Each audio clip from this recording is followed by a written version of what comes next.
we tend to ban them. If you don't know what a glowy is, then you'll have to listen to our previous night's live stream. All right, that's Chief Crow. The Edge is in your mind. And you can find links to all of the music we play here at the website linked below. Thank you, everyone, for joining. Notifications are going out, so those of you who are subscribed to the text message alerts will be handed those here shortly. All right, let me go ahead and see who's in the chat. Red Dragon, Yurt Mama, P Trippa 103, David Diaz, Victoria Panda, Respis Finem. Thanks everyone for joining. Lily Bell. And phones are down. 833-311-1984 won't work. And the reason why, DDoS attack, they're under attack, the site that owns that. So there's a backup number on the screen.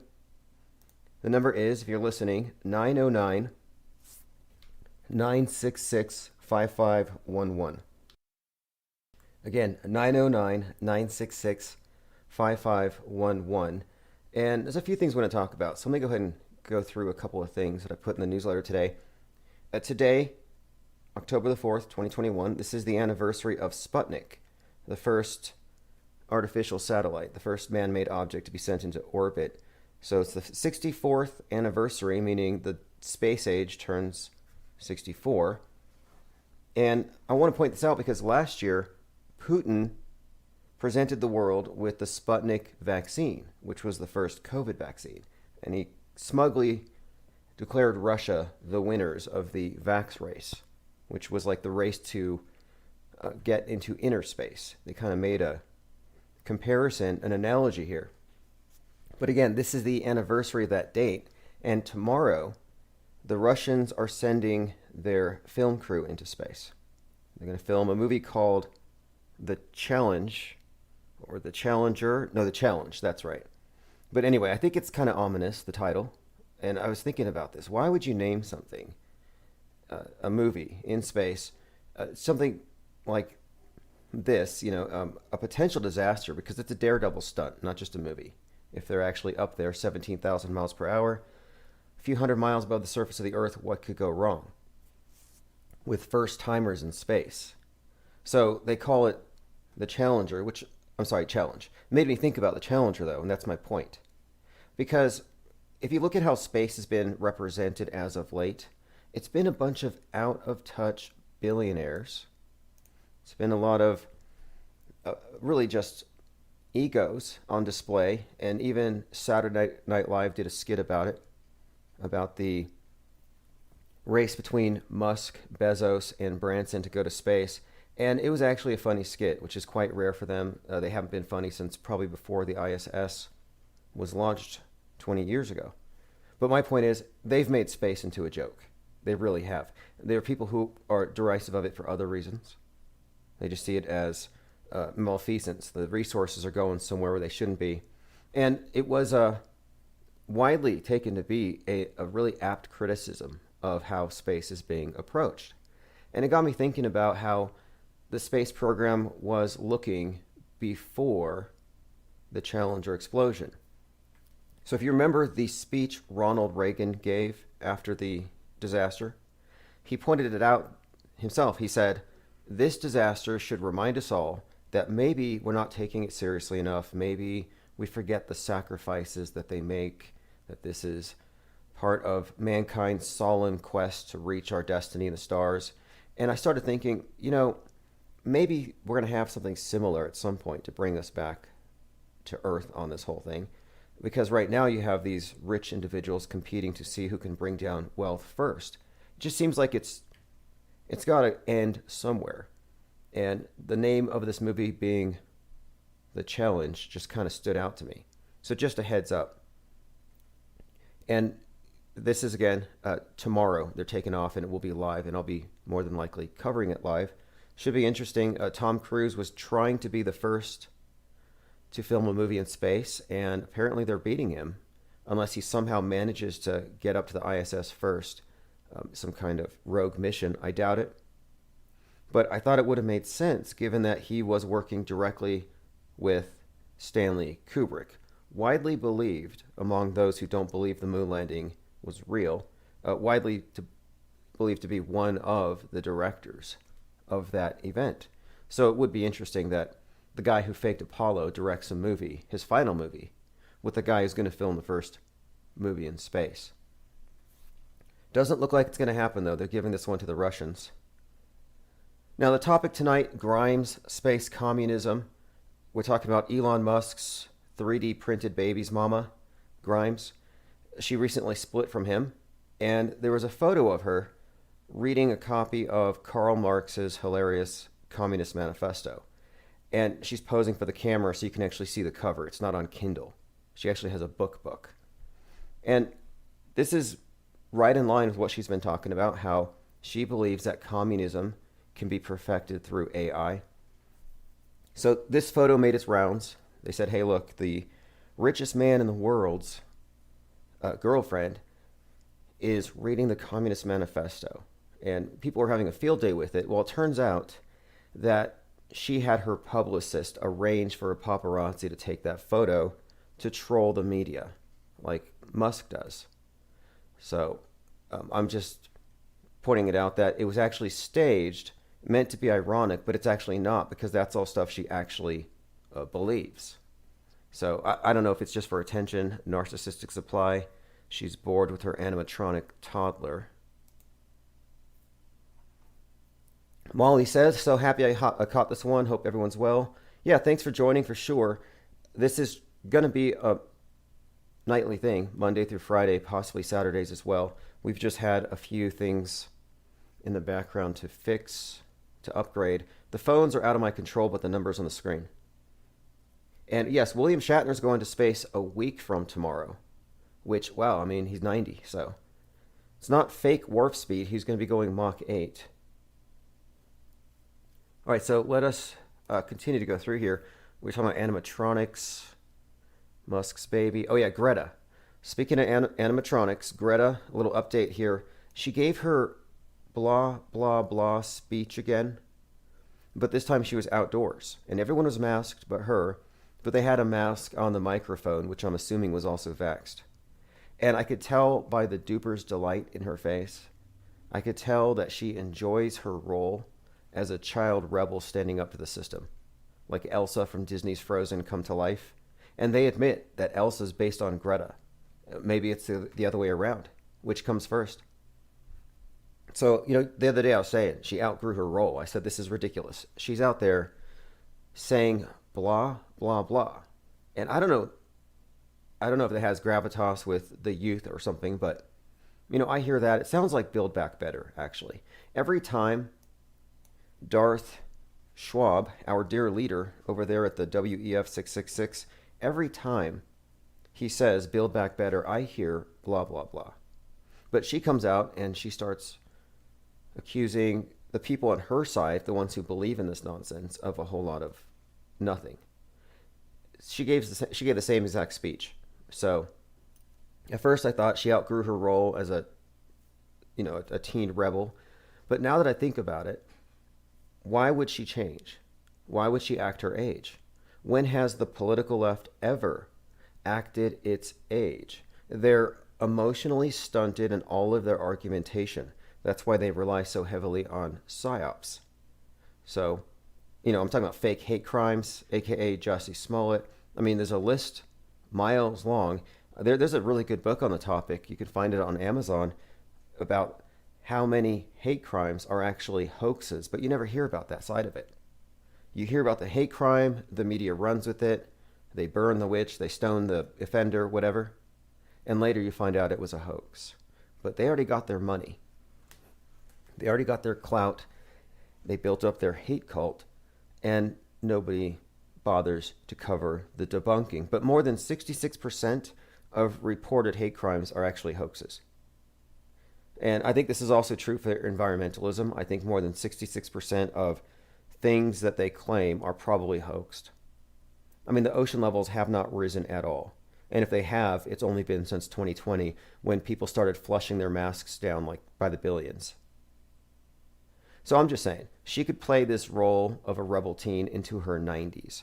And I mean role, and I say role advisedly, because we're talking about a character for the world stage. And you can find many examples of Greta like characters with Hitler, Mussolini, Mao. They all look the same. They have the same braid. They act the same.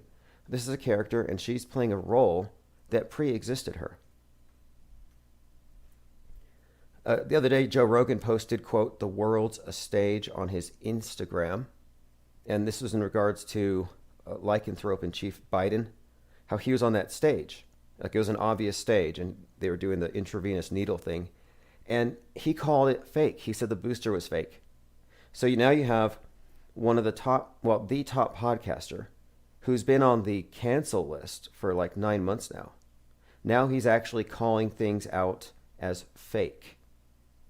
I didn't think he was allowed to. So he's either A, a loose cannon, or B, and this is what I think, it's a contrived takedown of the biggest podcaster so they can punish everybody. That's been my take on it from the beginning. When they were trying to cancel him for sexist jokes that he told or heard in the early 2000s. But the world's a stage coming from Joe Rogan just tells us that there are stages upon stages. And everyone assumes that the one that they're on is the real one, that they have reached the final level. Like, consider this. Buzz Aldrin claims that there is a monolith on Mars, or one of the moons of Mars. I don't know if you heard his statement. Think about this. Buzz Aldrin actually said there's a monolith on the moon of Mars. I think it's Phobos, the one that's shaped like a potato. So is that a lie? Or is it a conspiracy theory? Is it dangerous misinformation?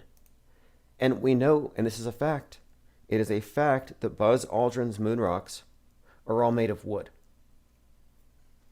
Wooden moon rocks, monoliths on Mars, but he's not a conspiracy theorist.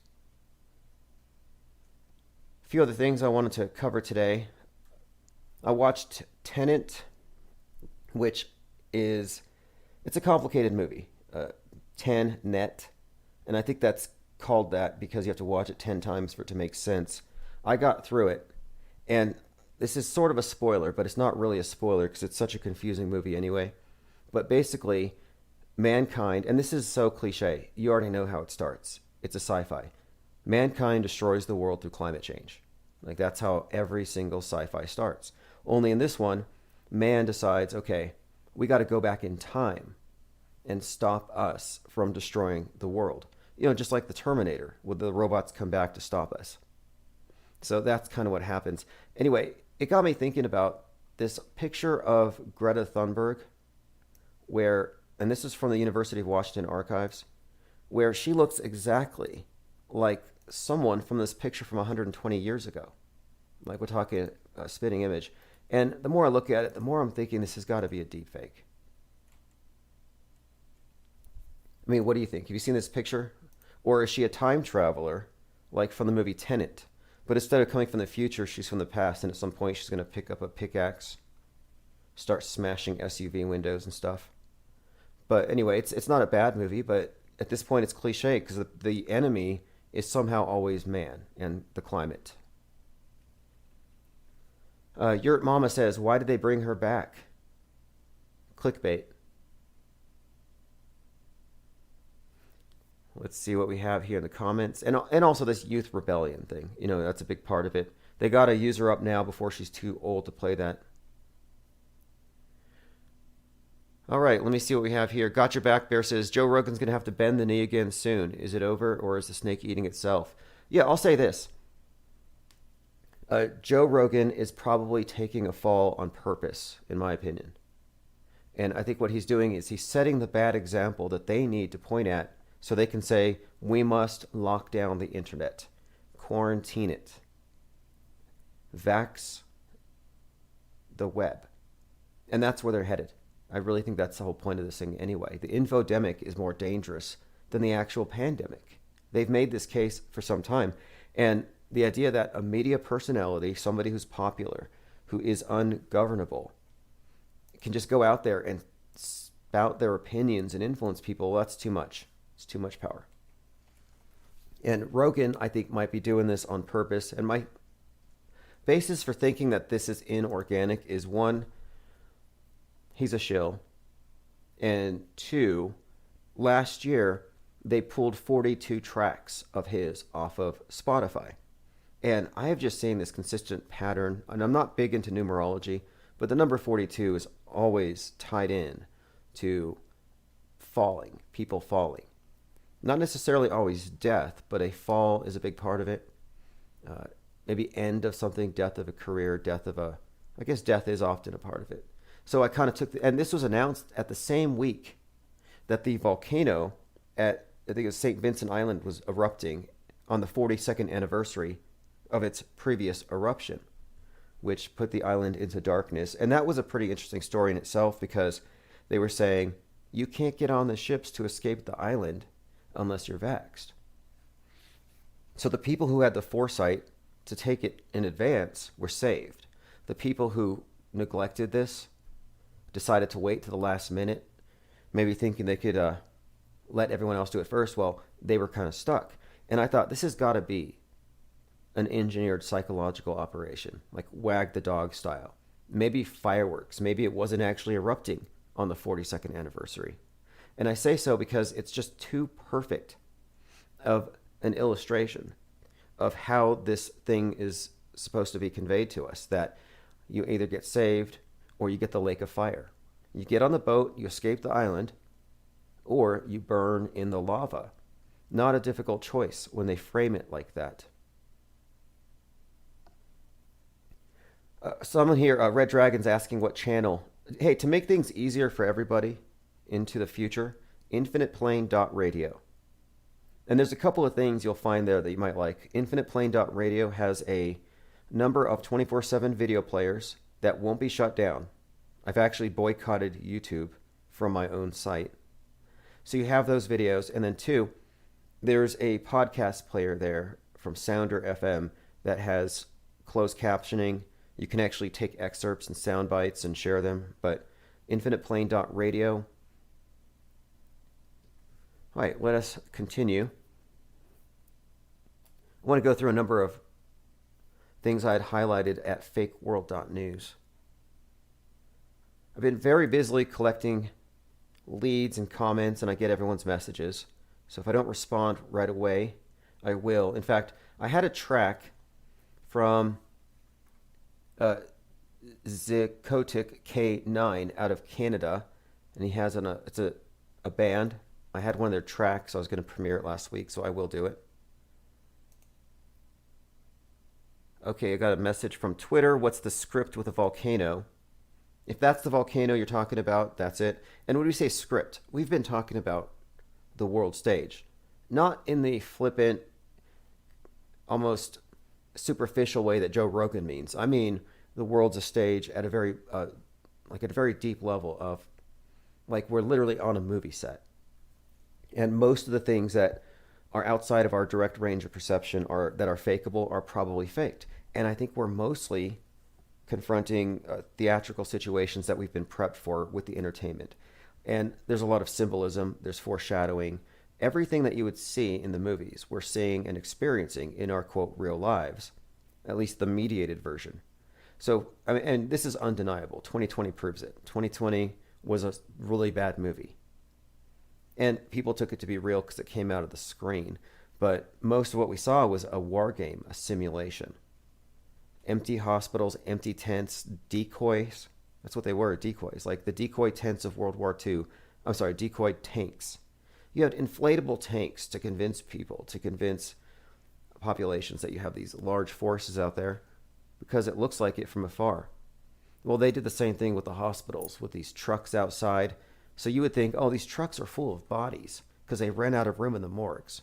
The hospitals are so full of bodies that they don't have enough space. They got to turn the city parks into mass graves. I mean, they were really painting a dark picture, and it's fake. I wanted to point this out. This was just another bit of symbolism, some more props on the world stage at the moment. So the insurrection was spearheaded by QAnon shaman, 33-year-old Jake Angeli, actor, son of a Democrat judge, no less. Well, Jake Angeli was known for what? Running into the Capitol with a spear. And then in August, on the anniversary of the Charles Manson killings, you had a QAnon-inspired killer spearing his family to death because Q told him to. And I think this is a very interesting connection, the use of the spear with these two characters, because earlier in the year, we were examining the bigger picture, what I call the meta script, how it seemed that just as 2020 was templated in many ways with regards to civil rights and the Derek Chauvin, George Floyd, and the subsequent riots and all that contention, that in many ways, 2020 was templated off of 1968.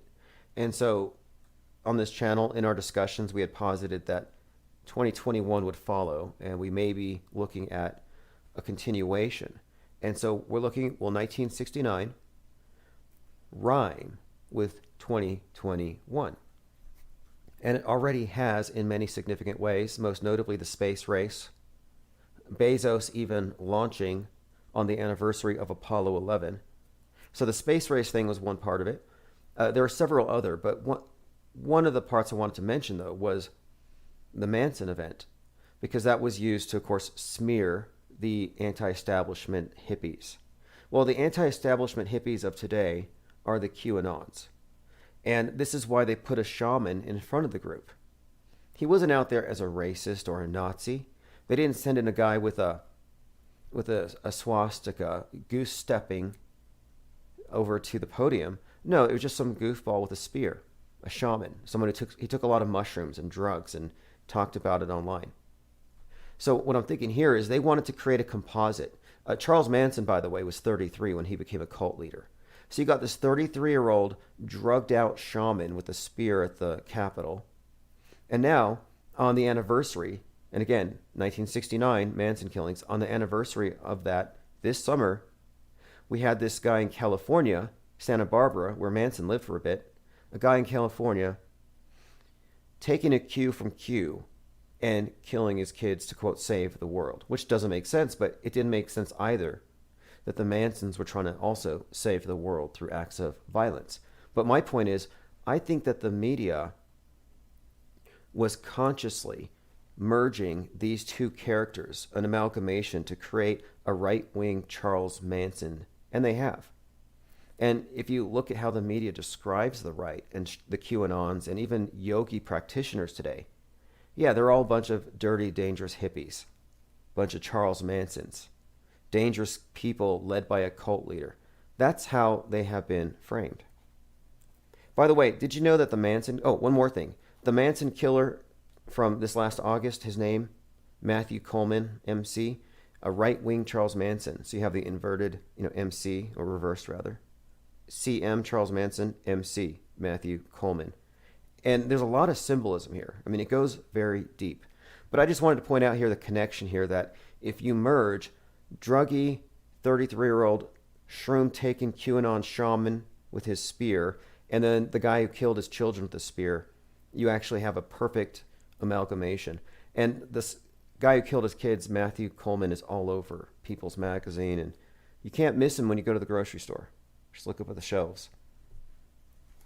Now, the Charles Manson killings, the whole Helter Skelter. Helter Skelter was also 1969, the song. And he believed that there was going to be a great reset type of event, some kind of cataclysm, but they needed to precipitate it. They needed to precipitate a race war. And that's what they meant. That's what they believed that Helter Skelter meant. And of course, Helter Skelter is, in Manson's view, it's like the Beatles communicating to him a secret message. And then you have the song after, Revolution Number 9, where you hear screeching pigs, sirens, a bunch of noise. But my point being, Charlie took it to mean that they needed to start a race war. So the way they did it is they committed a hate crime, or rather a violent atrocity, and they try to have it blamed on the Black Panthers. So it was actually a racial psyop, a very gruesome one, kind of a do-it-yourself thing. I was like, man, Charles Manson should have just gone to work for CNN. They don't get all that messy when they run their race hoaxes. No, it didn't work. But my point is, it's an interesting example of history repeating itself or rhyming. And it is part of a bigger pattern. All right, let's see. Let's go ahead and continue. Phones, if you want to know the phones, if you want to call in, 909 966 5511. The main number has been down for almost a month. It could, I'm not, if I was a conspiracy theorist, I might suggest that we're being suppressed. A couple of things here. The new Bond film that just came out is about DNA targeting nanobots that get injected into humans with a manufactured solution designed to wipe out the Earth's population. See, what do you make of this? What do you make of this? You go down to watch a movie, and it's pretty much just in your face, in plain sight. Just take in the programming, eyes wide shut. Let's see, let us continue. Red Dragon says he's more right-wing than Hitler. Would right-wing be the right way to describe him? Wasn't he a socialist, a collectivist? He hated individualism. Wasn't he anti-capitalist? I can't believe people are still venerating him after this many years. I'm actually kind of sold on the theory that he was another world stage character, quite possibly played by Walt Disney. Massive facility overseen by Pope Francis to pave the way for one world religion in 2022. Have you all seen this? Infinite Plane Radio, are you ready for the new one world religion? No, I mean basically, I don't know what's going on. I this is Respike Phenom, so I mean, I'm getting banned on BitChute because of the videos that I'm making. So basically, I'm just making these like montages of Fauci, getting shot. Wait. Hold on. Wait, you said you're getting banned on BitChute, and Yeah. and why would you be getting banned on BitChute? And also, I have to ask. Well, Wait, I have to because wait before I go on.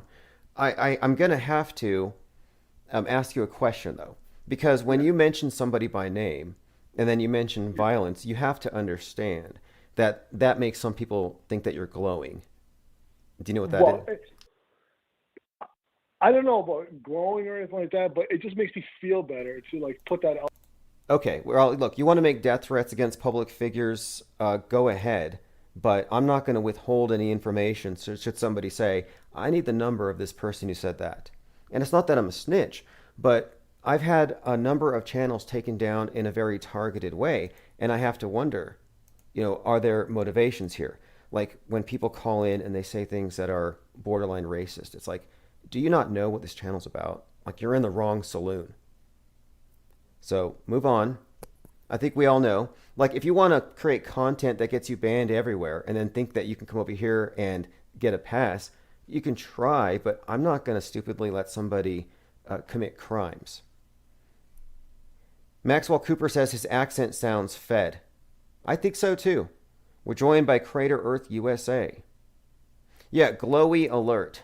Now, I've never used the word glowy in a sentence before as my first encounter with one. So what is a glowy? This is from theatlantic.com. I read this last January. I kind of glossed over it though. The far right's fear of glowies. In the aftermath of the January 6th riot, extremists have become obsessed with the federal agents who might lurk among them. And you have this awesome picture of these glowing feds, like these Secret Service agents actually. Just it's Photoshop. Let's see here. During the Trump administration, many far-right groups were concerned that they would be split up by spies in their midst, glowies, federal law enforcement agents and infiltrators, informants who plot violence or try to prod people into illegal acts. Right, exactly. That's what he was doing. He was doing exactly that. So this was a glowy. The term is widespread in its use among extremists. Now, I'm an extremist for calling out a guy who is basically mad that he can't advocate terrorism on any of these social media platforms. I'm the moderate here. I'm calling for moderation. I'm a pacifist, and I'm saying I don't want extremists calling for assassinations on my channel, please. And no, I guess I'm an extremist because I'm worried about this glowy. But no, this is a fact. They exist, and there's all the proof you need. Now, if I go back, well, anyway, let's move on. Let's move on. Red Dragon says Terry Davis came up with it. Has anyone here been keeping up with QAnon, by the way? I was following QAnon on Twitter this weekend, on Sundays. On Sundays, they do something very fascinating. It's called Kennedy Sunday, because they do believe that JFK Jr. is going to come back and take control of things at the side of Donald Trump. And they actually sit there going goo goo gaga over photos of baby JFK Jr. It's strange. I don't know if it's erotomania. Maybe they're a bunch of glowies. But whatever it is, they're still awaiting, quite literally, the return of the Kennedys. It's going to happen, according to many of them. I think I saw some estimates that say 20% of QAnoners actually believe this to be the case. All right, there's a case I've been following. This was a killing that happened in Washington. A 22-year-old. We'll get to that one shortly. Infinite Plane Radio. Hey, this is Harmon Walker. How you doing? Pretty good. Hey, do you agree that the last caller might have been a glowy? I never heard that term before, so I don't know what that means. I mean, I heard you read the definition just now, but he was a weirdo. I mean, if he's got banned on everywhere else, why does he think he can say it now? Right. Well, I guess glowy basically means agent provocateur, which, it's like you have a bunch of hippies and then one hippie has police boots on and he's the guy throwing the Molotov cocktail. That's the glowy. Right, like that guy did in one of those riots. He was, and in these last riots they had, I think it was this summer. I get lost. There's so many of them. And you had a few of the civilians following him around, but he was actually dressed up. But we figured he's a policeman. He was breaking windows and stuff, trying to cause the problems. Oh, the guy with the black umbrella who was smashing up the AutoZone. Yes. Yes. Oh, that's a glowy. That's a glowy, 100%. I wish the guys would have just jumped his ass, and held him down, and at least take a picture of him. They should have taken his ID or something. I think so, but someone later outed him. His girlfriend did. And they said did they? I did not know that. It was her, I think it was her umbrella, and she was pissed about it, and she outed him. He was actually an officer. And I think Snopes fact-checked it, which pretty much means it's true. Snopes. Yeah, I like those porn stars or whatever they are.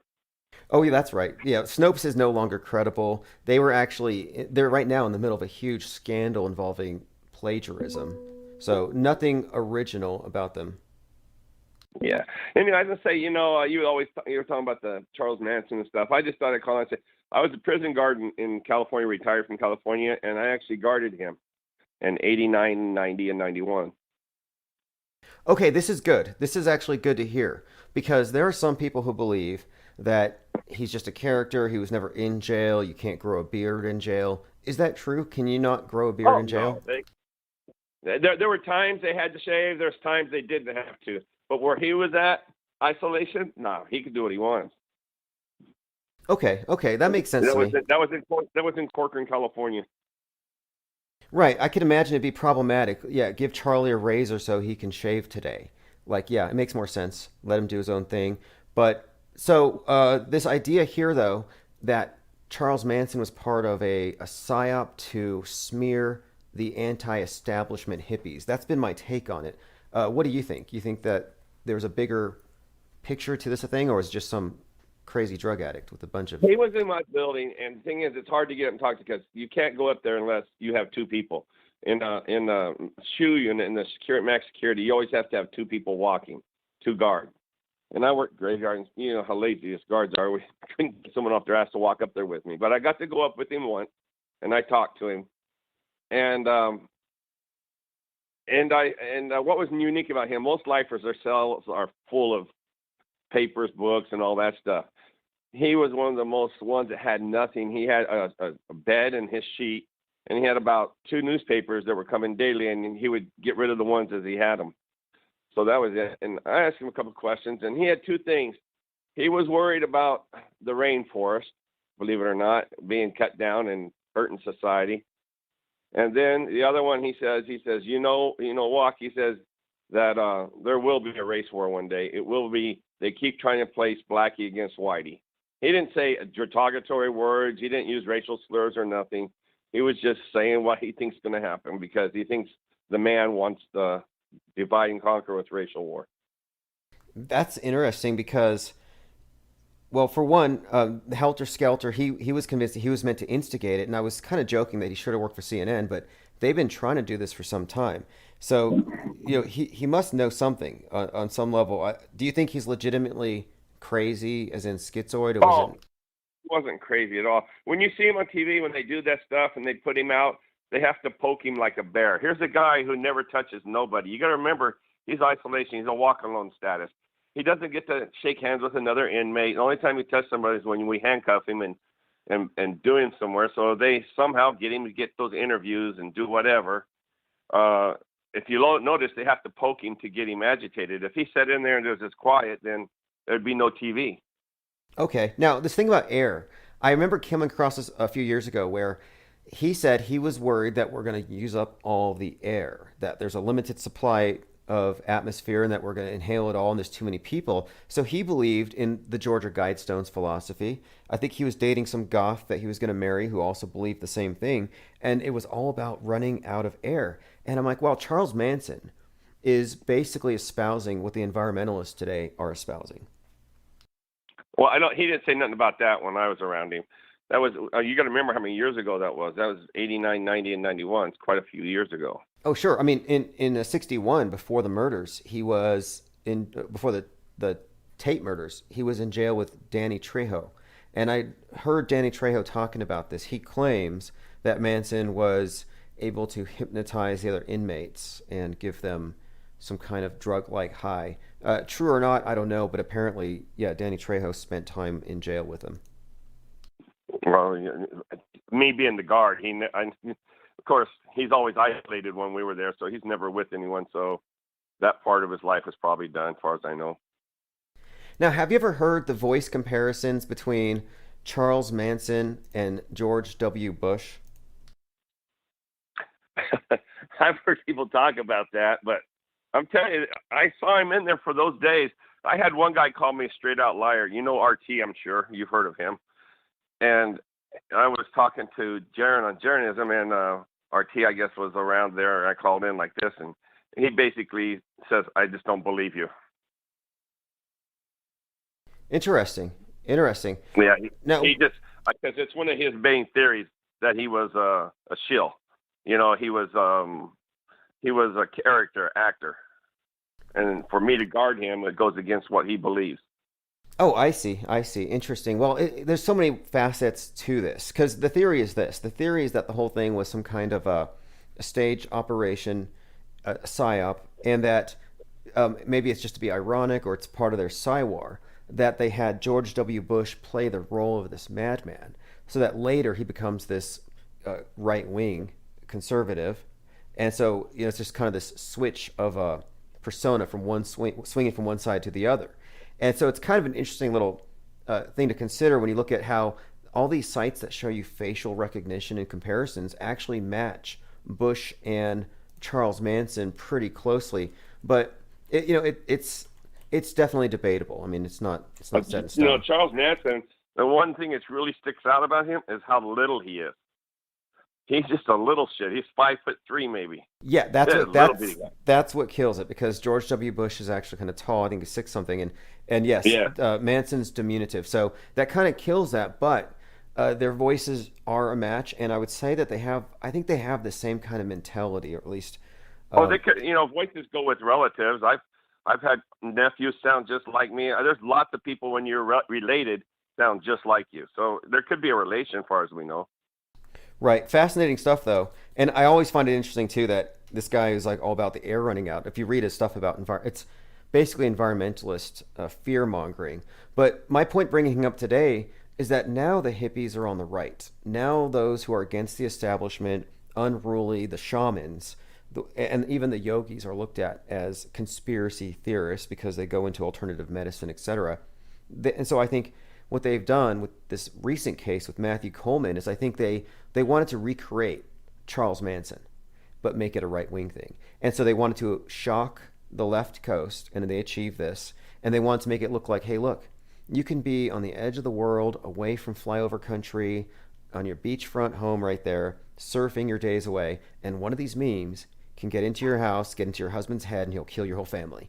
And they sold that story. They repackaged Charles Manson for the modern era, and they made him a right-wing Charles Manson. And it's Matthew Coleman. And we're going to hear more from him soon. I think in November he has his next hearing. Did he have any followers or anything? Did he have anything? Because the Charles Manson story was really built up to the time of the Helter Skelter. Yeah, well, this is the thing. He is not the cult leader, but rather it connects, if you merge him with this kind of formless Q and the QAnon shaman, you get the composite, because he says that Q enlightened him and told him to save the world, you got to kill those with the reptilian DNA. So he actually claims that Q sent him, just like the Charles Manson case said, well, did Charles kill them? No, he sent the killers. So in this case, they're trying to suggest that whoever's behind Q, possibly Trump, is actually responsible for this guy spearing his kids to death. Yeah, I don't see any connection, but you know if you look at the angle and you want to think it's okay, but I don't see the connection. Well, the connection is this. The connection is this. It's basically anti-authoritarian types, the QAnoners, are looked at as problematic. They're looked at as the hippies of today, as how the media frames them. And so what they've done is they've created a deranged poster boy in Matthew Coleman and Jake and Jelly. And on the anniversary night of the Manson killings, they have an atrocity that's commensurate with the Manson killings that they can play off of to shock people about. We have to stop people from engaging with this because it's a dangerous cult and it makes people into these dangerous. Okay, on that point, this is why I look at it. Okay, that's a reality created. Anything that's not natural, is a fabrication made by man. So it's always a reality. I call that reality. And then what I call real world is nature. Blade of grass, trees, clouds. Those are things man cannot create or fabricate. So man cannot fabricate nature. They can just imitate it and try to fabricate their own world. Okay? Do you understand what I'm saying? Yes, yes. There is a distinction, although they're trying to blur that, and they're getting better and better at blurring that distinction between the real and fake. If you look at all the old first movies, and when they're all black and white and silent, and then it keeps going through, it's always the mad scientists who rule the world. And that's the same movie script they're playing out right now. The mad scientists are ruling the world. If you can see my point. Well, I would call this a Scientocracy in many ways, where they've been given the ultimate authority. I call them a priesthood. I call the astronauts more or less an elevated priesthood because they've assumed that mantle of authority and people have given it to them. And it has many religious aspects to it. And then you look at the top of this thing and you got Darth Schwab with his Darth Vader uniform. Like literally, these people are like villains out of a movie. Yeah, I agree. And what I'm just saying is on these dates you're talking about where it correlated with Charles Manson's date and his date doing that. Well, they've also, that's what I was trying to give, nature, we know the moon does the months. But we also know that the powers to be have taken us off the lunar calendar and put us into the solar calendar where things are all mixed up against nature. So they can create the dates, which they've done, and that's why they can correlate and control the dates, so to speak, because they made up the dates that they use. Oh, yes, yes, I agree with you 100%. And this is what I call the meta script. It's the imposition on reality, but they tie it in with the astrology, with the astronomy, with the celestial. And which, that's what I'm saying, when they do that, that's not nature. You're mixed, because nature is the 13 months. That's nature. Man cannot change that. The moon will come around every 28 days new. No matter how many times they want to say there's only 12 months in a year, there's 13 new months in a year. In the story, they can't change nature. They can only try to imitate it. If you understand where I'm coming. So their numbers, like you said, they're the ones who made their numbers up. I mean, the 20th of August isn't the 20th of August. It's only in their fabricated world they've made up that we run under. Yeah, I agree. In fact, I follow a channel, Jurassic Liars 26, because he's very meticulous about dates, and he shows you how this date is actually off because it includes this change, and he shows you how there are different ways of analyzing this, and that what we're on right now is, we're on a the world stage has its own time, and it's kind of like Alice in Wonderland. It's very distorted. And I think that's all intentional. And the only way that I can say that there is objective merit to our analysis here is that we can connect it to objective things in time. Like, it is not a coincidence that Mercury is rising at 8:46 when the first of the Twin Towers is hit, and that this relates to the George Floyd event where he's kneeled on for 8:46, and the sun set in the Twin Cities. And so I'm saying they're the ones that manipulate it. It's not nature. They manipulated it to work to their calendar. Oh, That's what yes, they've done. yes. And I agree with you. I used to But think but the guy's gonna say it's otherwise. I used to think, wow, Huh? I used to think these are some crazy coincidences, that this is some evidence of, I don't know, divine or diabolical intervention here. But no, the more I look at it, the more it's like, okay, well, it's pretty obvious what we're looking at here are psyops that are timed very precisely, and for some reason, there's this obsession with what we would call the zodiac. Yeah, there's. I mean, and if there is in nature 13 months, right? So, and from my understanding, I don't know if you heard this or not, the word month came from moon. There was moon at first from the ancient word. This one guy did a word analogy thing, and he said that's where the month come from, was from moon. I don't know if you've heard that or not, but anyway, so I lost my train of thought. Go ahead. Well, you're talking about the 13 months of the lunar calendar, and that we've been cut off of it, and that is a very important point. I think the entire cult that runs the world is a cult of control, and it's all about time control. I think they're And, sun worshippers. That's why we're on the solar calendar. That's why we're in the solar system. That's why we're in all the things has to do with the sun. That's why you have the coronavirus, the corona of the sun. Everything is about sun worshiping. That's what, if you got to keep the root, that they really are sun worshippers. And what's so bad is I've got tons of friends. I used to be a Mormon. I went on Mormon mission. I did all that stuff. I used to be around fanatics on the Christian side. But you got to remember, they're just as fanatic believing on their side. And the calendar, their solar calendar and their dates, those are their holy dates. Those are the ones that they worship, like our Christmas, Easter, Valentine's Day. They have their own. It's the same thing. yeah, and listen to this. For people who aren't in a cult or who think they aren't, every New Year's Eve, if you count down the ball dropping at midnight, guess what? You're participating in an ancient cult that venerates the dog star Sirius, which reaches its highest point at midnight on New Year's Eve, and the ball drop symbolizes its subsequent fall. So, way to go, devil worshippers. And everyone, That's it's why a default. that's why the solar calendar goes with their religion, because they created it in their religion, and that's why it works with them. Well, It's their- the, it's the, their the default is Mystery Babylon, and I actually think that they've taken this old paradigm, these old religious worldviews, and they've superimposed it on the modern mind, but they've cloaked it in science.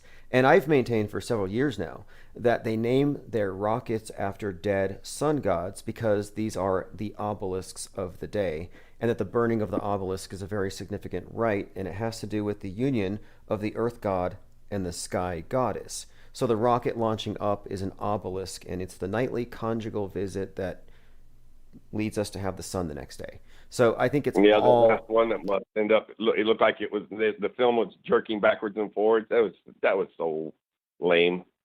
The one rocket they just sent off recently. And of course, they're probably half of them were. Did you see the one rocket they sent off on the replay that half of it glitched out? Yes, and I like those glitches. I mean, because that shows you that they're inserting fake glitch. It was a fake glitch. They do fake glitches because they're, I mean, it looks fake to me. Did it look So real you to don't you? think that actually could have been a hologram or anything like that, or you think they really did that on purpose? It's hard to say. I think they're past the point of taking the risks of playing with expensive fireworks, and I think they're more likely to CGI everything. But Yeah. these last few launches have been underwhelming. I was thinking that the Inspiration 4 would give us some new views of the Earth, and they only give you a small portion of the globe at a time. And what's worse, it's confusing anyway, is the night side of the Earth is pitch black at night. But when the ISS has it, the Earth, wherever there's land, is lit up like Christmas. So what is the case? Can we see the lights of the cities from above or not? It depends. It's like apparently. Yeah, We know we're never going to get nowhere with that. Okay, this is one thing I told one of my friends. He's a physicist, supposedly, when he's a fire chief in Cal. I'm 62, so I got all these older guys I know. So I told him, I said, you really believe, let's go to the equinox. So it's supposed to be half day and half light perfectly everywhere around the globe, right?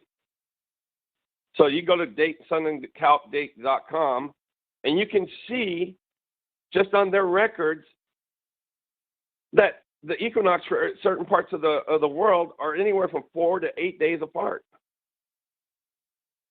You know, and so how do they explain that? I mean, you can't even go past that.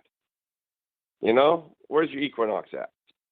Yeah, I'm sure you know about that, right? No, actually, I'd have to look into that because it sounds like you've studied this, but I'd have to look at the actual image to see it for myself. But I agree with you though that these dates, the equinoxes and the solstices, are the major holidays that the elite or the cryptopsy honor, and these are the days that they have their ceremonies, and whether you know it or not, you're participating. Even the Super Bowl takes place on Imbolc, Candlemas, celebration of the sun god's weaning. And the way you would celebrate it, according to one book on witchcraft I had, was you would have the goddess representative bare-chested paraded through the green pastures, green fields.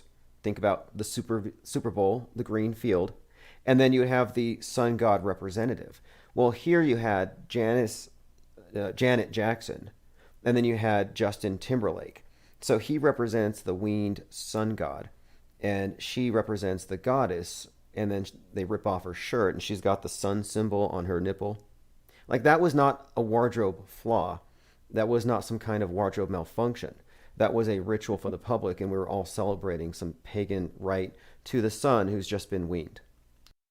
Yeah, it was all those. I agree with you on all those special events, the Oscars, everything. They're on their special days. Those are their holidays of worship, showing praise to whatever God they're praising that day. I understand that. All those things are, you know. And the Super Bowl, Yep. Hey, I got a new caller coming in. Appreciate it. Call back anytime. All right. Infinite Plane Radio. Greetings, Tim. It's 5 minutes. Hey, 5 minutes of fame. Great. Good to hear from you again. Likewise, man. I'm so glad you're back on. I was getting bored with the reruns. Oh yeah, I know. I believe it. But we're on for good now. I've been doing a lot of work behind the scenes to make sure that we. Yeah, I know you're a very busy guy. I'm watching you bloom again, and I'm very proud of you for shutting down that agitator, man. Oh yes, lawfare. That's the thing. I mean, you waste a lot of time, and I think if it gets to the courtroom, you've both already lost. But yeah, it's. I'll tell you a really quick story. I got a few things I want to say, but I won't be more than 5 minutes. All right. So a while ago, you'd be sitting in New York City, and I'm a smoker. It's not a smart thing to do, but I smoke, and somebody comes up to me and like, hey man, can I buy a cigarette from you? Usually people like, can I borrow a cigarette? Meanwhile, you'll never see them again. So, basically, can you give me a cigarette? But these people say, can I buy a cigarette from you?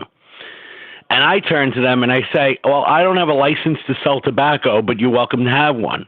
So I'll give him a cigarette, and he'll be like, take the $1, man. Please just take the $1. I said, I'm not selling you a cigarette for $1. I'm not selling you a cigarette for any money. Take the cigarette and leave me alone. You're starting to bother me. What that turns out to be is entrapment. These are police officers. And what they do is you give them a cigarette. They hand you $1. You don't think about it. You take it. Next thing you know, you're getting thrown in the back of a squad car because you're selling tobacco without a license. And that's a true story. Now, if you remember that guy who, before George Floyd in Brooklyn, who got choked by the police, I can't remember his name. Eric Garner. Eric Garner was the one who was selling the cigarettes in front of the shop. That's what happened to Eric Gardner. He was outside of his store, but he was known to sell Lucy's. That was he would sell Newports for 50 cents a piece, so it was a little different. But the guy went up to him and was like, hey, man, let me get a cigarette. He was like, yeah, 2 for $1. Gave him 2 for $1. Boom, they wanted to arrest him, and he was trying to resist. And then that swirled out of, So, like, what I was saying is I could have been dead. If I would have took this guy's $1 and I would have been dumb, who knows what would have happened? I would have 10 cops on me trying to like, this is a silly little thing I want to stand up for. And the more you resist, the more they apply pressure on your neck. And that, So I had a few thoughts about things that are going on in the world today, and I thought I'd share them with you. So I had a dream, and I woke up this morning pissed. But the dream I had was that I was thinking about the equipment that was left in Afghanistan, and I said, what would be the reason why our president would do that? And it hit me. So now we have all this equipment in Afghanistan, right? We have the Taliban all over the bases, and they're figuring out how to use everything, right? Now, we took in an extreme amount of army-aged Afghanistanians that never were translators or helpers of us or anything. They just got on the plane with no ID and were brought here, and now they're living on military bases. What I think that they would do is they're going to learn how to use the equipment, speak to each other over Facebook chat messenger or whatever, and teach them. You go here, you press this button, this fires the gun, this turns on the rotor, this is how you fly the helicopter, this is how you turn on this tank, this people carrier, this gun, whatever. And if you remember the Fort Hood shooting with Nazim Hassan, the doctor, who wound up shooting all these people on the military base about 6 or 7 years ago. Do you remember that? Yeah, the soldier of Allah, the psychiatrist who claimed... Right, he was prescribing everybody Prozac, and then at the same time he went on Do you remember it took like 3 hours for them to actually get guns into the hands of the troops, and the police were on the base and everything to stop this guy? It was literally, you're on an army base, but nobody has any weapons. Yeah, I remember that was a bit of... some people were pretty mad about it, that they were unarmed. Just imagine, instead of one Nazim Hassan, you get about 300 of them on a base, and they all start running, jump into the equipment, know what to do. And it's better than shipping all the equipment from Afghanistan back to America to go to war with us. They'll just use our stuff. That's actually brilliant. It's like Trojan horse, and you wouldn't know because what they're bringing is in their minds. It's the training. That's fascinating. Interesting. Well, point. they could get it here. They're already in America now. So, like, for the odds of somebody who's in the Taliban right now and in Afghanistan, I mean, if you're an American citizen in Afghanistan right now, good luck getting America. It's probably not going to happen. So, if you're a Taliban, it's probably definitely not going to happen. But they're already here because they took the last flight out. Now, you communicate on phones, and everything that they learn in Afghanistan sitting in American equipment, they could tell you what to do with the American equipment in front of your face while you're on a cot in an army base. And don't worry about anybody shooting you because nobody has any guns. Wow. Okay, well, that's probably likely. All right, and That's probably likely. I know you're right I on know that. what you said on the vax and how you feel it's benign. But, I read a lot of stuff, and it bothers me with this mRNA stuff. Because, I know about the animal trials, and one of the things was, upon re-exposure, like all the possums died. So they got that antibody-dependent problem with the vaccine. It's like the equivalent of MRSA. Like, we overprescribed prescriptions so much that MRSA wound up being created by us. So people would take an antibiotic for everything, and then these certain germs that other germs fight and kill, those germs are no longer there, so they actually evolve inside of our body, and then you have stuff like MRSA, which, basically we got like 1 or 2 antibiotics that can take care of it out of, thousands of antibiotics. And they're saying if that evolves one more time, we're all doomed. Okay, that's the same thing that kind of happens with this, virus thing. I don't know if it's a common cold or if it really is a virus or if it really is made in the lab or whatever. But, I had it. It kicked my butt until I took some OTC medicine. And I really believe if I went to the ICU, they would have put me in a room, gave me nothing, and I'd be dead now. So anyway, that story is okay. When they invented this mRNA jab, since we never isolated any virus, they asked the Chinese people to dictate the genetic code. So they were on the email or phone or whatever, and they were like, here it is. It's GATTACAGGGBA, whatever it is, right? And they did the code like that in digital to the CRISPR machine, which made the digital code for the mRNA in this vaccine. And I got to thinking, what if they gave us the code for not the COVID? And as you could tell, most of these people in the emergency room now are double vaccinated no matter what they tell you, I have friends, insiders in the hospital. They tell me, it's like 80-90% of these people with the two vaxes are getting sick, and they're blaming it on the unvaccinated. But the fact of the matter is these people have a weakened immune system and these spike proteins going crazy in them and whatnot. Okay, but what if that jab they gave was not based on the code of this disease, but based on the code of a disease that they have ready to release? And now they want the whole military, all the people, all the children, all of this and all of that to get it. And when they release that new virus out into the air, that was from word of mouth from the Chinese, it links up exactly with that new virus, and we all die like the possums on re-exposure. Wow, that's probably gonna happen. Out of all the scenarios, that's more likely than most, I guess I could say. If I wrote it as a script, they'd say it's unbelievable. But you know what? If you told people what's going on in the world right now 2 years ago, they would say it was unbelievable. So I'll leave it at that. And if it does happen, remember, you heard it on Infinite Plane first. Good night, Tim. All right, hey, thanks for the call. Appreciate it very much. And that's why I've been saying, hey, vax the left. Let the people who are a little more authoritarian, who think that you ought to donate your body to science while you're still alive, let them go first, and we'll see. The old Chinese possum trick, said user offline. A bunch of vax addicts. I'm wondering, do you have to show a pass to get in anywhere, or can you just pull up your sleeve and show the track marks? Your mama says we're all gonna die.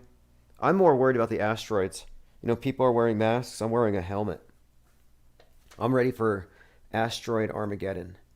I have a short clip here I want to play of Charles Manson. As human beings, put all our fear on one little guy. You're afraid to let him out. He might break all the toys. Why do you say little guy? And now here's George W. Bush. But I really don't know how yet. I'm learning. You're teaching me how to grow up. If you can spot the difference, let us know. Nobody else can. All right, let us continue. We have a few things I was going through in the links here at fakeworld.news. A little bit of symbolism on your Oreo cookie. Uraeus, the symbol of the goddess. It's a snake that the pharaoh wear on their headdress on the forehead. So it's a cobra. But anyway, it's spelled Oraios in the ancient Greek name for it, Oreos. Well, the symbol on the Oreo cookie happens to look remarkably similar to this cobra on the headdress. And there's an Ouroboros serpent eating its own tail on the outer ring, a Maltese cross, among other things. All kinds of occult, Illuminati, satanic symbolism packed in one cookie. They should probably put that in a commercial and they'll sell more because of it. A lot of these companies play into the symbolism, and the people noticing it helps them mock it. Let's see, commenter here goes by the name Blob, says, love your show. Great every time. I always thought Turmeric Jones was more palatable in his incarnation as Bill Hicks before the government contract. Oh, yes. A lot of people thought that Bill Hicks was more entertaining than Alex Jones. You can still hear the Bill Hicks in the commercials. Max Parker 822. This is a tweet from somebody from a couple months ago, and I saved it. He says, has anyone done the math to figure out how long it's going to take for these unvaccinated blanks to die so the rest of us can move on with our lives? And then you have these late night talk show hosts like Jimmy Kimmel, these government jesters talking about denying ICU beds to the unvaxxed, essentially turning hospitals into death camps, I guess. Like, when did that become a thing? Now, if you have any doubts whatsoever about Jones and Bill Hicks, revealed in the pictures, but if you refuse to see, if your eyes won't let you see, if you think 2 plus 2 is 5, there's a narrative structure that supports this. You got to look into their relationship with their shared producer, Kevin Booth. But their teeth are the same, their faces are the same. I'm surprised people have trouble with this one. Westward Thinking sent me this one. He said the number 13. Oh, yes, let's go into that for a minute. Okay, a lot of synchronicities with this one. So you all remember the Vegas shooting, October the 1st, 2017. And that event is really what kicked off this new wave of, I think, real authoritarian censorship on the internet, because the media wanted to insist that they be the ones who provide information in times of crises. Well, someone had found many examples in the movie called The Hangover of predictive programming foreshadowing the Harvest Festival shooting. This is a 4-minute video by Manipulated Living 42. I'm surprised this person only has 15 subscribers. I'll put a link to the channel in the chat. You'll want to watch this in its entirety. Yurt Mama says, Lady Gaga is selling some Oreos. Oh yeah, she does. I saw those. And I thought there was some kind of Pizzagate connection there too. Now, if I blocked the phone number, it's because you threatened to kill Dr. Fauci or something, or bemoaned your inability to threaten to kill him on BitChute. And it's like, you know what? I don't have any problem with the guy. I actually like him. And I'm starting to like Joe Biden. The characters, anyway.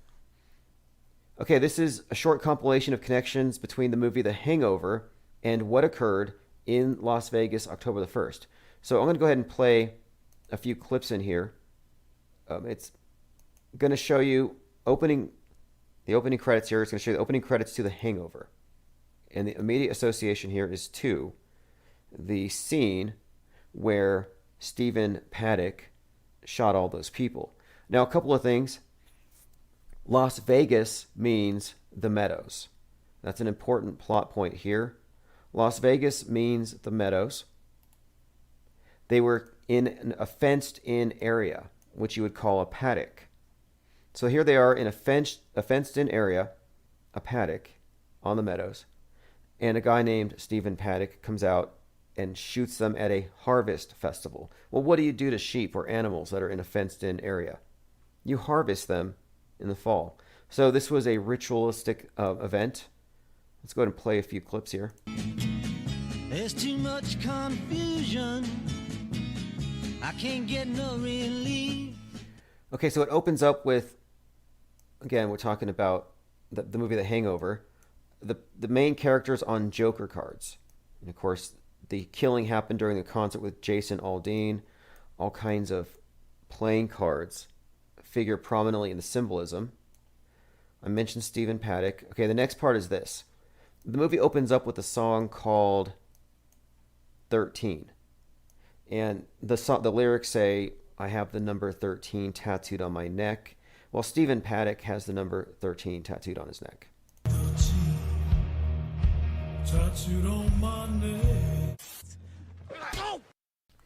All right, and then an hour into the movie, you have scenes that correlate with the outside of the shooting, where these characters are ducking behind a car, and many of the things that they say happen to correlate with the shooting, as though they were actually at the shooting. And this is actually right there where the shooting happened. And what's more, one of the main characters who causes all the problems in this, his birth date, and what his name is it Zach Gandolfini or something like that? Can anybody fill me in? I don't have it readily accessible here, and I'm happy for it. When I don't know the name of some celebrity who's meant to degrade everything, I'm happy I don't know. But anyway, this character's birth date happens to be October the 1st. He uses phrases in this conversation like sharp shooter, and in the backdrop you have the Luxor Hotel. Okay, here's what's more. They're walking into the hotel room, and the song that's playing is Phil Collins' In the Air Tonight. Do we need a musical? Now that song's playing in the movie, again, In the Air Tonight, well, right before the shooting start. Now check this out. The thing is, the characters walk into a room where Mike Tyson is blaring this song. And he really likes the part where the drums kick in all at once, like a machine gun. So he has everyone pause, and so he can air drum. This is my favorite part coming up right now. Okay, so at the event in Vegas, right before the shooting starts, country singer Jason Aldean is giving a closing performance. And what do we hear? Again, at the opening of his set.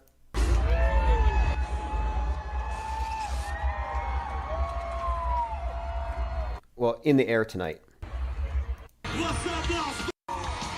My point being, lots of connections between the Route 91 Harvest Festival shooting and the movie The Hangover.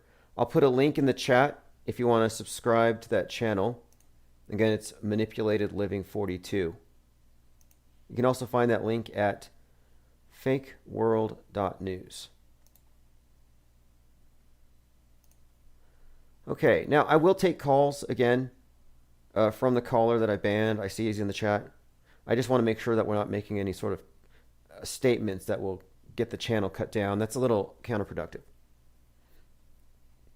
And I don't really have any passionate hatred for any of these characters. Okay, now check this out. Do you remember back in July, I was talking about Jeff Bezos going to space and the significance of him in the capsule, or the capstone of the obelisk, poking his head into the heavens, or space being the new heaven. And I said that this space program represents the Tower of Babel, all the nations of the world in a united effort to go up. We're all going together into space. One mission, a singular mission, one language, the internet.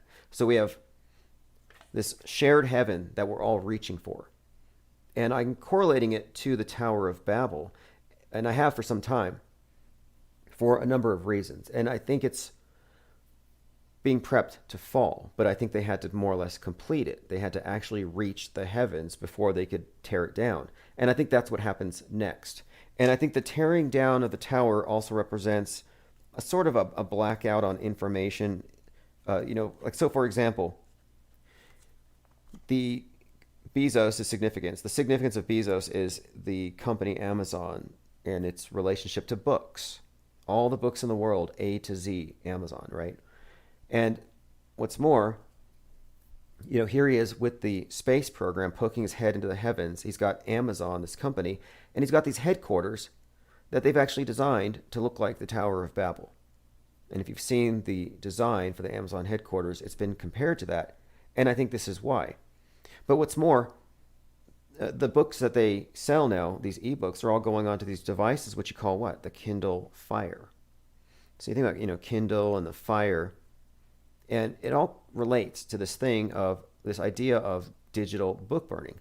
And Amazon was really prominent last year in its efforts, in the effort to censor the right, pulling servers, book burning left and right, pulling books, censoring content. You can't sell stuff that has a Q on it on Amazon merch, for example. So my point being, I think they're poised not to be the biggest booksellers, but to be the biggest book burner when they tear down this modern Tower of Babel.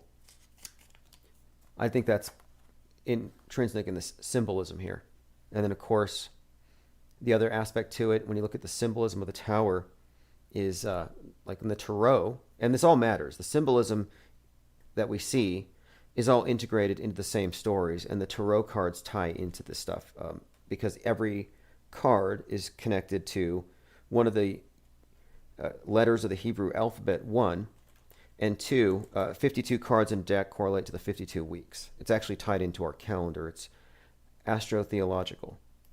So if you look at the Tower card, you have a couple of individuals falling from the sky, and the lightning bolt strikes the tower, and it's got a crown on top. And again, I think the crown is a very significant symbol, and Bezos, 57, had actually stepped down from Amazon on February 2nd. I think it was the 33rd day of the year. And right before his launch, it was said that Jeff Bezos handed his crown to a successor at the company so he could focus on space.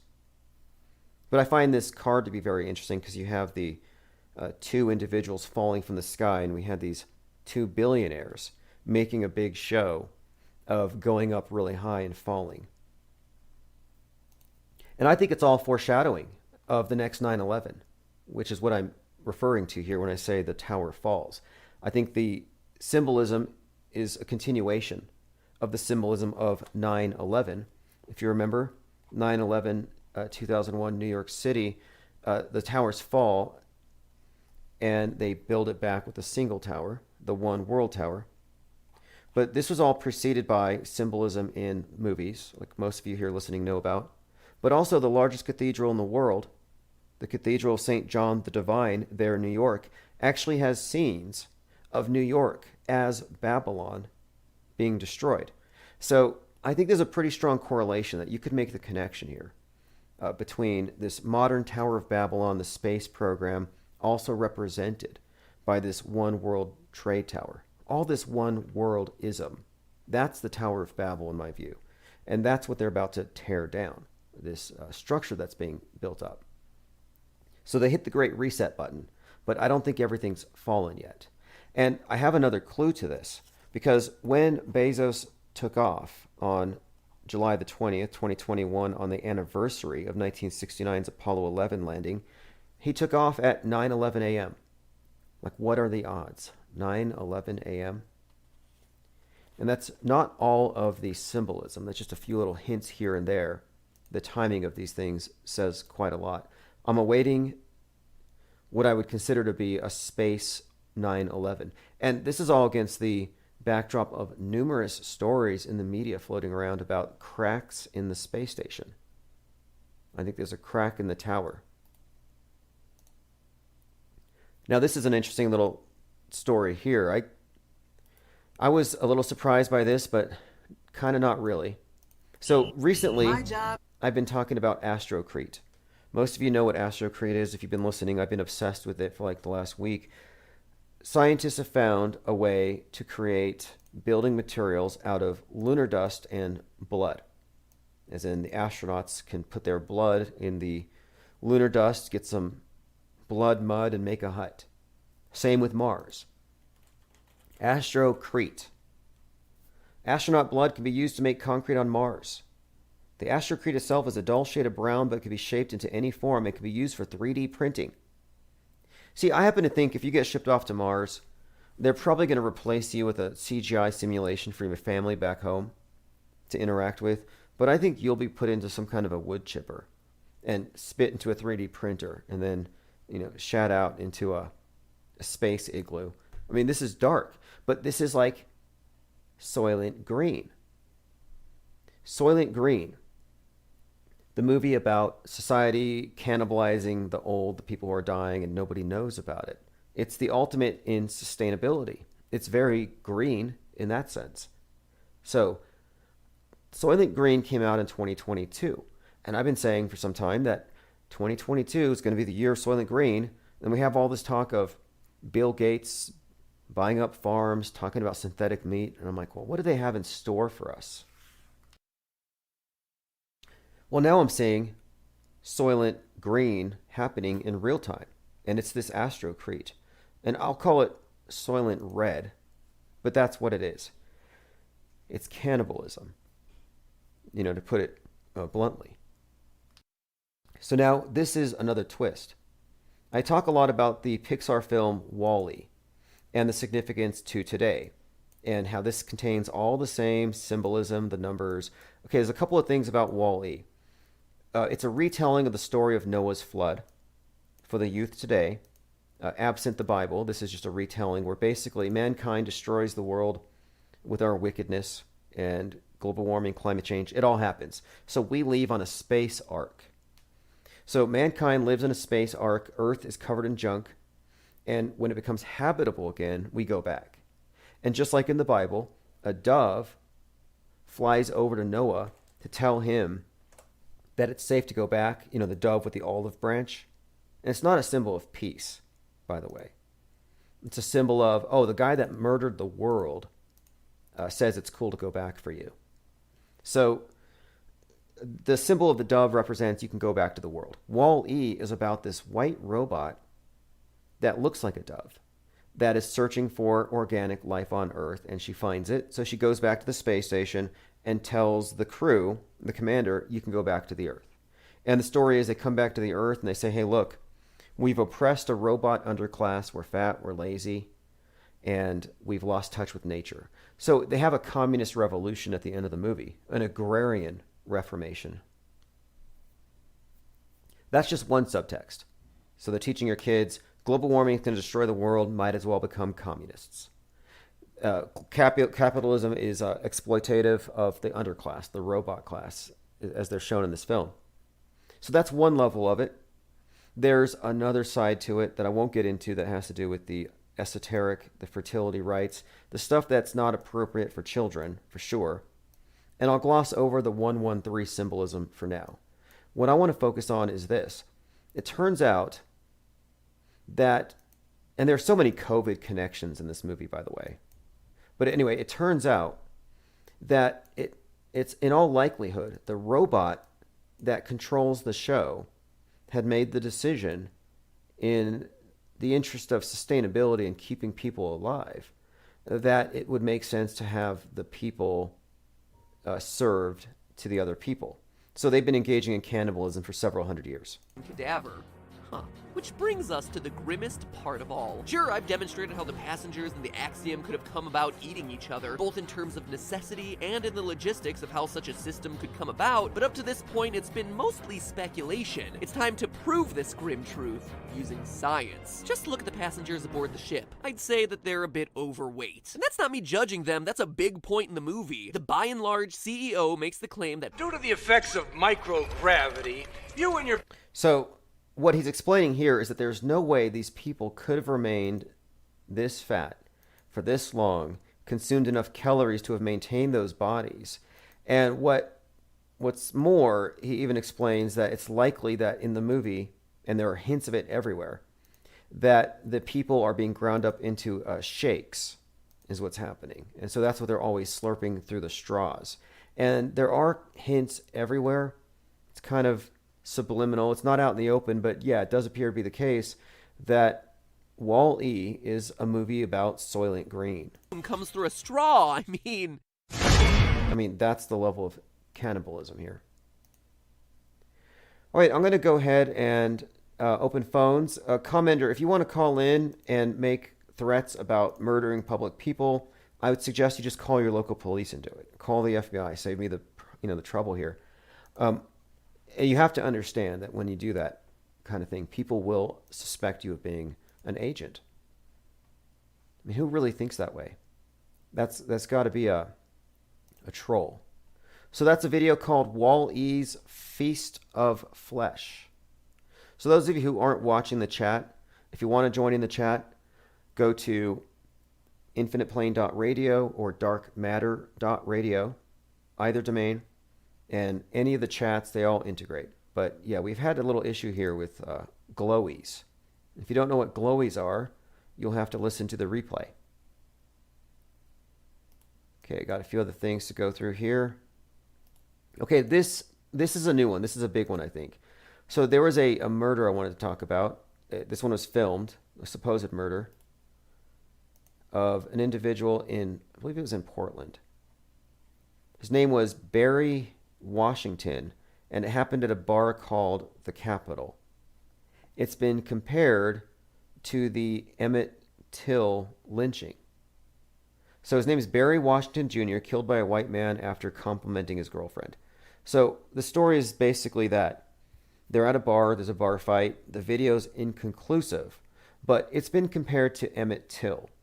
And so I had to look into Emmett Till because there's a reason why they would be bringing this up. Social media influencers are making these comparisons. And so you have that basic comparison. A similar motivation. The Emmett Till one was probably worse. I mean, this other guy was shot. This was something else, dragged out of his house. Created a huge stir, of course, because of the brutality of it, and you had an open casket funeral. Now, I looked up Emmett Till in the news, and it turns out and this could just be coincidental, but it turns out that for the last few months, many of these Emmett Till Historical Society sites, many of these memorials have been vandalized, defaced, graffitied, stolen, shot up. So what is up with all these Emmett Till historical markers and monuments being destroyed? Bullet-riddled Emmett Till sign on display at the National Museum of American History. Now, I think these most likely fall into the category of fake hate crimes. They fall in the 66%, probably instigated. But the reason why I'm pointing this out is that now you have, after months of these Emmett Till signs being taken down and vandalized, here's one. Emmett Till memorial sign still missing after 66 years of, 66th anniversary of his death was last August. So they had a sign there, and on the 66th anniversary, some racist presumably stole it. So again, against the backdrop of all these Emmett Till memorials being vandalized, you have an individual killed in a way that's reminiscent. So I looked into it. His name is Barry, which I thought was interesting because Barry is what the QAnoners call Barack Obama. They believe his real name is Barry Soetoro. The bar was called the Capitol, and his name is, of course, Barry Washington. I think these are kind of interesting. And his middle name is Christ or Cristino. He's 22 years old. So these are the main points that kind of stand out in terms of the pattern and if this fits a bigger picture. So I thought, well, 22 stood out, and it has, and I've been talking about this, that this year has been very consistent with a lot of the media psyops fitting certain patterns, like Gabby Petito, the disappeared Van Lifer, 22. We just had the 22-year-old football player getting shot. This guy, 22. COVID-22 is out. You had the social media influencer with the 22 on her shirt falling through the table. Virgin had their 22 Unity launch. ISS has been up there for 22 years.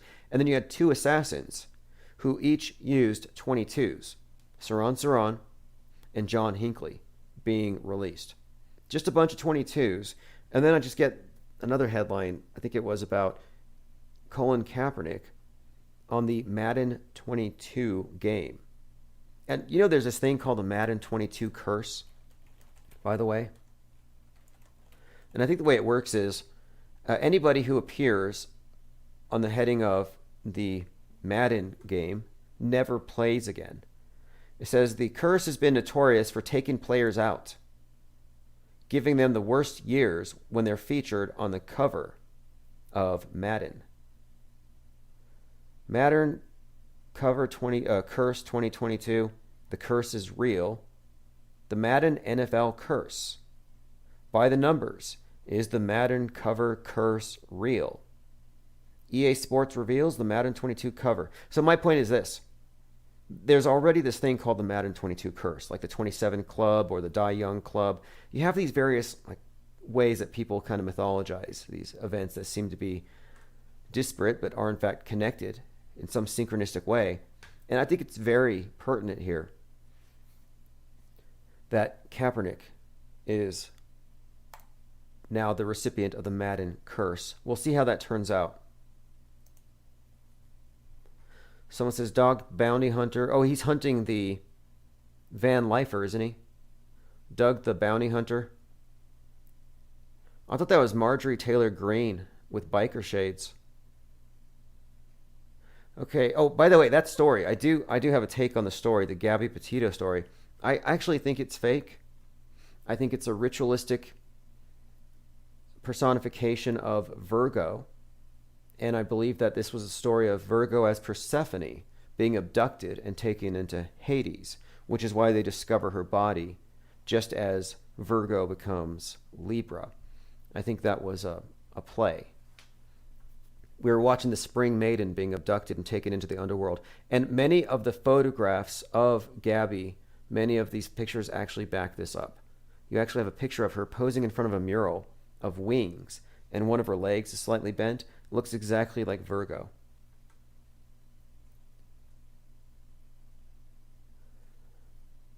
Hand Planer says, Tim, did you ever watch Better Call Saul?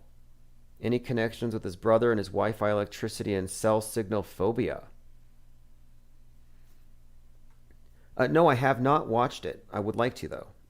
I'm very close to the Breaking Bad tour, and I see their meth van driving around. It's a tour. It's not a real meth van anymore. Infinite Plane Radio. Hey, how's it going, Tim? This is Way BMX. Oh, awesome. I just had something to add about the Petito case that I found like a really strange connection or synchronicities. There's this will go into other internet culture. So it's like the Chris Chan lolcow sort of personality that was on the internet, right? Have you heard of that person? Go on. I think I know who you're talking about. But... Well, yeah, Chris Chan, like the tranny autistic that ended up raping their old senile mother, right? So it starts with that. So there was the phone call that was released where he's talking to this girl. Some internet sleuths find out who it actually was that he was talking to. It was this girl named Isabella, and come to find out that her parents are glowies. They are CIA clowns. They're CIA operatives, and and they come to find out like this girl is a troll herself and into pretty dark kind of pretty dark stuff. Anybody can look up this girl Bella, but so it links with that. And then I go, because I was just like sort of appalled at like how detestable they're painting this person out to be, who may or may not be real. I don't know, but I don't know if Chris Chan is real. That's what this is all about. The sort of setup of it all. But the phone call was started it all.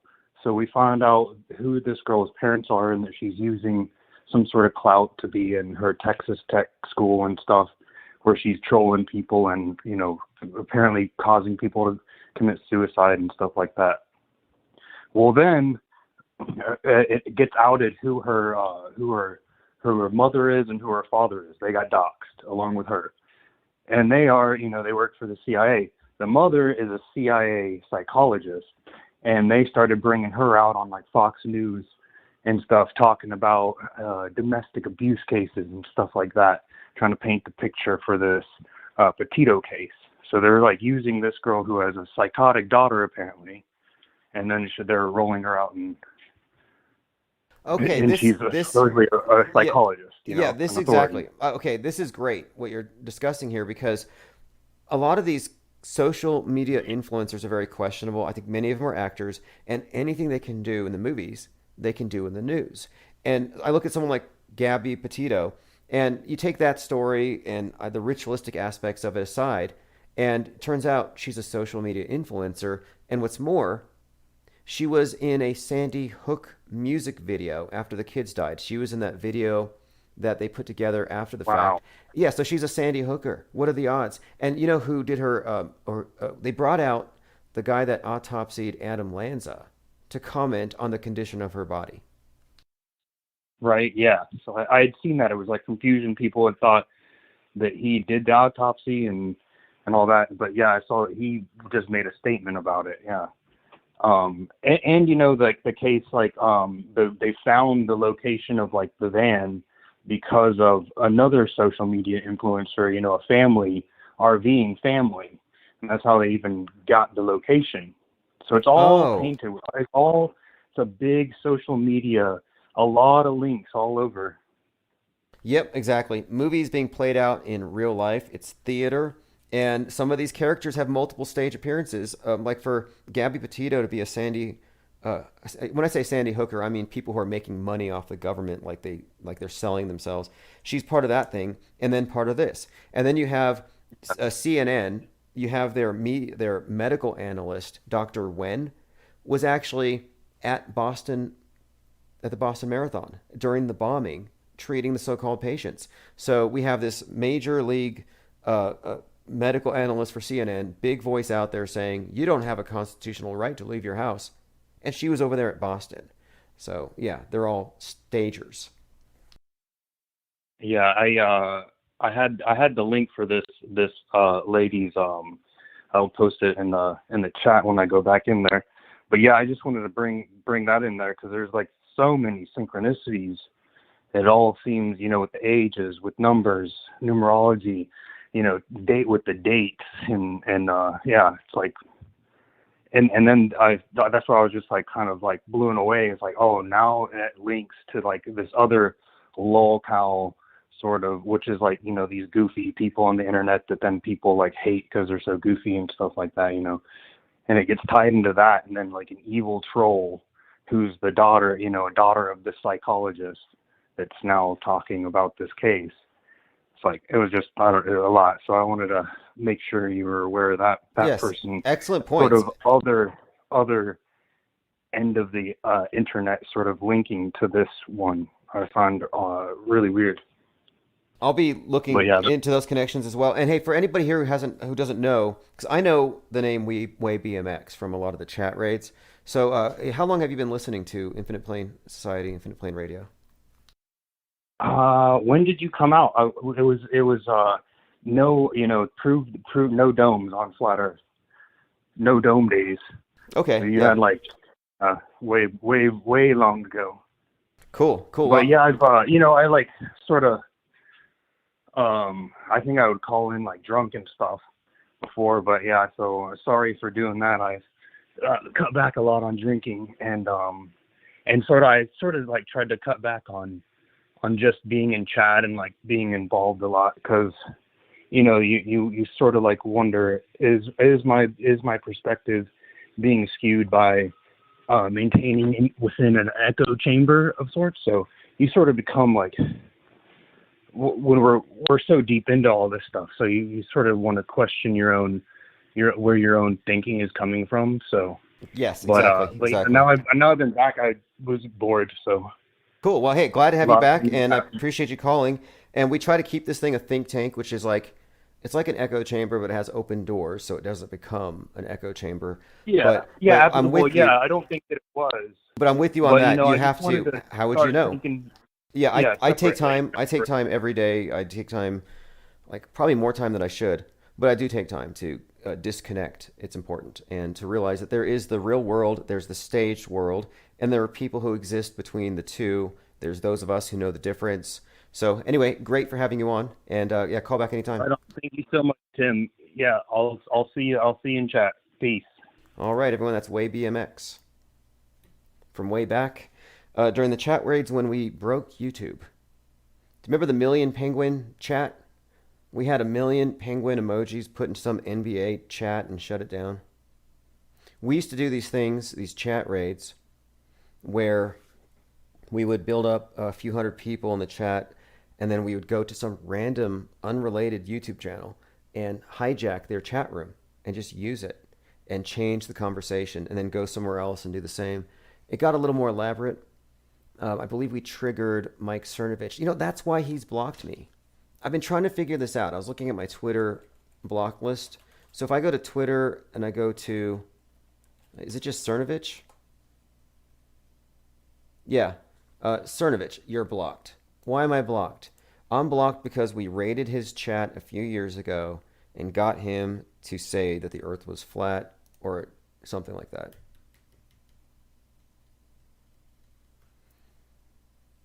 All right, going through some comments. Hand Planer says, last June I camped 4 nights. On the last night, I saw Starlink without light pollution. I told everyone in camp within earshot. Okay. Now, you saw Starlink, but the question is, did you see orbiting CubeSats at 185 miles above your head? Or did you see a bunch of balloons, maybe a convoy, maybe strung together like a train? I would have to ask you what time it was, like what time at night? Hand Planer, if you can answer that question, that'd be great. What time at night did you see a train of Starlink satellites? X Divine Matrix says, "Did you sell flat Earth necklaces? I think I bought one." Yeah, I had a Gumroad account or Gear Bubble, and I put one of those AE maps in one of those necklaces where they put the bubble over it, and sold a ton of those things. That's one of the reasons why I think our channel was so fun, is we were constantly doing things like billboards and chat raids and creating products that would outlast the censorship. Sleepy Random says, "What are the odds that one influencer would solve another influencer's case?" Sure, like, I was thinking about this with Kenosha. In Kenosha, everything looks so real. And I had a hard time, I still do. I'm trying to figure out, how did they blow up Gage Grosskreuz's arm like that? Is that a squib or is it real? Can't be real. And one of the things that always has me leaning towards it's all fake is that all of the gunshot victims were treated by mass media reporters, by friends of Tucker Carlson. Like, what are the odds? Okay, Hand Planer says, "I saw them at 11 p.m. So I would ask you this, Hand Planer. We all know, it depends on the time of the year, of course, but we all know that at night there's a column of darkness above you because you are presumably in the shadow of the earth. And if you look up, that shadow, according to the internet, extends out into space 800,000 miles. So it's almost 1,000,000 miles of darkness above you. So I would ask, how at 11 o'clock at night are you going to see objects that are only visible when reflecting the sun if they're 180 miles above your head? They're not high enough to be outside of the umbra, and they don't have light bulbs. So my question again would be, how could they be reflecting the sun? How would that work at 11 o'clock at night? But I'd have to know where you were, what time of year. I guess it's slightly possible. Restless Bear says, "Column of Darkness, good band name." Well, if you look up and there's a light above you, it has to be getting the light from somewhere. And so you just have to kind of look at where the Terminator light was. You can find many examples of the space station around sunset going above the person's head and then disappearing when it hits the Earth's shadow. Thirst donated $5. Appreciate that. And anybody wants to support this channel, even though we've been prohibited from monetizing on YouTube, we do have Streamlabs. There's a link in the chat, and you can put any kind of message on the screen, and I believe it even has text to speech. I'm not sure if it auto censors either. All right, let's go through some more of these links that I had set aside to discuss. Alex Jones getting sued by that group of Cywar operatives shows you that he's part of the program. All he'd have to do, this is the case with Owen Schroyer as well. All he would have to do is call into question the very existence of some of these characters. Owen Schroyer could probably request or subpoena Ashley Babbitt to make an appearance, because by every indication she's not dead. And some people still operate under the presumption that Ashley Babbitt is dead, that she's some kind of a martyr. Well, she's not. There's a video you can watch. It's called "Everything Wrong with the Capitol Hill Riot in 21 Minutes," and it shows you clearly how that killing was in fact staged. I got a tweet here from Maya. R. Kelly did not kill himself.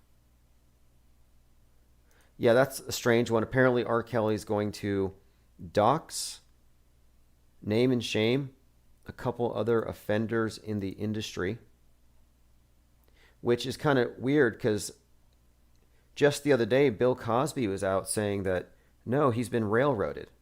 Bill Cosby says R. Kelly is railroaded like he was, that he's innocent.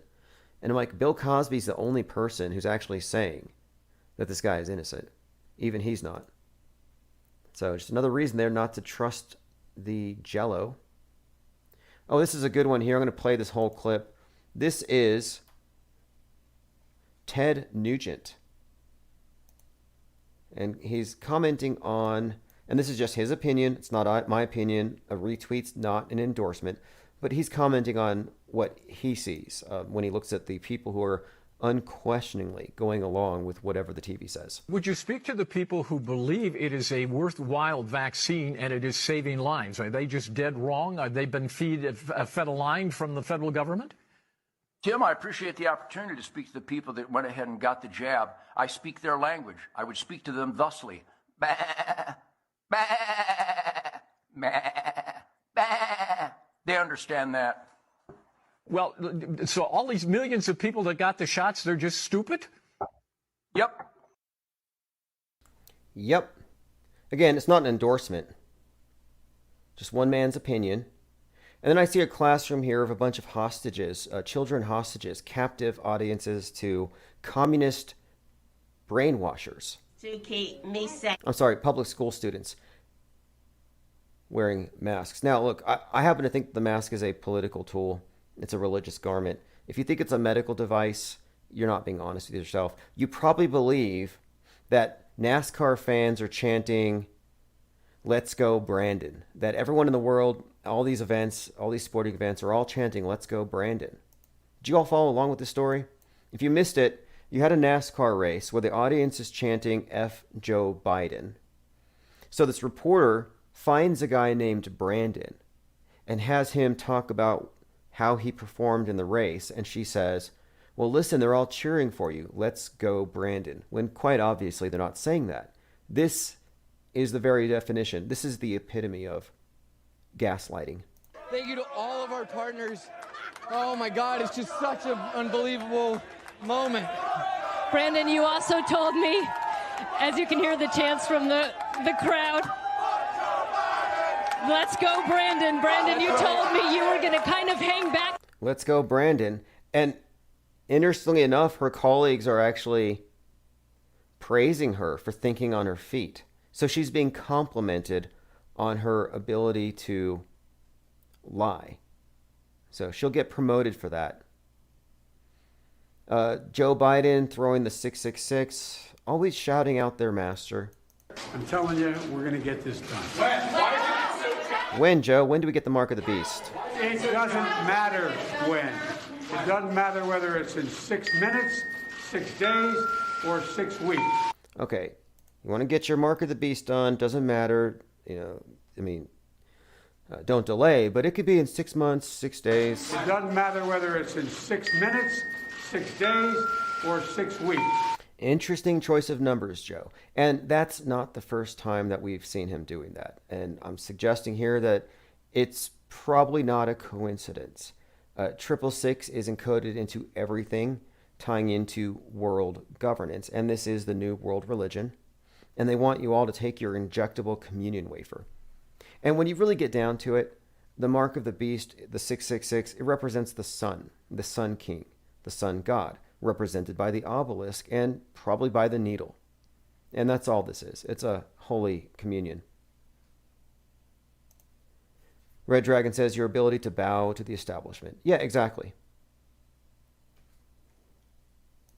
Got to go through a couple memes. This is a great one. It's got the Joker on top, what people think a killer clown looks like. And then it has the reality, what a killer clown actually looks like. And you got you know who on the screen. Now, we may make fun of, poke fun of, or satirize, or even just accurately describe some of these clowns. But there's no hate. None. There's no time to even expend energy, hating people. We're just describing things. This is a careful analysis. So the reason why I had to cut off that caller is that I don't want people to think that this channel is somehow trying to instigate an insurrection or something like that, which we're not. Okay, let's see here. For the most part, activism is controlled on both sides anyway. It's like, you want to follow controlled opposition? Be my guest. You got soy boys on the left, Proud Boys on the right. You got boys and boys. It sounds like emotionally arrested political factions fighting for favor of big daddy government. Now, look on the screen here if you're if you're not looking, just imagine basically here on the left you have Joe Biden getting his booster the other day. And this is why I called him a lycanthrope.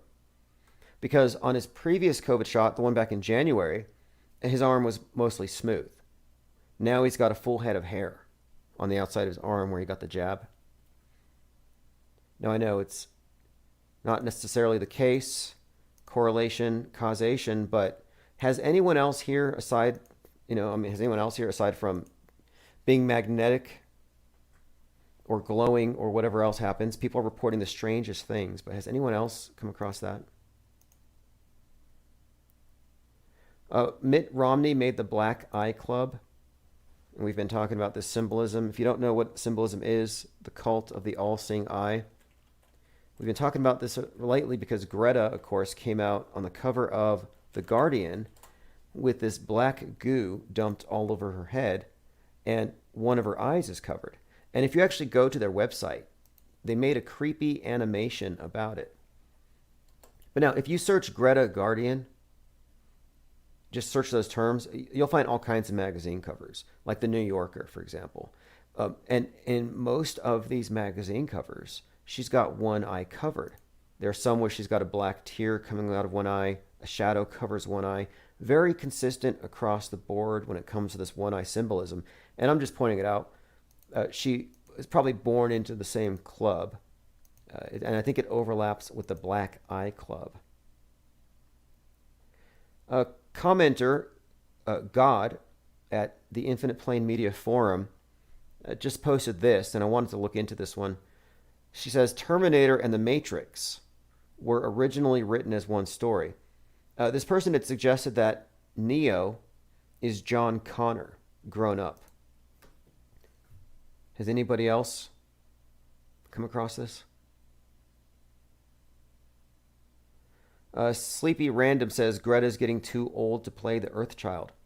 Yeah, I thought so too, at first. But then later I thought, wait, no. They're going to probably keep this thing going. She'll act like a teenager the rest of her life, and she'll fit right in with the fascist left. Someone was asking if I had seen, let me get to your comments, Lynn Wood talking about no planes. Yes. Lynn Wood has actually gone as far as to say no planes, but he doesn't go far enough. I mean, he's right about no planes. If you ask me, there were no planes. If you look at the video footage that wasn't filtered by your media, no planes. But now Lynn Wood is going out there saying no planes, but he kind of still believes or goes along with the idea that 3,000 people died. And then my question is, well, don't you have to subtract the people that were supposedly on the planes? Trump-allied QAnon attorney L. Lynn Wood says 9/11 was a deep state fake. Very interesting character.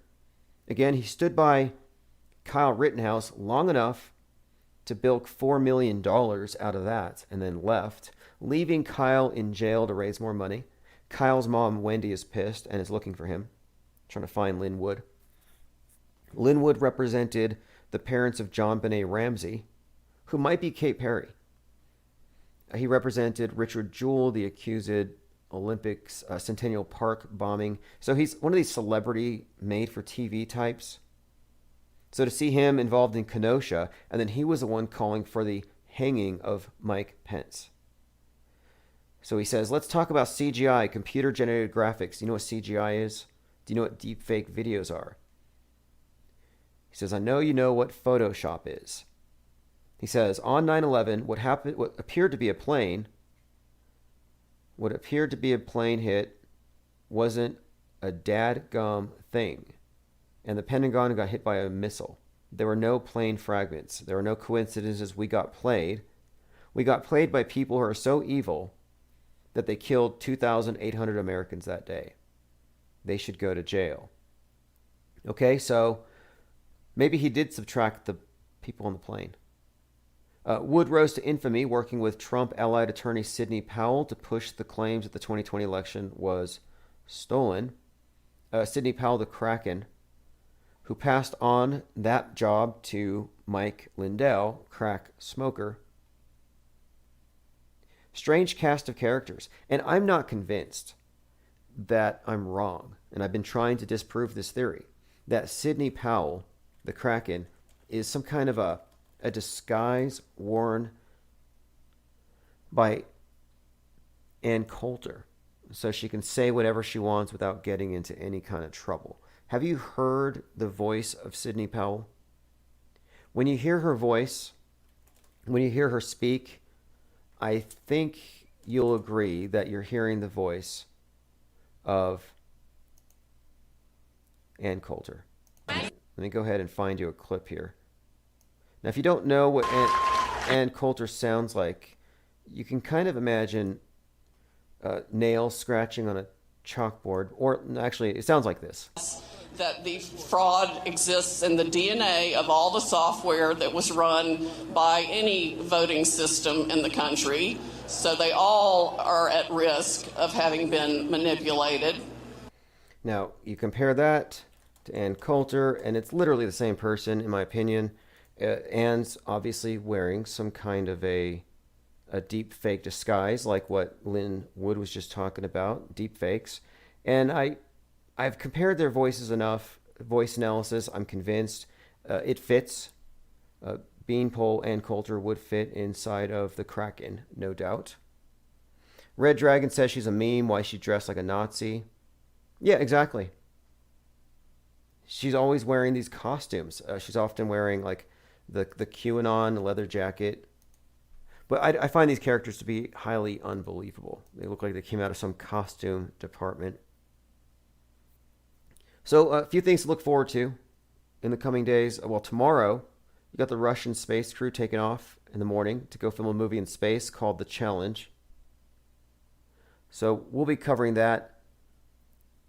We have William Shatner, 90, taking off to space a week after that. So that's, further, I think that's further evidence that space has been so trivialized and it's being turned into a movie set, and it doesn't look good. I think that this is the end. I think it's jumped the shark, and even SNL has kind of caught on to this. In fact, I have a couple still shots from the Saturday Night Live spoof on this space race, and it actually has the space station getting one of its solar panels knocked off. It's kind of funny how these things are always somehow preceding real events, and so I'm kind of looking forward to see what happens with that. Space station has a crack in it, by the way. All right, I'm going through some comments. Molly Rowland says, the more I research, the faker every single piece of news about space seems. I feel like that's the case. I think it's mostly fantasy. I think the Astrocrete is a good example of this. And I just remain unconvinced that they're able to do what they claim to be doing because their special effects just aren't that believable. I guess, some of us are just too discriminating of audiences to be fooled by this really bad science fiction. That's why I've often compared what we do to Mystery Science Theater 3000, where you have a captive audience forced to watch bad sci-fi movies, presumably to drive them crazy. That's the motivation. And the characters are able to stay awake and stay sane. Rather, they don't lose their minds because they make fun of these movies ceaselessly. Okay, I got another video someone wants me to play. Jason Whitlock did an edit here of Biden. I don't care if you think I'm Satan reincarnated. United States of America. No matter whether it's in 6 minutes, 6 days, or 6 weeks, we're going to get it done. All right, there you have it. And those aren't the only examples. There are many, many more of Joe Biden with his shouting out to the devil. All right, everyone, thanks. You are listening to Infinite Plane Radio. Stick around for live call-in shows. Stay for the music and recent replays. Join us at infiniteplane.live for 24/7 live chat with other listeners.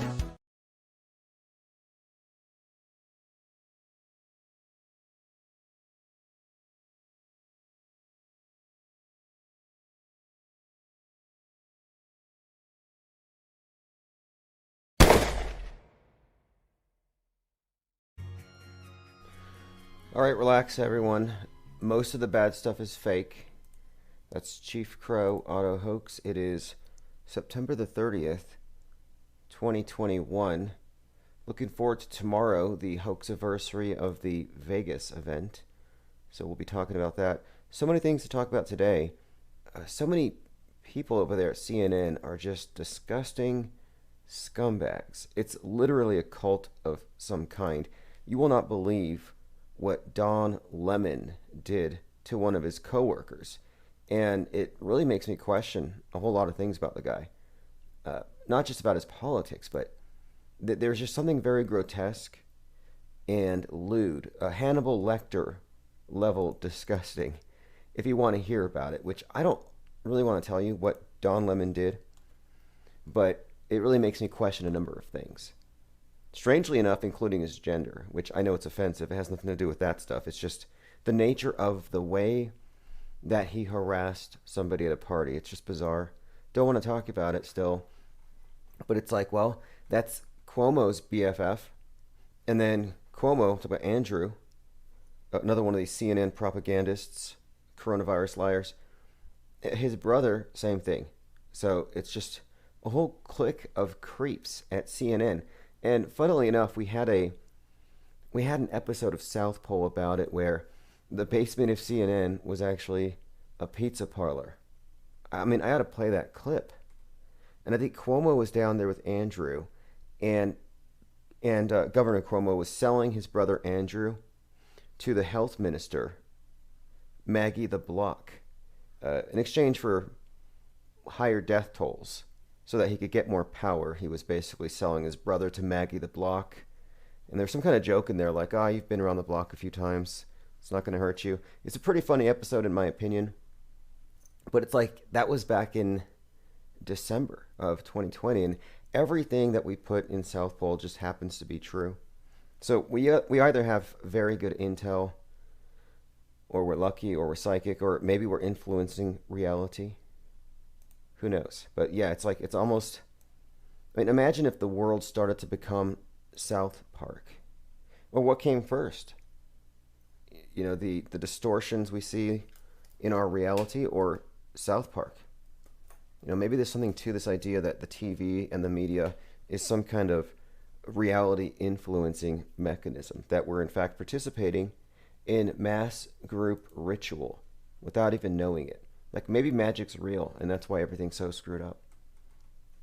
Apocalyptic smile, yes, that's what I'm talking about. I don't even want to describe it, but basically, Don Lemon approaches somebody, and he does something horrible, and the guy sues him, and then he says it's a frivolous suit, and he laughs it off, which it's not frivolous. You know, if Don Lemon, if he still has a job after this, then there's something that he knows about his higher-ups, because you can't take any of these creeps in isolation. They're part of a network. And I think that they're involved in the news somehow, but I don't know. For the most part, they read teleprompters, they're propagandists, and they've got some kind of weird sex cult, for lack of a better term.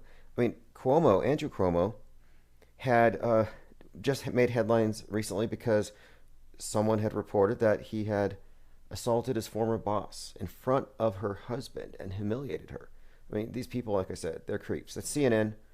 I don't know how I got to this topic. Okay, so let's go ahead and get into the list of other things I wanted to get into tonight.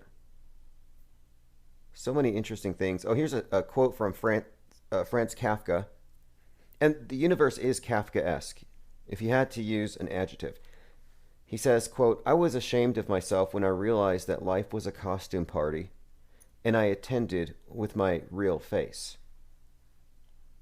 Kind of an interesting statement there, because, you know, all this talk about masks and everything, and it's like, well, weren't we already masked in some sense? Aren't we already? You know, the hoodwink, I guess is what I would call it.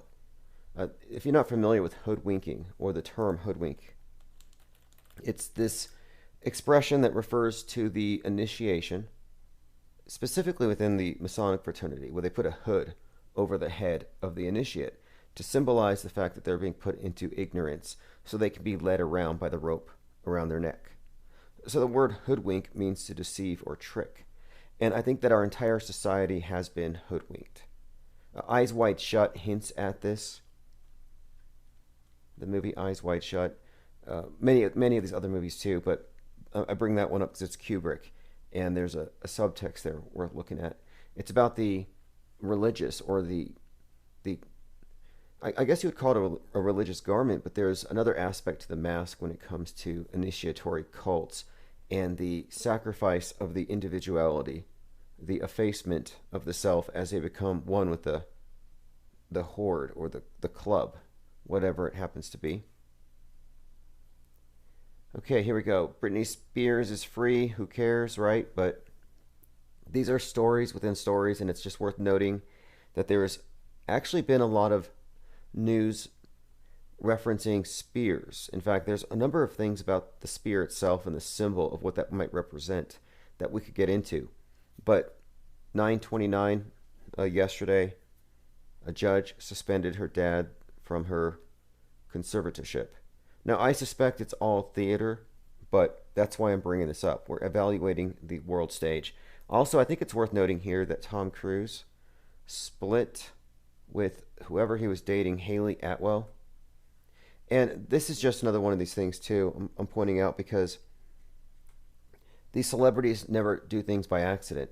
Did you know that Tom Cruise divorced every single one of his wives at the age of 33? Like, these things aren't coincidental.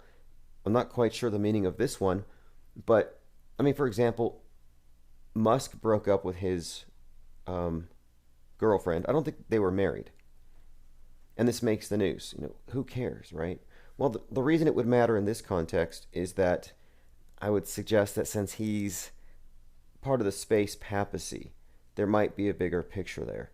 And these are major influence agents. Now, in the case of Grimes leaving Musk, there is kind of a little freak show attached to that. Apparently, she has plans to inhabit a moon and turn it into some type of a commune. And I believe she said a commune for women only. I'll see if I can find that link. It's one of the stranger twists that the story has taken. But they mix these things. They mix reality and fiction all the time. I don't think there's any coincidences, or I don't think there's anything insignificant about the release dates of John Hinckley, you know, would-be presidential assassin, Saran, assassin of RFK. You know, what's with these assassins being let loose right now? It all seems to be a little much, happening all at once. And this is something else too. This is you have to look up if you don't have your helmets on. You might want to lock down if you believe in space junk, because China, quote, lost a satellite. So this was actually now 2 days ago. Their state media reported that they were sending the Xi'an-10 satellite. They confirmed that they don't know where the hell it is. They know it's in orbit, but they don't know where it is. So I can only guess that we're probably going to see another piece of space junk sooner than later. Okay, here's the story with Grimes, and a little bit more here of this beef between the billionaires, the billionaire blimp club. Musk is now mocking Bezos's phallic rocket. Like, they can't stop drawing attention to that, and I have to wonder why. Here it is. Grimes is creating a, quote, lesbian commune. Not just anywhere. She says, quote, I'll be colonizing one of Jupiter's moons, Europa, separately from Elon. So I think they're going to share custody of their 3D printed baby, but she's going to be on one of Jupiter's moons, according to page 6, New York Post. She's also got an album coming out. She announced that the vibes for her next album are about a space opera AI romance. She explains that her lead artificially intelligent demon, or AI demon, is named Dark Matter. So Dark Matter, her AI demon, enters as a black swan, but they fall into a romance. They're the only two AI beings in the universe. It's another woman. So you have these lesbian AI gods out there in Jupiter. That's where Grimes is at. All right, going through some comments. Flat Fact says, really, spear, that's interesting. The word spear is very old. Well, my take on it was this. Recently, the ADL had made the point to say that the image of St. George spearing the dragon is a hate symbol, that it represents something racist, like the 3%ers driving out people with the devil in them, the DNA, the reptilian DNA, or whatever, the devil's blood. That's how the ADL explains it, that this is some kind of purity thing, and that St. George is now a hate symbol. But I had never really thought about that in that context, but it is interesting that they've made that association, because now you have the QAnon killer out there in California, who today pled not guilty, by the way, Matthew Coleman, and he claims that Q commanded him to kill his kids. And moreover, he said that he had to kill his kids because they had reptilian DNA. So his kids have the snake blood because of the mother. And what does he do?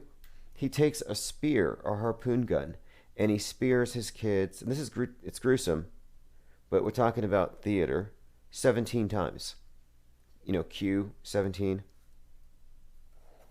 He probably drew a Q in the ground on the beach and stabbed him 17 times in the middle while chanting Trump, Trump, Trump. I mean, that's how dumb this story is. But my point being, they used the symbol of the spear killing the serpent babies on the ground. All right, well, we will continue with that. So Musk says it could have been a different shape potentially, mocking Bezos' rocket. He says, well, this is what they've been doing. They've been making fun of each other's rockets. But the thing is, these are all basically the same symbol. This is the obelisk of the New Age. It's the symbol of the earth god that they worship. And you most likely, you don't worship him, but you attend his church. Do you recycle? Do you pay carbon taxes? Do you believe in global warming? Do you fear that if we don't do something to mitigate global warming, anthropogenic global warming, that the globe god will flood the world, like in the days of Noah? Because if you believe all of that, well, then you actually more or less worship their god. Flat Fact says, what is wrong with people? They will believe anything, especially doom, gloom, and scary. Well, I don't know if it's entirely their fault. You see, I think everything that you see in the news is unbelievable, but it's rendered believable through the breaking down of the Overton window, the window of discourse, where things that are outside the realm of possibility suddenly become feasible because we're inundated with it, albeit through fiction, but it's always there. Like the story about Adam Lanza kicking down the door and shooting 27 people with 27 headshots, perfect score, and then taking himself out. Okay, that is unbelievable. But if you played first-person shooter video games for a few months, yeah, it's believable. In fact, you'd probably think you could do better. So I think they use video games, they use movies, they use comics, all to stretch or rather to shape our expectations, maybe even to give us a fantastical worldview so that things that are pure fantasy seem realistic to me. I was watching a little bit of the contention between Flat Earth, Orpheus, and Mick Toons. So Mick Toons is a debater. He likes to debate against the Flat Earthers. And Jake the Orpheus is a guitar player, comedian, van lifer, activist, former Flat Earther, but definitely calls out the fake space stuff. And he got into it with Simon Dan when he said that Jeff Bezos' rocket was fake. Now, we know it's fake. But the thing is, well, when I say we, I mean those of you who've paid attention to it. It's fake until proven real, unless you just totally have accepted the burden of proof, if you're an auto believer. But if you critically look at it, you have to say it's eminently fakeable at a minimum. So he's just pointing out that why don't we have any continuous footage? Supposedly they're floating in zero G for 4 minutes. Well, 4 minutes, that could be blissful. What would you do up there at the top of the world for 4 minutes? Well, all we get is a choppy edit where they're throwing Skittles in each other's mouths. Awkwardly, I might add, if you look at the footage where Oliver Demon, the 18-year-old, is upside down on the ceiling doing this, I don't know what you'd call it. Like, he's doing the splits, but he's on the ceiling. And so his head is basically between his legs, and Jeff Bezos is throwing orange balls in his mouth. Like some bizarre zero-G twister miniature golf game. So it didn't look like they were actually up there looking at the world so fragile. It just looked bogus. And so Simon Dan, his mind is blown. How can you not believe it? Because video is proof in his mind. McToon defends that. Jake hits back. Anyway, they're beefing. Just leave it at that for the most part, except to say this. There are people who literally don't understand basic video editing, and they see video as absolute evidence. We call them auto-believers. It's almost like you got your five senses, and then you have another sensory apparatus. It's the screen. It's the monolith, the black screen, your smartphone, the curated reality that they give you. And that takes precedent over everything else. And to me, if that's the case, if you're such a mind that, that you're mediated to such a degree that all of your perceptions are filtered through their computer models and their screen, then you're on the other side of it. You're basically in the TV. You're inside the monolith. You've already made the transition of David Bowman in Space Odyssey from, Spacefarer into the merging with the monolith. And I think that's what Kubrick was talking about. I believe that the symbol in 2001 Space Odyssey of the monolith, which has made an appearance recently at NATO with the digital monolith, I believe the story there is the story of the centralization of all media, and therefore all minds, as all minds are mediated from the monolithic centralized media. Or it will be, as soon as they finish this war on information, the war on memes. They're still fighting the infodemic. If you didn't notice, the real purpose behind the fake-demic was to attack, or rather suppress, the infodemic. The infodemic isn't just conspiracy theories or right-wing memes. No, the infodemic actually refers to the internet itself. The free flow of information that's not entirely regulated. Salty Siren says, let's cancel Greta. She's appropriating and fetishizing people with vitiligo. I don't know what disease that is. I was talking about her acting abilities, and I was thinking, and if you want to call in and clarify, but I was thinking about her acting abilities, because she's up there screaming blah, blah, blah at the world.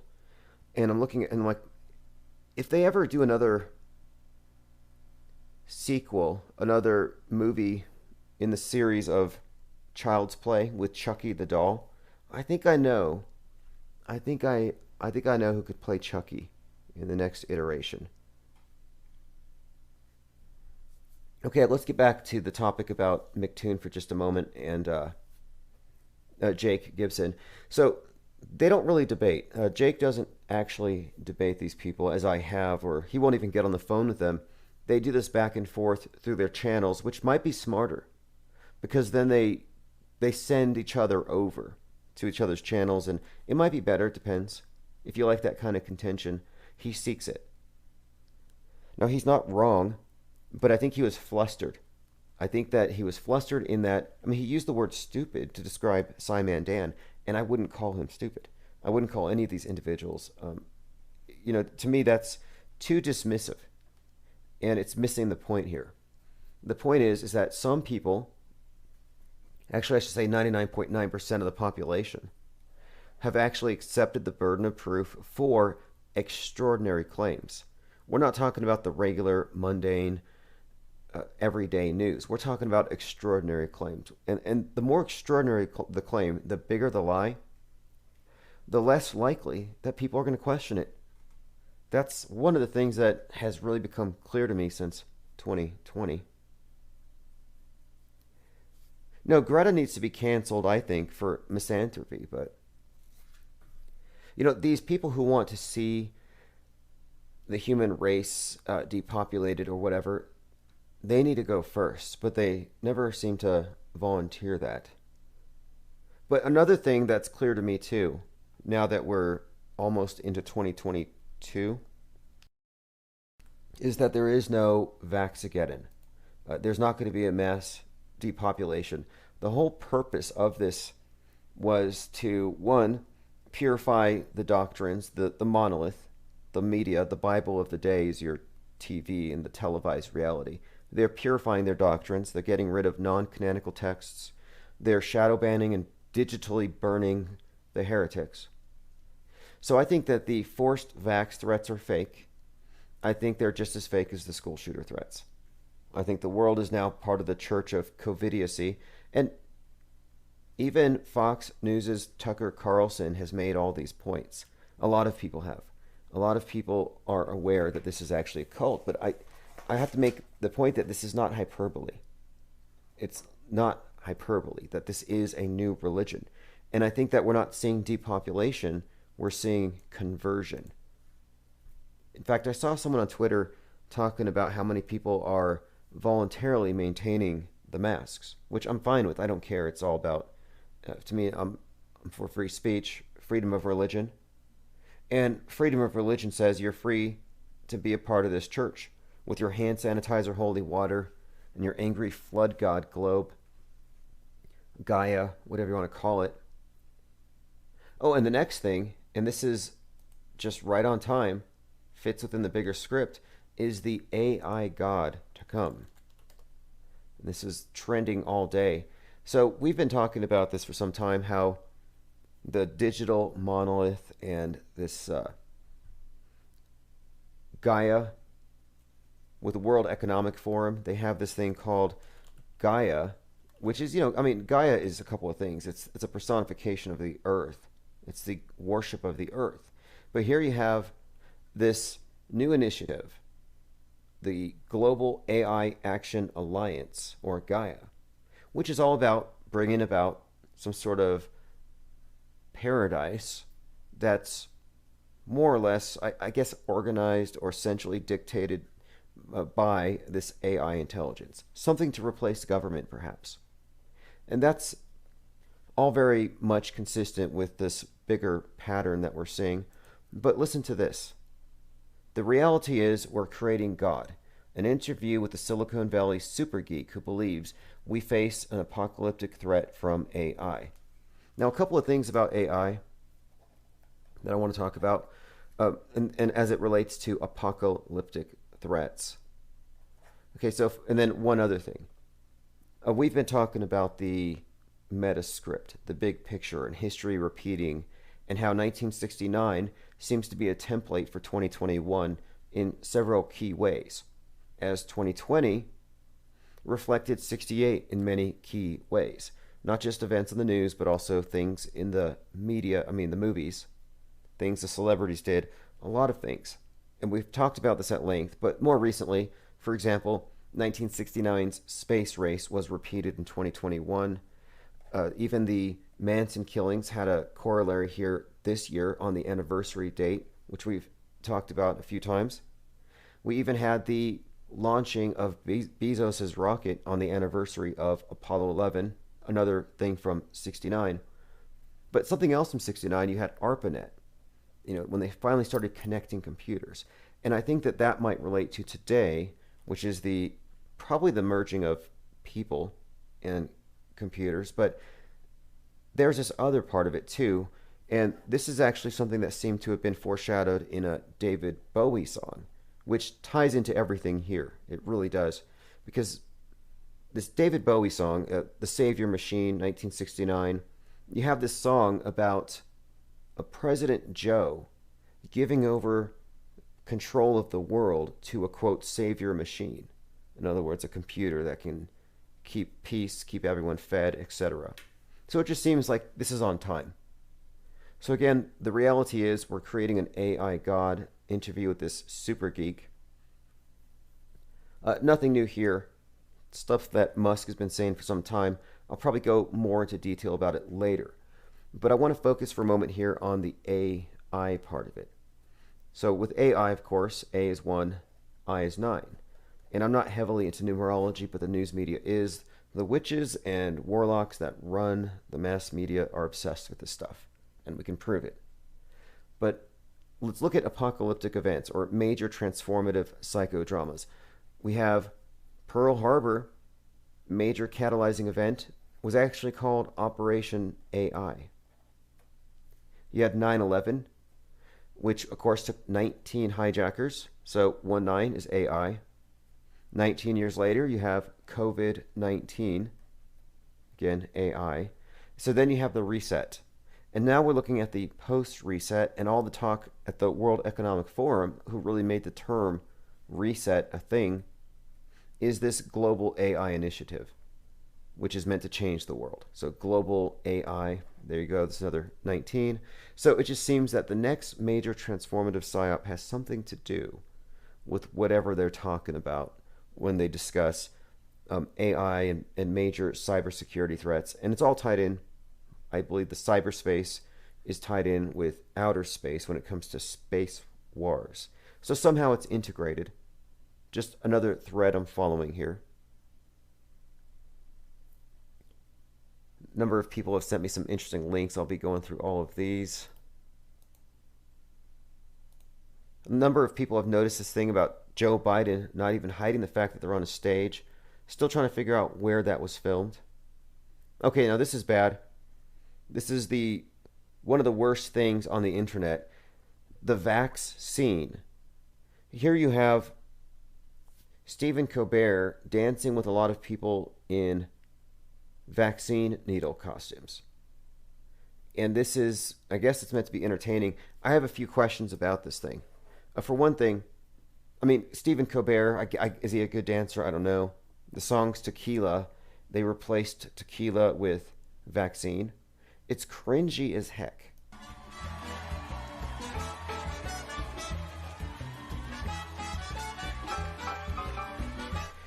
So they're all celebrating like idiots, dancing around, prancing around because of vaccines. But I'm thinking here, who needs to hear this?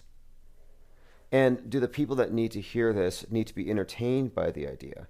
Or is this type of stuff just convincing the people who are already sold on it? It just doesn't seem like this would be very effective over the skeptics.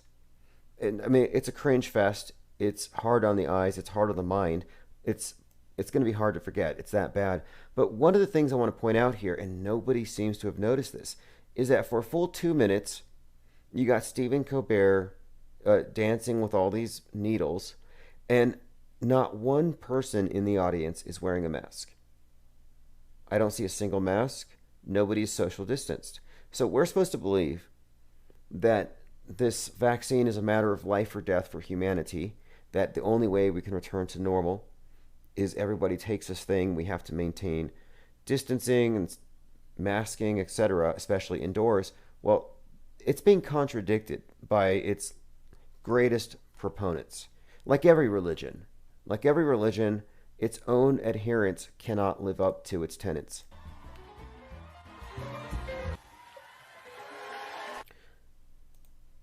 Cringe fest for sure, says Finbar. Yup, exactly. Flat Fact says the great-great-grandchildren are going to cringe. Hello, future, we're so sorry. Yeah, hopefully they don't erase those of us who weren't with it. This was almost as bad as Bill Nye's sex junk. In the same category. It's just in poor taste. All right, let us continue. I mean, this whole vax cult thing, fetishizing a simple medical procedure. A superstar Russian actress flying to the ISS next week. We'll be keeping an eye on that. No word exactly on when Tom Cruise is going. Air Force Secretary Frank Kendall reveals a Chinese threat, global strike from space. So that's on the horizon. And I don't know if this was meant to leak. The article by BreakingDefense.com implies that he inadvertently revealed a Chinese threat in the form of kinetic weapons. Says, the Chinese threats include precision weapons with steadily increasing range, including the potential for global strikes and strikes from space. Someone else in the room said, I'm surprised he got clearance to mention it. And this was a signal to the Chinese, the source believes. It says there is a potential for weapons to be launched into space. This is an old concept from the Cold War called the Fractional Orbital Bombardment System, which basically goes into orbit and deorbits to a target. So this is what's next. It's been discussed. Nothing new here, but I think it's just foreshadowing this idea of kinetic weapons and space wars. I think that we may get our space war, but I don't think it's going to be Martians. I think it's going to be a little more mundane. YouTube cracks down on anti-vaccine misinformation. I'm not sure how much worse they can get. I mean, you can't even joke about it. But apparently, they're going to crack down on it even further, eliminating big channels that spread, quote, misinformation. As far as what misinformation is, it's very vague. You could take everything Fauci said in early 2020. It would be misinformation by today's standards. A YouTube spokesperson said channels of well-known vaccine misinformation spreaders will be terminated, naming Joseph Mercola as well as Robert F. Kennedy. Yeah, Robert F. Kennedy is a big voice in the anti-vax movement, and he's also a defender of Sirhan Sirhan, who he says was not responsible for the murder of RFK, but that was actually done by the CIA. Whole family of conspiracy theorists there. And by the way, I haven't mentioned this much recently because I'm just tired of them moving the goalposts, but the QAnon crew, the Kool-Aid drinkers, actually still do believe that JFK Jr. is about to pop his head out somewhere very soon. And even more unbelievable, JFK himself. So get ready for your 105-year-old undead president. What's he going to look like at 105?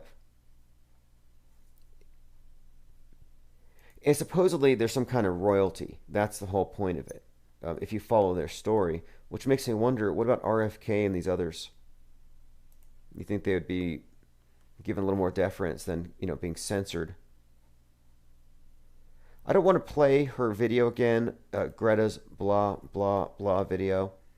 I really don't. It's already made the rounds. I think everybody here has heard it. Does anybody here want to hear it? The Greta Thunberg. A little more cringe, but we'll just go ahead and play it. There is no planet blah, blah, blah, blah, blah, blah, blah, hugging, or blah, blah, blah. I'm trying to figure out, could there be another meaning to this? Like Build Back Better, the 3 Bs or 6s. Could there be another meaning to it? So I actually looked it up in the Gematria calculator. What does blah, blah, blah add up to? Let me go ahead and pull that up. Blah, blah, blah. 50, blah, blah, blah. Net zero, blah, blah, blah. Climate neutral, blah, blah, blah. 30 years of blah, blah, blah. What do we want? When do we want it?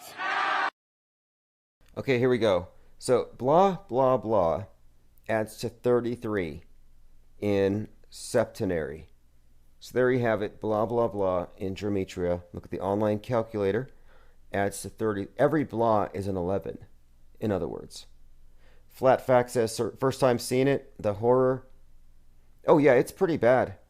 It shows you, though, that she's trying to play up this idea of a youth rebel, which is what made her famous, but she's like a child star reprising a role that she's outgrown. I'm expecting college-level dissertations on how to save the whales from her after all the time she spent with such luminaries like John Kerry, Arnold Schwarzenegger, and Al Gore. But no, she's playing up this petulant child thing.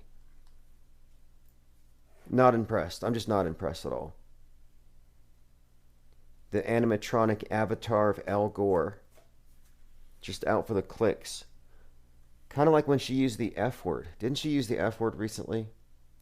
Let me bring that up. Greta Thunberg. F word. I know she F-bombed. Okay, here it is. God, there's so many of these. This is a manufactured character, obviously. Well, anyway, I don't want to dwell too long on it. I just wanted to bring this up. It adds to 33. Does it mean anything? I don't know. She's a puppet. I was watching some of her mother's opera performances, and that could be another side to it too. Maybe she has some kind of, I don't want to psychoanalyze her too much, but her mother's an opera singer. Beautiful family. She's obviously I'm talking about her mother. I think she speaks multiple languages. We're talking about very high achievers, and Greta's kind of a, maybe she's kind of a, I don't want to say a runt, but compared to her parents, she has a lot to live up to, and maybe she's angry, and she wants to get back by burning the whole system down. Kind of like Bill Gates. You can't say there's not a revenge motive in there somewhere. Maxwell Cooper says, market research thought the F word would play well.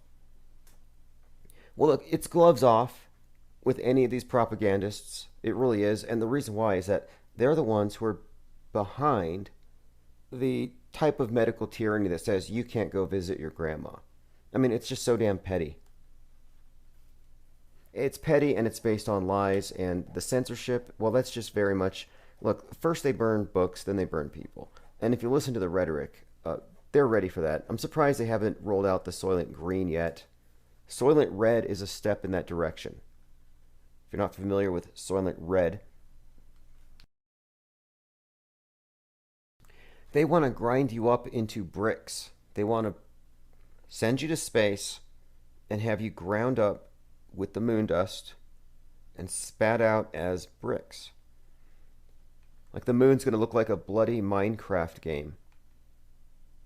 Bunch of blood igloos, blood mud igloos. It's going to look like a scene out of Doom, one of these really grotesque video games.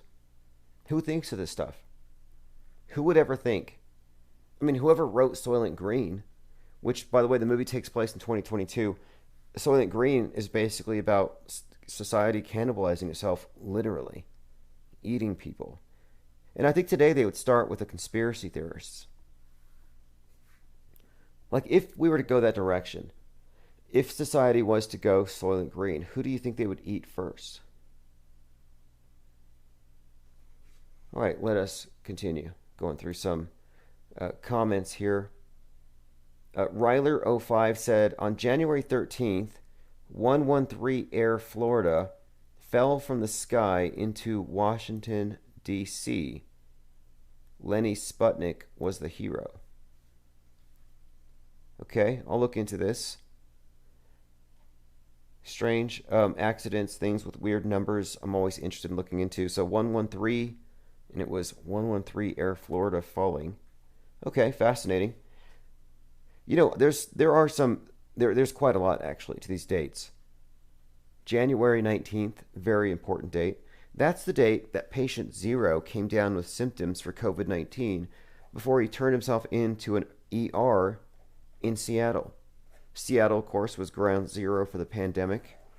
They declared a pandemic once it was verified here, and it was there in Seattle. But patient 0, 119, like a reverse 9/11. Very common. I think that was the release date of Donnie Darko, which is a movie about stuff falling from the sky, and a movie that has a lot of 9/11 references and Corona references, Donald Trump references, time travel, all kinds of interesting things in Donnie Darko. We'll have to go through a lot of these movies again here very soon, just to show, because we analyze the news quite a lot, the predictive programming in the news media, but it's deep in all of the movies and comics. Okay, another crewed flight of the New Shepard vehicle. There's going to be a lot happening actually in October. You've got William Shatner, you got the Russians filling the movie in space, Bezos is sending another crew up there. So it's quite a lot. I'm not sure if Tom Cruise is going to make it, but I'm keeping my eyes up. Okay, so David Hogg says, and this is a tweet, I remember growing up and having my dad go for weeks as an employee of the federal government without pay. These shutdowns hurt real families. For those who say he shouldn't have gone to work, he was an FBI agent, so that wasn't an option. Interesting. So does David Hogg ever have to work without pay? You know, is there overlap between a lot of these crisis actors and these intelligence agencies? Just seems like if you hired a regular actor, like an SAG actor, they might blow the whistle for money. So something is keeping these crisis actors from actually blowing the whistle on any of these things. You know, we're coming up on the anniversary of the Las Vegas event, and I can tell you how that was fake in a number of different ways. Just the fact that Eminem did a terrible music video about it should tell you it was fake. But 50 of the same people that were shot at in Vegas were shot at again 13 months later at a different country music festival, a bar. It's like a concert or something.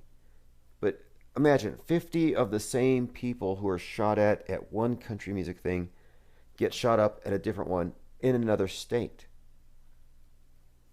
And maybe you can accept that as that's an acceptable coincidence.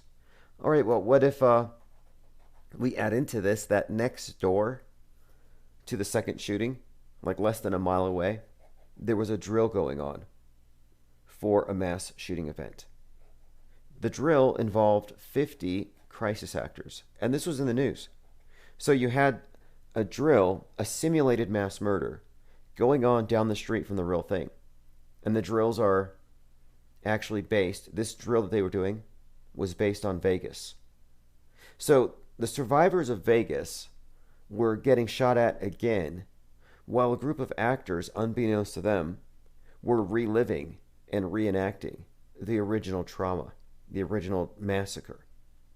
Like, that's just too much to me. It's just too many coincidences. Then you throw into it, you got people like Brandon Kelly, who saved lives at both events, and he supposedly applied a tourniquet to somebody. Well, not a tourniquet, his belt.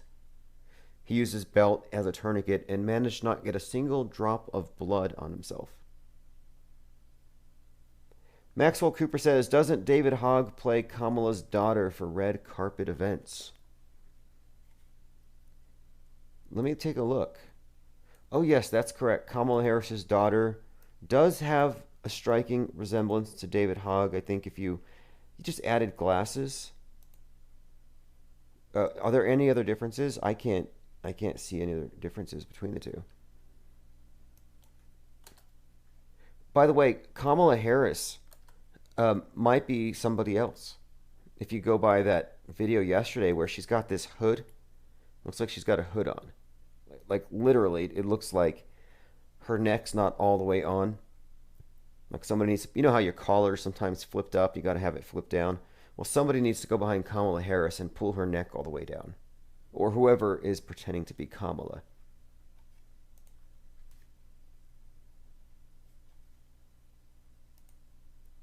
All right, let's roll on here. I apologize for the image on the screen. It's a close-up of Nancy Pelosi. Somebody zoomed in on the eyes, suggesting that you're looking at a mask. And it does look like it. You can see a line. It's difficult to tell with the lighting, but nothing would shock me at this point. Now, who would be wearing that disguise? I don't know. Zikatic K9 says, made this track in 1995, didn't use computers and sequencers. This is an industrial band from Canada, sounds like today's concerns. We weren't happy with the state of North America, feel the same. Okay, thanks for the link. I'll cue that one. Okay, Kyrie Irving is leading a contingency of basketball players who are against the vax. You know, I happen to think that this guy is being paid to play the role of the designated misinformation guy so they can make an example out of him. But look at this. Irving, who serves as a vice president on the executive committee of the Players Union recently started following and liking Instagram posts from a conspiracy theorist who claims that secret societies are implanting vaccines in a plot to connect black people to a master computer. It's a plan of Satan. And this is from Heavy.com. So I had not heard about Kyrie Irving's theory about the plan of Satan, but that somehow the plan of Satan is the reason why he is not for the jab. Kyrie Irving has been following and liking. So they're actually shaming him for following and liking. Now, I just want to point this out in case any of you follow my Twitter or Instagrams or anything. A follow or a like or a retweet is not an endorsement. I happen to earmark things. I want to look at something later. I'll heart the thing. Doesn't mean I like it. Irving is following and liking posts that claim that secret societies are implanting microchips to connect people to a computer. Like they would need that anyway. I mean, you have your smartphone. You can't tell me you're against microchips if you've got a damn smartphone. And I really don't believe that Kyrie Irving is doing anything other than playing a role. And he was rewarded handsomely after the flat earth thing, where he served as a bad example for that particular cause. You know, misinformation reaching the children. He was given his own brand of shoes. So, you know, it looks to me like there's some type of a payoff for him. Before we get any further, I brought this up yesterday. We have a lot of new designs from our designer X. He's the one who, he's been pretty much doing all of our penguin designs that you see on the apparel. Well, anyway, we've been putting together a collection. He prints everything at his place. He has his own equipment there, decals and everything. So there's a link in the chat, or if you just go to darkmatter.radio, it's the featured collection. We have about a dozen different designs. These are all kind of limited, but of course I can take pre-orders, but they're going to go fast. The decals, these will, but I'll get them replaced and I'll resupply as quickly as I can. For example here, these are all based on the unicursal penguins. If you're not familiar with these, if you look at any of these drawings, it's just a single line. This is the penguin with the wrench, the moderator, metallic silver decal. Again, if anything here sells out before you get to it, there will be more. More of these. These are all fine to put on windows, put on your phones. I put some of these in the back of my laptop. We have bumper stickers as well as a whole grip of shirt designs that you probably haven't seen. Some of these designs you've seen in the stickers if you're on DLive. We've had them put on shirts. And also you'll see that the designer X33 puts a lot of time and effort into everything about it, but even the tags. You'll probably want to even keep the tags. So anyway, that's all I have to say about that. We also have one more of the Penguin Party. These are foil, red, white, and blue. Links in the chat. All right, there you go. I'm also going to put the links in the newsletter. Frontman242 says, how much did I miss? Yeah, we started late tonight. We started about 48 minutes ago. I've been up late working on some legal paperwork. I don't really care to talk about it that much. I feel like it's a waste of time. The whole point to suing the person was to stop them from wasting my time. And I would say mission accomplished. And it kind of worked out perfectly. And I don't want to say too much now because I know they're listening and I know their attorneys are listening. But I win regardless, because the thing is, I'm suing somebody for defamation. This is a longtime stalker of mine going back to 2017. And this person had long said, if you ever try to sue me, I'll countersue. So I knew there'd be some retaliation. Well, the countersuit is suing me for defamation. Well, oddly enough, all of the arguments used to defend his own website against claims of defamation work both ways. So I don't see it going anywhere, except that now that he's countersuing, he's obliged to take down all of his defamatory content about me. You can't sue somebody for defamation if you're presently engaging in a character assassination attack against them. So he's going to have to clean up his act in order to sue me. And I don't have anything published about him. So, good luck. And even if someone is able to win, good luck proving damages. Show me where the memes hurt you. And what memes? What can you point to?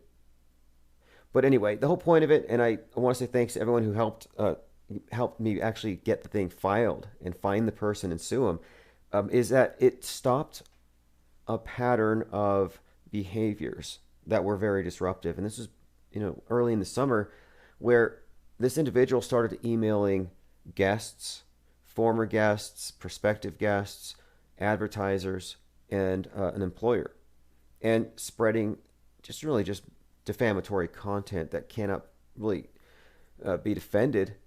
And so because of the lawsuit, I did get a lot of that stuff taken down. Well, anyway, I'm supposed to be in court tomorrow in about 9 hours or something. And, I filed a motion to appear remotely. And if they don't let me appear remotely, it's going to be a problem, because I don't see myself driving that far over a petty civil suit. Anyway, that's all I'm going to say on it, but I want to say thanks to everyone for helping me win the thing, because it's a win however it goes, even if it doesn't go my way, because I'm just going to obviously continue doing what I'm doing here with one less troll. And trolls can do damage long term. You have to think about that. But, one of the things it taught me too, though, was that if you put a little bit of effort into search engine optimization, it almost doesn't matter what other people say. All right, let's go ahead and continue. I have a few other posts I wanted to go through, but I did want to make sure that we put this content out there, because the individual who's printing these is essentially an independent business, and so you're supporting somebody's print business and supporting Infinite Plane Radio, and we're getting a lot of interesting content out there, and we're not paying a middleman, which I'm fine with a lot of these print-on-demand companies, but you actually do lose quite a bit. Okay, let's see what else we have going on. Tucker Carlson says Biden wants to force boosters on people every Sunday, the cult of coronavirus. I don't think he stole it from us. I think that a lot of people are arriving at these conclusions, finally. A year too late. Better late than never? Not really. I think it's too late. Tucker calls the governor of New York the archdiocese of the corona cult. Let's look at this story, too, a little bit about the Chinese space junk. This happened on... Okay, do you remember I mentioned how Donnie Darko was released on 119? And it's about stuff falling from the sky. Well, the piece of Chinese space junk that was randomly going to crash somewhere on Earth a few months ago, that was from a launch, a Chinese rocket launch, that had taken off on the 119th day of the year. That was pointed out by Jurassic Liars. Again, just very consistent. So I'm not surprised here, though, that China, again, is center stage with another falling object. And this, I'm not sure what's happened with it yet, but this is what they've said. They're confirming the satellite failure. They claim the spacecraft was not functioning as expected and had been lost after a normal flight the day before. So this is, again, a Chinese satellite. It was their second launch of the day. They released a statement it wasn't functioning as expected. Shortly after liftoff, they saw a flash in the sky.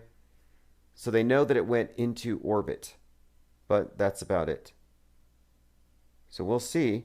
It says the rocket failed to deliver the satellite into orbit, then it successfully did. We'll see. Just heads up. The spacecraft is reported to have entered orbit successfully at, this is on Tuesday the 28th. Well, we'll see. Again, it's coming from China.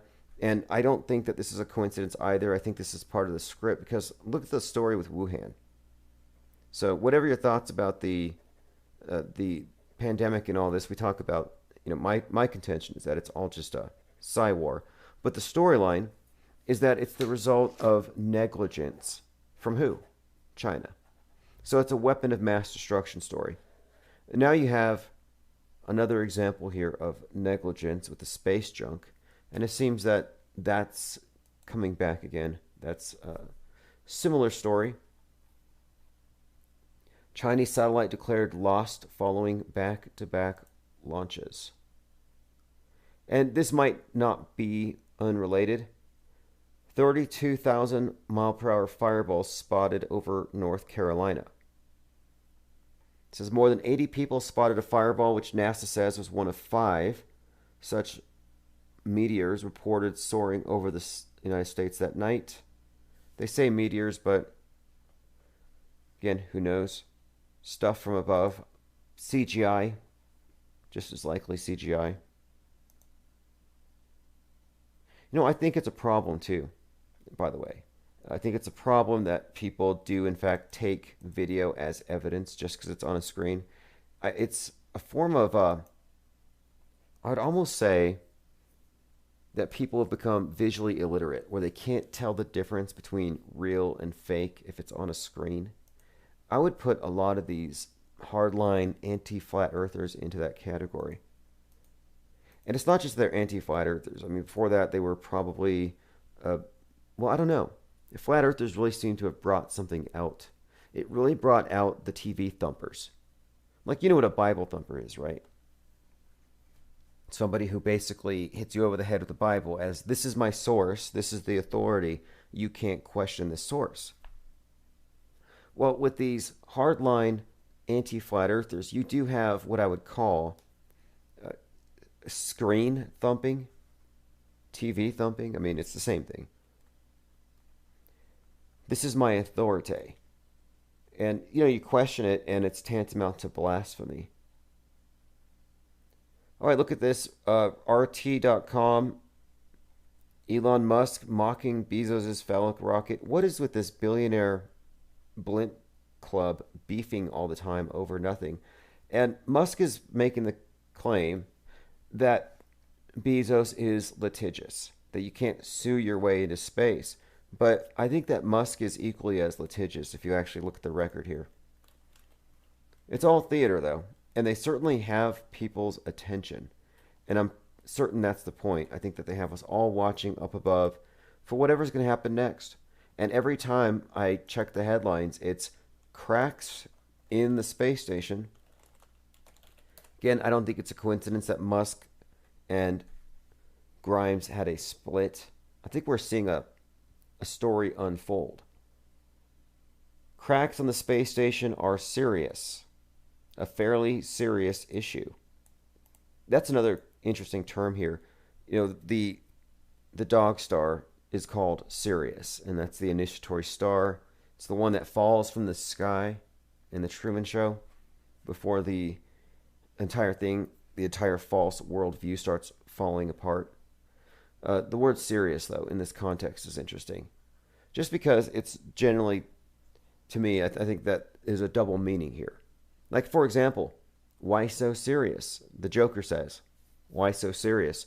And the Joker is saying this on the Dark Knight Rises, a movie that came out on the eve of the shooting in Aurora, Colorado. And you have the dog star, rising, kind of as a backdrop to this. Sirius, the dog star, in other words. And I think these are references to this star, which has a very significant meaning within the scene one. You may not recognize this. Most of us probably have celebrated on New Year's Eve some kind of revelry, some kind of countdown at midnight. Well, at midnight on New Year's Eve, the dog star has reached its highest point in the course of the year, after which it falls. So on New Year's, you're actually paying homage to the Masonic dog star, the blazing star, the star they worship. And then, well, my point being, you wouldn't know this if you weren't in their cult, but nonetheless, you're there participating globally.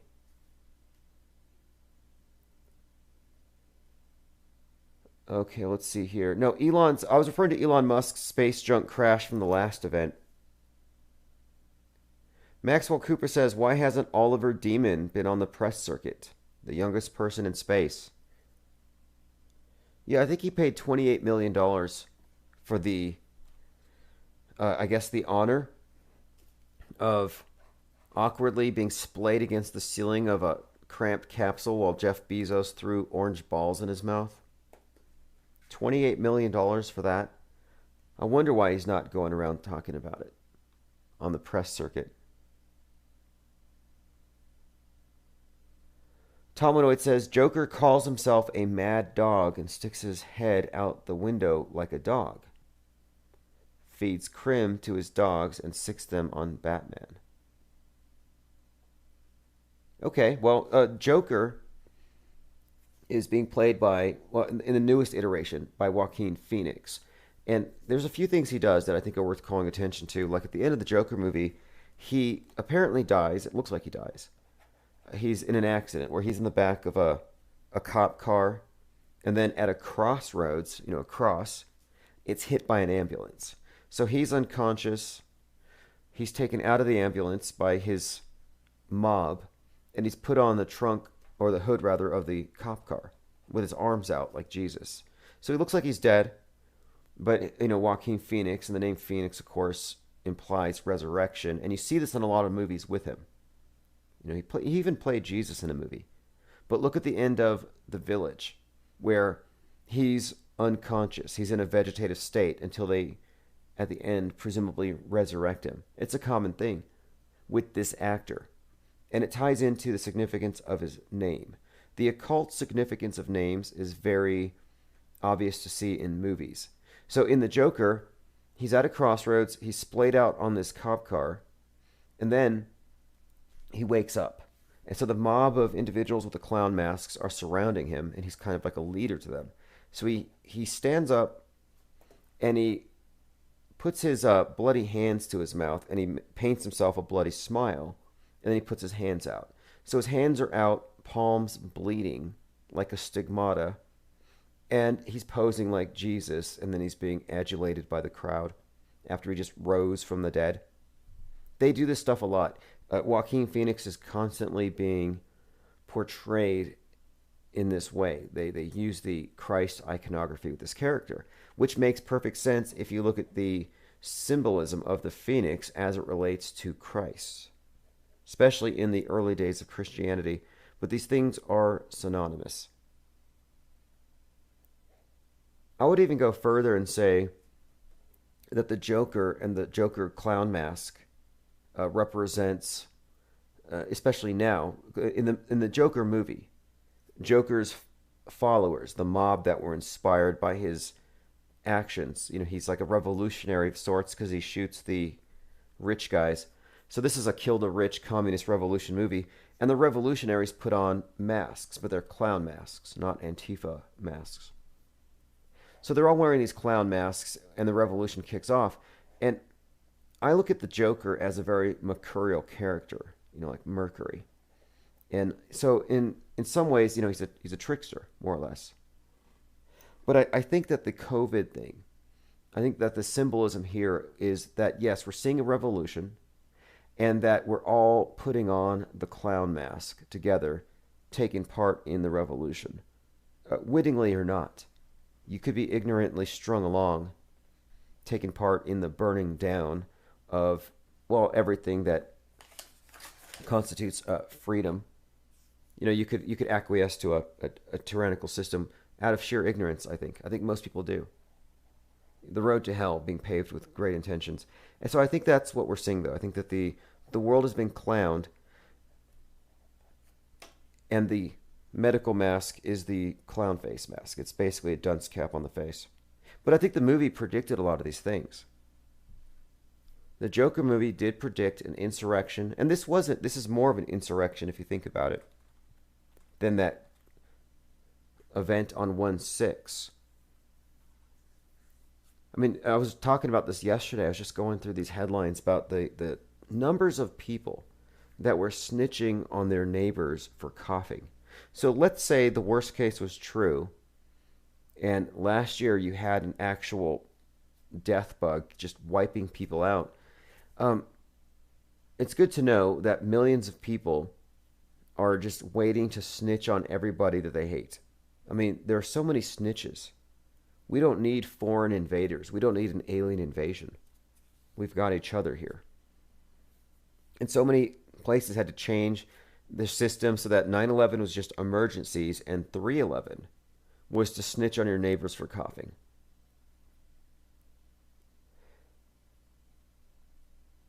Okay, let's see here. I'm going through comments. Now, the Inspiration 4, that's another thing that was being evaluated by McToon in his discussion with, about Jake Gibson on the claims made by these space agencies. And they say that the Independence 4 group, or Inspiration 4, that they have about 4 minutes of contiguous footage, or continuous, just one shot. And I've seen it, but I'm sorry, but it's about as believable as what you see with the ISS. It's from one perspective, one mounted camera, and I think the only reason that they have to have a female astronaut with long hair is because it helps to, I guess, meet people's expectations about space and what your hair does. But anyway, we're going to be doing a bit of a symposium here in a couple of weeks on the space station and how it's been presented over the years. I mean, 22 years now. Yeah, actually, that's another 22. I have to do another mind map here. So many conspicuous numbers and things that we've been pointing out, but the 22-year blooper reel of the ISS is something that I want to go through in detail. I look at the small cracks found in the ISS.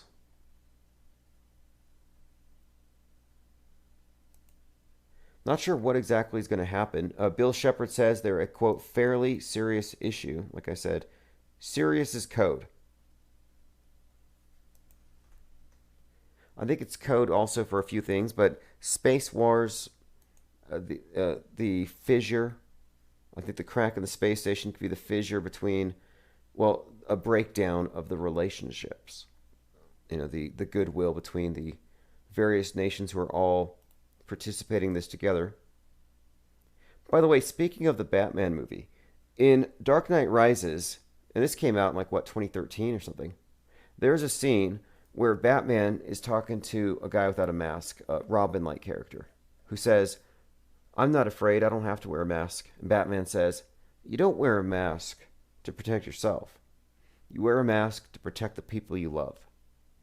So that's sort of a, I don't know, from the future, straight out of Fauci's mouth. And not only that, then Batman takes a COVID-shaped smoke grenade and throws it towards the, throws it and it blows up like a little mushroom cloud. So we haven't seen the mushroom clouds yet. Well, unless we count those explosions in Beirut on the anniversary of Nagasaki and Hiroshima, the anniversary week. O'Breek says, "My grandfather was a Freemason. Did he worship Sirius?" Well, let's look into that. If he was a Freemason, then at every lodge, there's a big 5-pointed blazing star. So that would have been something he would have been familiar with. The word worship, though. Well, what do you call the master of the lodge? Worshipful master. And this is a symbol of the blazing star. But again, this star also has significance for 9/11, which is the New Year's on the Coptic calendar. But yes, to answer the question, yes, if he was a Freemason, and yes, it is worship. They say they're not a religion, but they're all about the worship. So it's very religious if you ask me.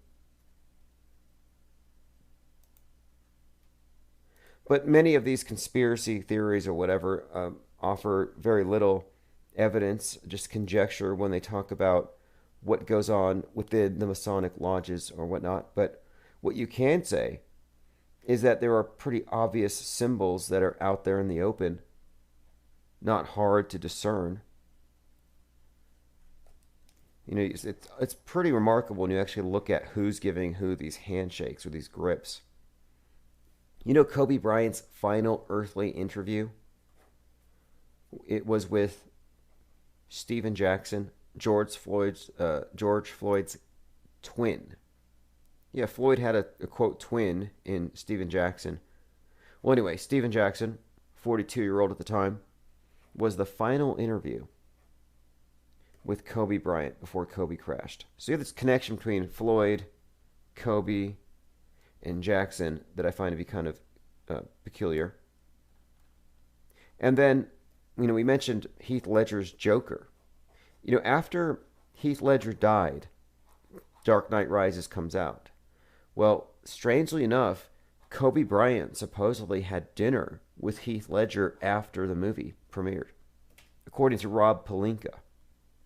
So yeah, the Lakers general manager, Rob Pelinka, and yeah, he said that Heath Ledger, that his performance was so powerful that Kobe Bryant met up with Heath Ledger to find out how to get into that character so well. It says here, you may remember a video making the rounds that shows Pelinka addressing his team, and he's standing aside Dwayne "The Rock" Johnson, and he's sharing an anecdote about the time that Kobe Bryant had dinner with Heath Ledger to talk about his performance in The Joker. Again, this is 6 months after Heath was supposedly found dead. And here is Pelinka talking about this. And I remember just a really quick story. There was one time when Kobe, who I worked with for 18 years, was going back to play Madison Square Garden. And he had just seen The Dark Knight. Obviously, you guys saw that movie. And he's like, hey, hook me up with dinner with Heath Ledger because he got so locked into that role. I want to know how he mentally went there. And so he had dinner with Heath, and he talked about how he locks in for a role, and Kobe used some of that in his game against the Knicks in terms of mental preparation. And so I know for you, your craft, your art, how you've gotten to be number one, and then how you stay there is going to be inspiring outside of just basketball. Yeah. All right, so there you have it. Talking to The Rock about how Kobe locked into the role as basketball player by studying Heath Ledger in his role as the Joker. Like, that makes a lot of sense. I'm going to study the Joker, some basket case with horrible makeup, some random, just some unpredictable psychopath, and that'll fix my game.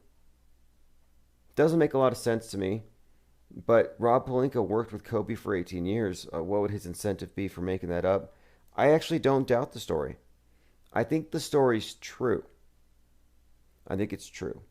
I think that Kobe, knowing that his death was going to be faked in early 2020, I think that Kobe said, I need to go talk to Heath and ask him, hey, how'd you do this? This death faking thing looks tough. How do I pull it off? How do you live once you've stepped off the world stage? I actually think that would make sense. Of course he would want to talk to him, you know, about this transition into the post-world stage life. I don't think Rob was meant to leak it. Okay, look at this here. A couple of examples of predictive programming. And this one here is just so brazen. New 007 James Bond film to be released tomorrow. And here's an unrelated news story that happens to contain hidden promotionals, like subliminal promotionals for James Bond. Let me go ahead and play this clip. Keep your eye on the background for the truck that's about to drive past and what it says on the side. There we go. Well, also, if you look at the numbers here on the bottom, you can obviously see your 911 there inverted with a 33, and of course your 007. Okay, so what you're saying is while this individual is talking, you see a 007, you see a little subliminal 911, and a truck, a Bond's truck, drives by right behind his head.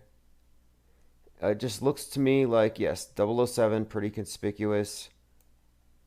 Looks like a little bit of promotion with a van in the background, a little bit of product placement. I think the movie is called A Time to Die. Here's another one. Episode 201 of The Family Guy. Now, 201. You should all know that number. Event 201. You lived through it in 2020. In episode 201 of The Family Guy, Peter teases about releasing a virus. This is season 11, episode 13. Strange thing is, on Wikipedia, it's listed as episode 12 of season 11. But everywhere else, it's episode 201 of the 13th episode. So my point is you have 113 and 201. Very significant numbers, and it's all about the release of a vial of, viruses of some kind. A little bioterrorism on a cartoon. Nothing unusual about that. I want to see Shaq do the milk crate challenge after this. Did you all see Shaq do this? I don't know what you call it, crowd surfing. But, he's like 7 feet tall, 300 pounds. I'm going to play this clip. How did he not get arrested for assault? Basically, Shaq ran up to the stage at a concert, he climbed over something, and he jumped on a lot of people. And then he congratulated himself for doing something he had never done before. Very unusual, but I'm not impressed. I'd like to see him do the crate challenge. If you haven't seen it, this is his own take on it. I did something I never did before. The Diesel just stage dove. I don't know what's up with that, but anyway, he stage dove. For some reason, it's worth mentioning. I'm just surprised he didn't get sued for assaulting half a dozen people there. Could have flattened him. Maxwell says Bond was the first major movie to be postponed after 3/11. Well, 007 is also the code name of John Dee, the magician, court astrologer, for Queen Elizabeth. He was also one of the advisors on these English voyages of exploration. He advised Mercator. Mercator, you look at your globe, your Mercator projection. That would be John Dee 007's handiwork, or part of it anyway. The first James Bond, John Dee, the original 007, not an insignificant figure. While the term British Empire was actually coined by John Dee. And one other tie-in between John Dee and right now is he made use of a black mirror allegedly to communicate with angels or beings of light through this mirror, through a process of scrying. It says here in the 1580s, he turned his attention to the supernatural. Dee began to contact angels through a crystal. In 1582, he met Edward Kelly, and the two of them began pursuing supernatural studies together. They believed they could improve the world. He ended up traveling throughout Europe to consult with high-powered leaders. We're talking about John Dee, who had audiences with the Emperor Rudolf in Prague, King Bathory of Poland. He claimed that angels dictated entire books to him. Now, they did this in some language, which you can find in these New Age books. Enochian. A Santa Barbara man, I believe it's named for Enoch, the biblical patriarch who talked to angels. Okay, this is a short clip here I want to play. This is about Matthew Coleman. It's from today. Charged with killing his young children in Mexico, pleaded not guilty today. Matthew Coleman's public defender entered the plea in San Diego federal court. The 40-year-old is in federal custody in Santa Ana with no bail set. The brutal killings happened last month after Coleman took off with his kids from their Santa Barbara home. Authorities say he headed south of the border without his wife's knowledge. Then they say Coleman brutally stabbed the couple's 2-year-old son and 10-month-old daughter to death. His next court appearance is set for November 5th. All right, November the 5th. We'll look forward to that. Now, for somebody who supposedly killed his family over QAnon conspiracy theories, there's a conspicuous lack of any Q paraphernalia. There's no Qs. There's no MAGA hats. Not a single American flag in any of their photography. You can't find a single thing. It almost looks like his entire family was just pulled out of a magazine, perhaps a Target spread advertising family beachwear. There's nothing here to insinuate an affection for Trump or an obsession with Q. Literally nothing. I think it's 100% made up fake story. That's why I'm so flippant about it. I mean, you're talking about a guy who supposedly killed his family. No, it's a psyop. People get so triggered, by the news because it's such a horrific story. But, it's like, if you want to take that burden on, yeah, by all means, be my guest. But the news is there to engage in psy-war on behalf of the government. Here's a quote from Chris Rock, who has COVID-19 right now, talking about AIDS. He says, "They ain't going to cure it. The money's in the medicine. That's how you get paid.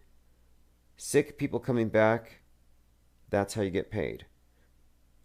Curing it is like making a Cadillac that lasts for 50 years. There's no money in that." Chris Rock, 1999, explaining why there's no cure for AIDS.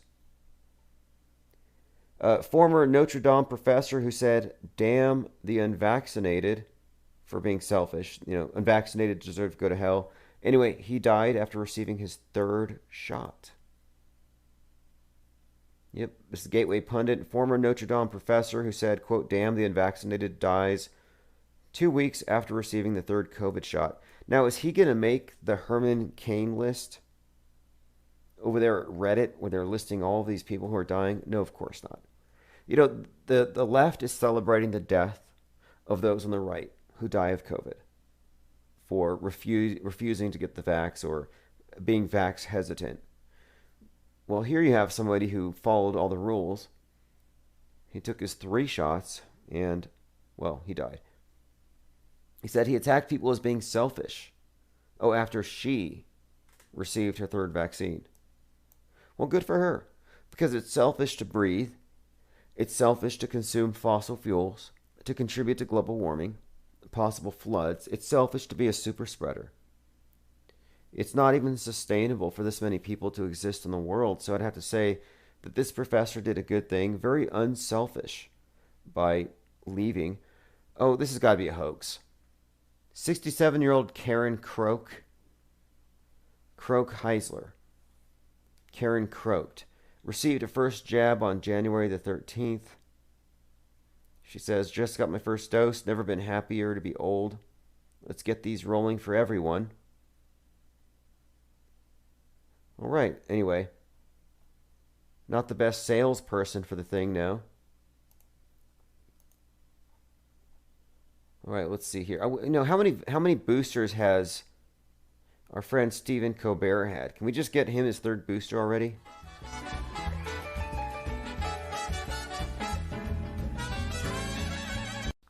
Yeah, he needs a few. His audience members aren't wearing masks. Maybe he ought to get 4.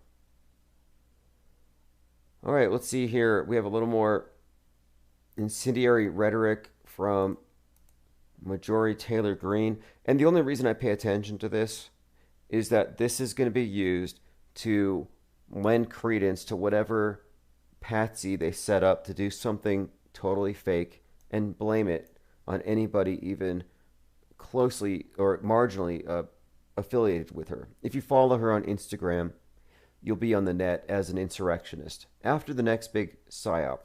And they're going to say it was inspired or incited by rhetoric like this. I just want to say to Nancy Pelosi, she's a hypocrite, she's an anti-American, and we're going to kick that bitch out of Congress.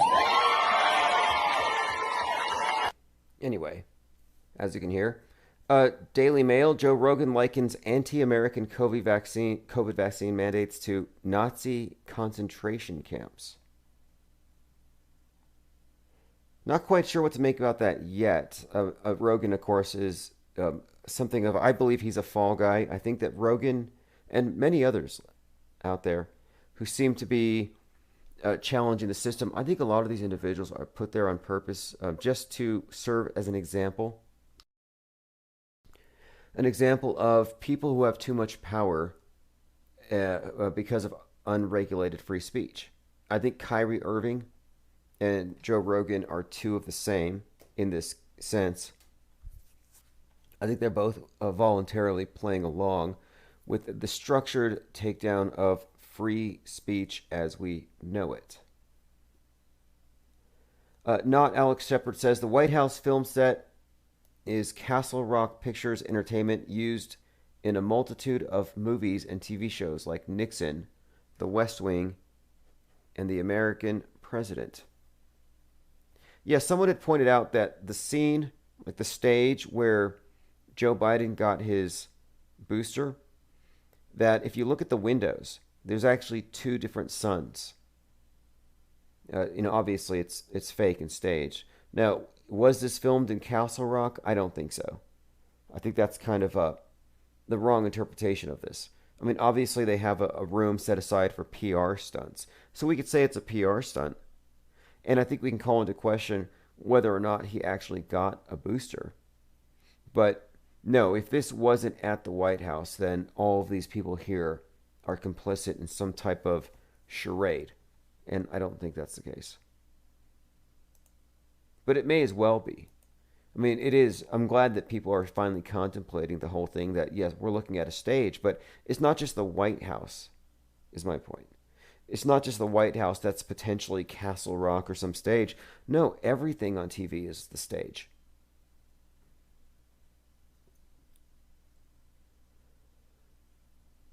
Okay, let's see here. Going through comments. Flatfax says he's probably in front of a green screen video. Right.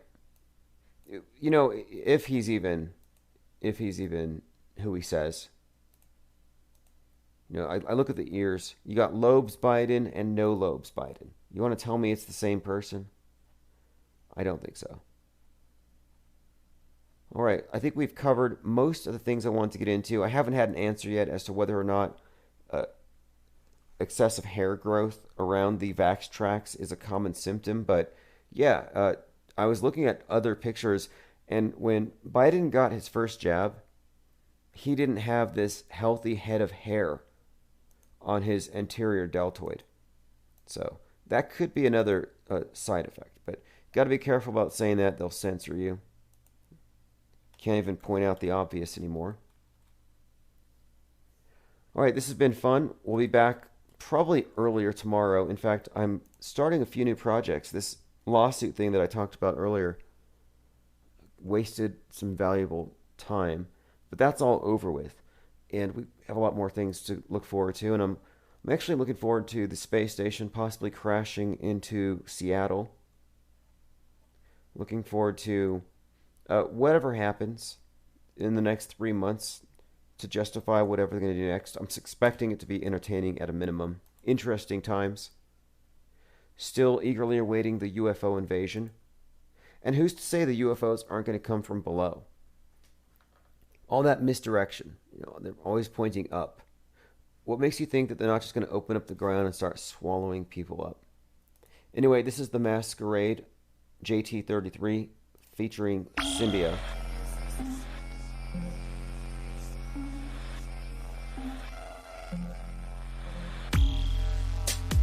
You have now entered the New World Order's AI construct, where nothing is as it seems. Your dreams and aspirations have been selected for you. All that makes you who you are was predetermined by the now functioning AI. Free thought is no longer an option. We now have control over all things, including the very thoughts we allow you to have. Do not try to resist. Welcome to the Masquerade. Welcome to the Masquerade. Look at your ancestors.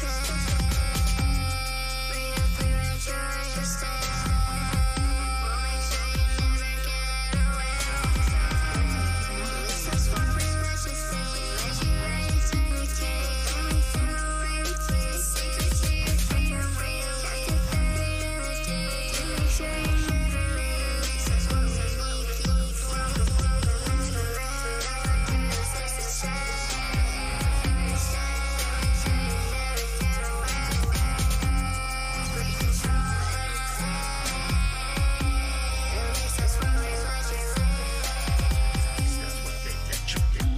be some sort of illusionary grid that we're living in. Still I'm entrenched in the thought that my thoughts are my own and I'm giving in. Tired of living with hypnotic psychosis of going through all of the social media motions. I don't care what you posting in. Keep on scrolling through all of the propaganda. Keep on showing support. You're giving them the upper hand. You can find any info to support any truth that you wanna pursue it. Truth is subjective. I'm being selective and choosing the path, and I knew it. Welcome to the masquerade. We're playing charades where the world has been staged like a play. The play is on the people. Either you wake up or succumb to the evil. When you succumb to the evil.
Picking the right new iPhone.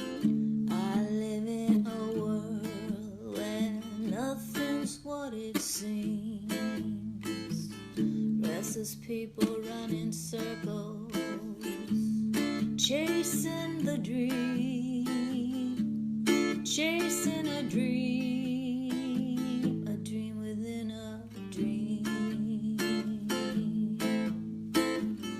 I live in a world that's all about the fame. Broken people giving me their word, but it doesn't mean a thing. No, it doesn't mean a thing if you ain't got bling. If you ain't got bling. They're asking me, what do you do? What have you done for me lately? What of love? What about love? Where is the love? Everyday love. I live in a world where it's so cool to be fake, where narcissism is all the rage and crazy is sane. Crazy is sane. Look at me, I'm virtue signaling. Look at me, I'm virtue signaling. I'm posting backsies in my masky. I'm posting backsies in my masky. I'm bowing to the plastic gods of celebrity. World stage actors wearing maskies. World stage actors wearing maskies. They're posting backsies in their maskies. Posting backsies in their maskies. Where down is up and up is CG. It's like a Photoshop reality.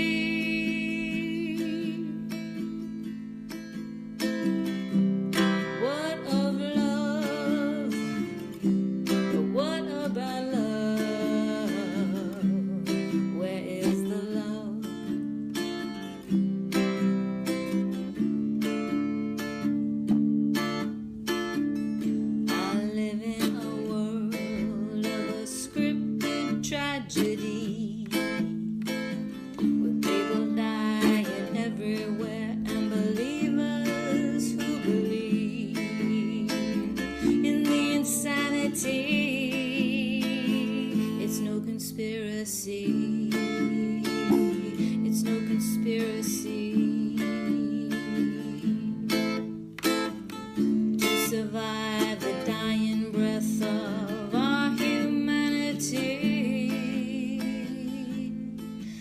got to breathe.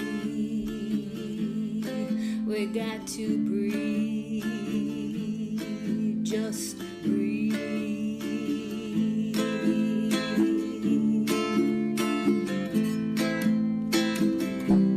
What of love? Have no fear. What of our love?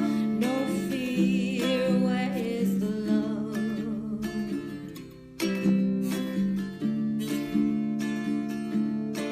It's here. It's right here. Inside is love. Infinite love.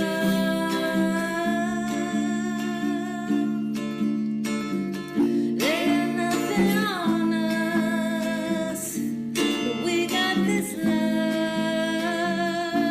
this infinite love.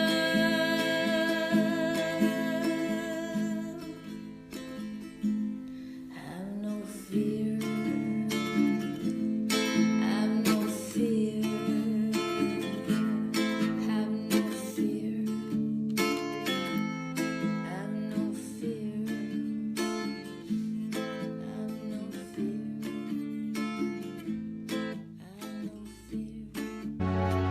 You are listening to Infinite Plane Radio. Stick around for live call-in shows. Stay for the music and recent replays. Join us at infiniteplane.live for 24/7 live chat with other listeners.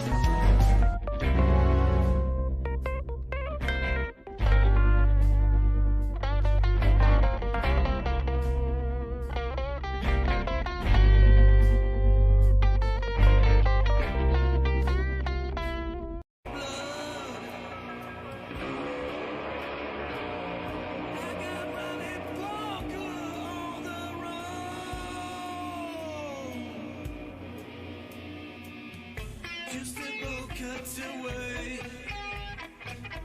Another angry white kid. Just a bow cuts away.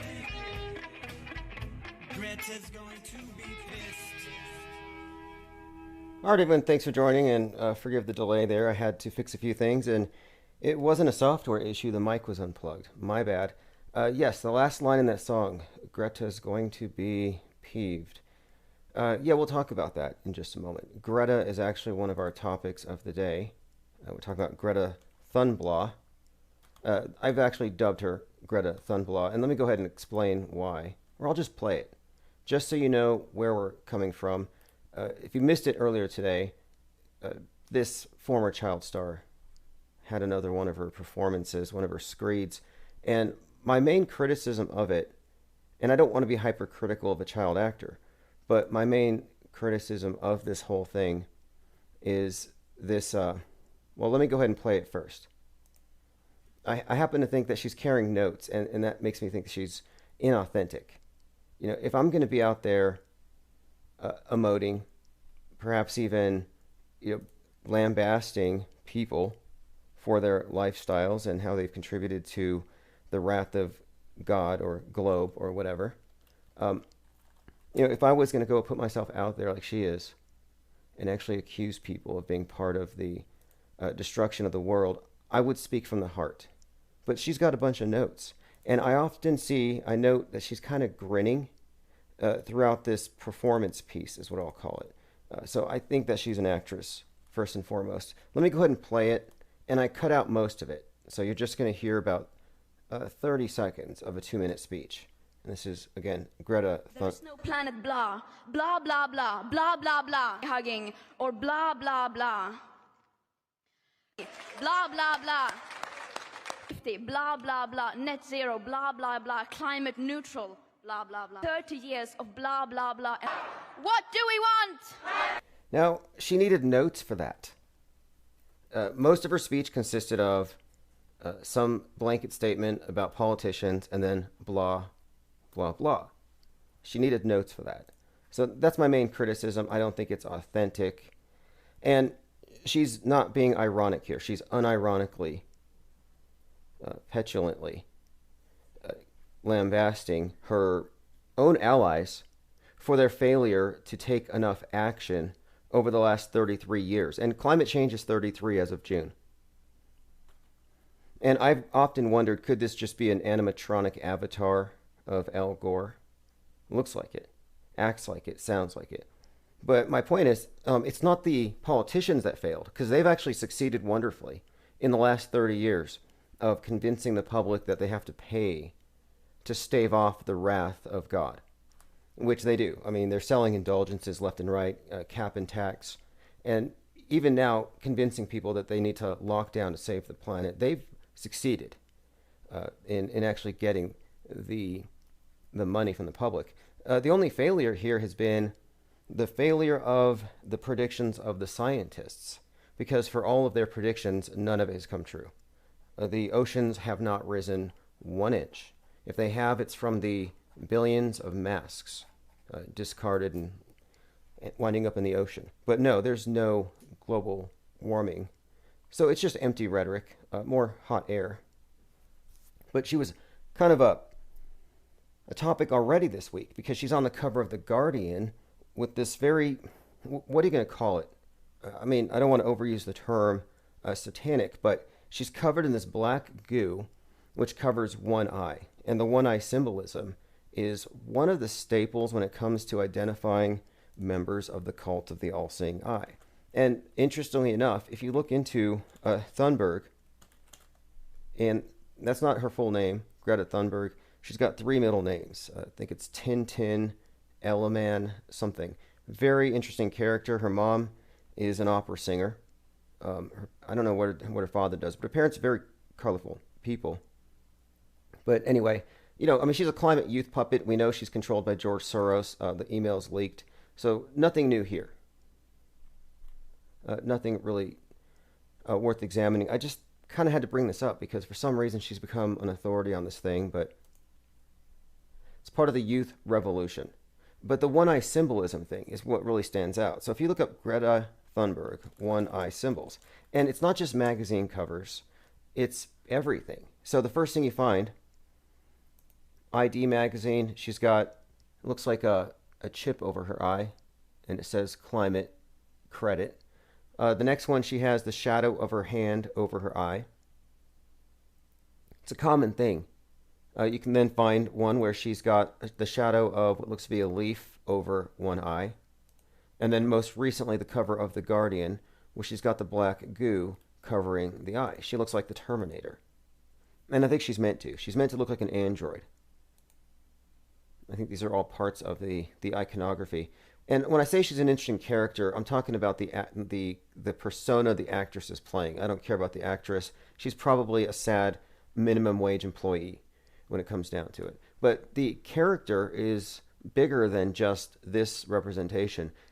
The Disney character, Elsa from Frozen, is actually based on Greta, and Disney admits as such. That's how deep the propaganda goes. And do you remember that statue? The statue of the girl in New York on Wall Street? The one that was like kind of glowering at the bull. They call her the Fearless Girl statue. This statue was installed in March 2017 in anticipation of International Women's Day. And it has this young girl staring up at the bull. I think this is predictive programming for Greta, just as the Disney movie. And all of it communicating the idea that the older generation screwed up on the climate, on guns, on everything, and they're going to have to be replaced. That's pretty much what it's suggesting. This is why the 17 years of school shootings was followed by these marches, which they dubbed the Children's Crusade. And it's because the children are too young to vote away the things that are destroying their future. And even before the virus lockdowns, we had the calls for climate lockdowns. After Greta had taken her boat across the ocean, she rowboated there to the UN, and she said, you know, don't fly home for Christmas. And that was the message. Well, they've accomplished many of the things the environmentalists wanted to accomplish by using the excuse of the pandemic. And that's not a coincidence. These are actually intertwined issues and agendas. Going through some comments here. Maxwell Cooper says, we'll know she's the Antichrist if she gets a blah, blah, blah tattoo. The B's are 6s. That's true. The lowercase b, Build Back Better, 666, which is a number that you see with everything associated with world government. Very consistent iconography and symbolism. Crowns, laurel wreaths, the 666 like you see at CERN, the WEF, World Economic Forum. Note the circle, the gash that goes through the O's, making the 6s. And if you really want to nitpick, you could say that the O, 15th letter, 5 and 1 is 6.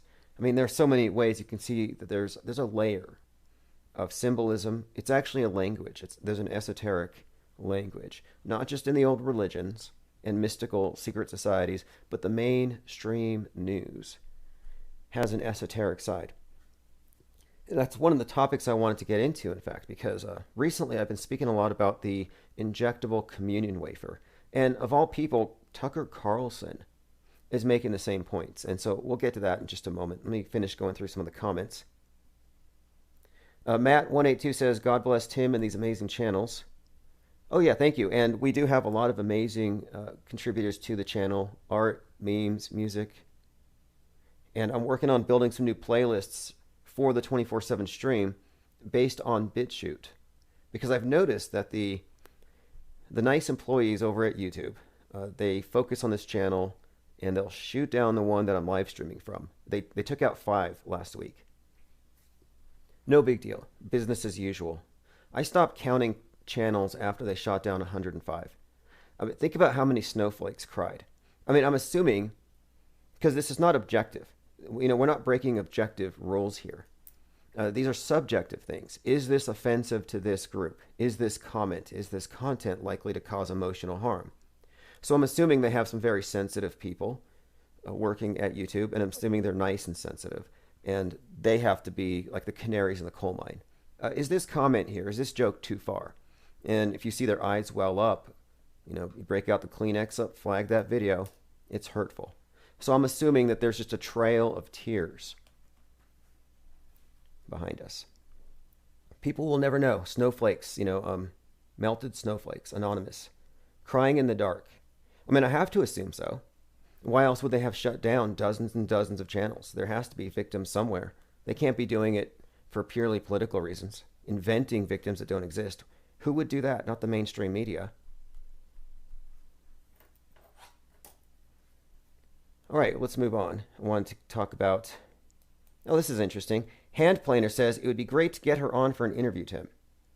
I bet she'd be into penguins. He's talking about Greta Thunberg.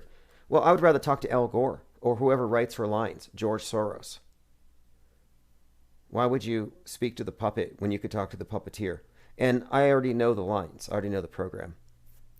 Most of us here already do. That's why we just laugh at the puppet show. It's Mystery Science Theater 2021. Nothing new here. Now, the Guardian cover, it's not really black goo. It's not the result of something injected, even though that might be implied by the symbolism. But what it represents, okay, all-seeing eye, yeah, obvious. But what it also represents here, according to the Guardian, is she's sacrificing herself for the environment, like all those little ducks that got covered in black goo, with, you know, oil spill. You know, thank God for Dawn dishwashing soap. So she actually sacrificed herself, according to the Guardian. This is a quote. Thunberg has made the ultimate sacrifice for the Guardian. She allowed us to turn her into human oil spillage. Now, I fail to see how this is an ultimate sacrifice. To me, that would imply death, but that's the language they're using. Now, sacrifice is not a scientific term. It's a collectivist proposition. The ultimate sacrifice here is actually a reference, and this is what she represents, because she's rejecting it. She doesn't have to sacrifice what she's already rejected, what the old generation is still into, which is the dependence on fossil fuels. So they dump the dino juice on her head to make a statement here that she's sacrificing the lifestyle propped up by unsustainable fossil fuel consumption. So the sacrifice is that of personal freedom. For example, restricting your activities, restricting your travel, not flying home, doing everything virtually, you know, sacrificing little things for the common good, volitionally at first, but eventually you'll be expected to acquiesce to climate lockdowns. And that's what the new normal's about, sacrificing a little bit for the collective. So when they say she sacrificed something here, yeah, the terminology, it means something. We're talking about a certain collectivist ethos here that they're bringing about in order to save the planet, they say. Now listen to this, Tucker Carlson. He said that Biden wants to force vaccine boosters every Sunday. And I said this too. I said this some time ago. I said we're going to see a point here where they're going to say this is a never-ending problem. It's not a one-shot fixes all. You know, like communion in church. In church, you actually have your first communion. You know, you get saved once, but you have to go every week. You know, you can't just, you're human. You're in the world, and the world's going to keep you in a state of contamination. Now, take a listen. So this is Tucker Carlson. I won't play very much of it. I try not to scratch too many chalkboards around here. But he's been talking about the Church of COVID. He says, you're not going to hear Joe Biden doubting this new religion. Joe Biden is the chief apostle. Apparently, he butchered the pronunciation of it. I may have too. He knows the kingdom of Corona can exist right here on earth and it will endure forever, but everyone must convert. This is an evangelical faith. It will be spread by the sword if necessary. Now, I'm just glad that they're not throwing rocks and, at and burning the infidels. They are burning our books, though. The heretics. And the mob out there certainly cheers when some of the more outspoken heretics die from the COVID. There is so much grave dancing going on from the humanitarians who just want to vax and save everybody. It's like for being self-appointed saviors, they sure do seem to enjoy the deaths of their opposition. Okay, the video may not play, I don't mind, but let me just read a quote here. Carlson said, quote, "It's not just once a year. No, not for the devout. Some people take communion every day. Joe Biden would like to see everybody on board with this program, everyone wholeheartedly in this new faith. He's called for 98% of the United States of America to convert. 1 shot, 2 shots, 3, maybe every Sunday." So Tucker Carlson has figured it out. We'll move on. John W. Hinckley is free. Now, I've been talking about this for a little while, how we have these conspicuous releases of these assassins just being set loose. You got Saran, John Hinckley. There's a couple of things about Hinckley that I just came across today. But briefly, Saran's the one who shot RFK back in 1968. RFK was 42 years old. He's been in for 53 years. He's 77 now. He's being let out. Then you have the guy who attempted to kill Reagan, John Hinckley, who's been in for 35 years. He's 66 now. And he has a YouTube channel where he does Elvis covers on a six-string guitar. I haven't listened to very much. So anyway, both of these individuals are out right now at the same time. I find that to be kind of unusual and odd.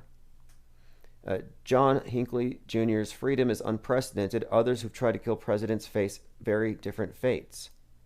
Now, I got a friend, Lord Stephen Christ, who I don't know if he's out. Now, before I met him, he threatened to kill one president. They put him away for a few years. He came out. He started a YouTube channel, and then he did it again, this time at a different president, and they took him away again. But if anyone's heard from him, I'd be curious to know where he's at with his hollow earth theory. Okay, so this is an article from the Washington Post about others who have tried or who have succeeded in killing presidents and how they've been treated versus Hinckley. But before I get into that specifically, I really just want to note this. He had an obsession. John Hinckley had an obsession with Jodie Foster. And I hadn't really thought too much about that before. You know, I knew her from Silence of the Lambs, but there's something about it here. John Hinckley Jr. was obsessed with her. He was infatuated with her. But it was because of her role in Taxi Driver, where she was a trafficked 12-year-old. So that was the role that she played. Let's see. John Hinckley Jr. is an American man who attempted to assassinate Reagan on 3/30/1981 using a .22. Now, this is all very fascinating. I think that Saran also used a .22. Just making a note of this. Seems like a top choice among these kinds of MK Ultra assassins. Now, I think this guy might have been a friend with the Bushes. Now, my point is, he was seeking fame in order to impress the actress Jodie Foster, with whom he had an obsessive fixation. Now, significance here, as it relates to today, is just that it's this guy's obsessed with the movie Taxi Driver, and there might be some clues in here. There might be some clues in as far as the narrative about these recently released killers. And so, Taxi Driver kind of had a reboot in The Joker. If you watch The Joker, it's very much like Taxi Driver in a number of significant ways, including Robert De Niro. And in the movie, there is this televised, basically an assassination, a killing on TV that would be tantamount to an assassination. So there might be some tie-in here. So I've been looking into this. So if you have any thoughts on The Joker, Taxi Driver, and John Hinckley's release, feel free to call in. Numbers on the screen. Maxwell Cooper says he looks like Steve Bannon. Steve Bannon. Now, okay, somebody had pointed something out. I think it was. Let me find the image. But Steve Bannon, that wouldn't shock me. It would fit his character, I think. Most of these people are lifetime actors. I mean, how many people have we been talking about who just happen to have had some other significant role in the past? Dr. Wen treated patients at the hospitals outside of the Boston Marathon bombing. And what did that mean? Just washing off makeup and cleaning prosthetics? Like, what did she really do? I mean, but what are the odds? Zaret the Alchemist said he was a Bush puppet, referring to Hinckley. Yeah, I said MK Ultra just kind of facetiously. I don't really believe in that. I mean, I do, but not in the way that it exists in the movies. I'm talking about Mind Control Ultra. Trauma-induced mind control, which I think might actually be the norm. The idea is that the mind can be frozen through trauma and programmed. And I think that a lot of television programming, it may not use trauma, but I think in some level it's tantamount to essentially downloading a lot of bad information into people's minds, images that they can play upon later, narrative stories, basically getting people to mentally rehearse and drill certain situations so they respond in predictable ways. I mean, programming. Yeah, Lane Dion says, speaking of Dr. Wen, they were, quote, unbelievably prepared from all the drills they had done. Yeah, it's amazing. All of the hospitals, all of the schools that invest all that money into doing drills ended up getting shot, ended up getting bombed, or whatever it is they're drilling for or preparing for. And I'm like, how does that make sense? They should be the most prepared, and yet they're the least prepared. So it just kind of tells you there's some kind of a causal relationship there. Haven't quite put my finger on it. But they tell you what they're going to do with the drills. Like the day they start drilling for space junk or alien invasion, you know what's coming on the news. Okay, we were talking about the assassin for just a moment there. By the way, on the 40th anniversary of the shooting of Reagan, that was when that character in Canada, Coleman, was burning those Masonic lodges. And that name has come up a few times with similar types of characters doing similarly unbelievable or shocking things. I have followed up on the Matthew Coleman story a little bit, the guy in California who supposedly speared his family to death. I'm not convinced it's real. It looks like a People magazine production. Matthew Coleman begged for families' forgiveness for killing his kids over QAnon conspiracy theories.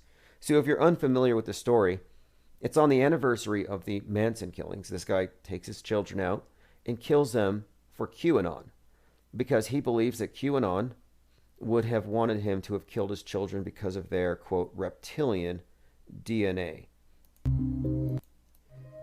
People around him were thinking, gee, some of these things that he believes are kind of strange.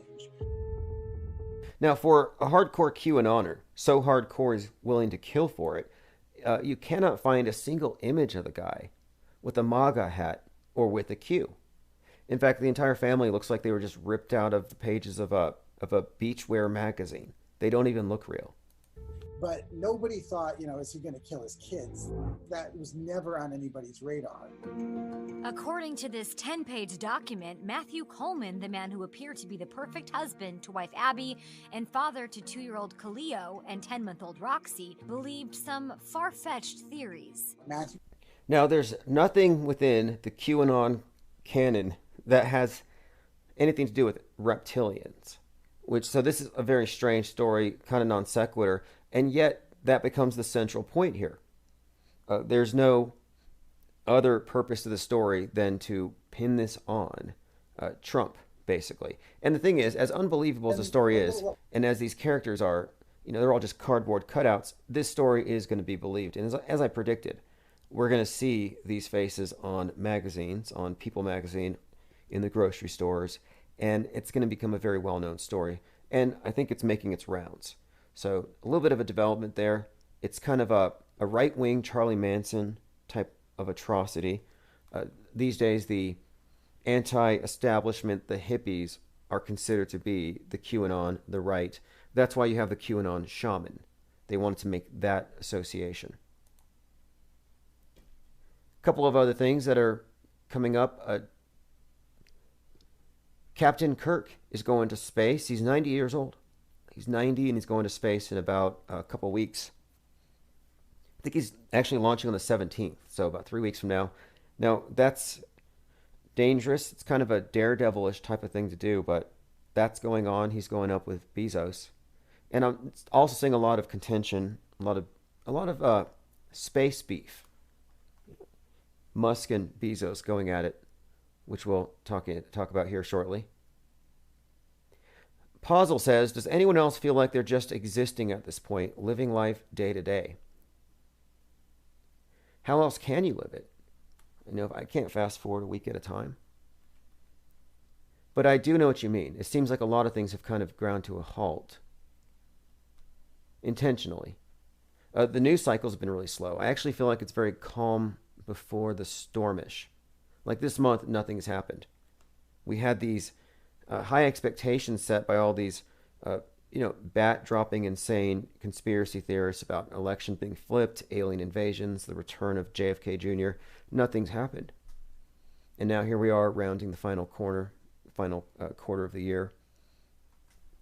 I still have some expectations that we're going to reach some kind of a crescendo with this QAnon thing. It can't go on much longer.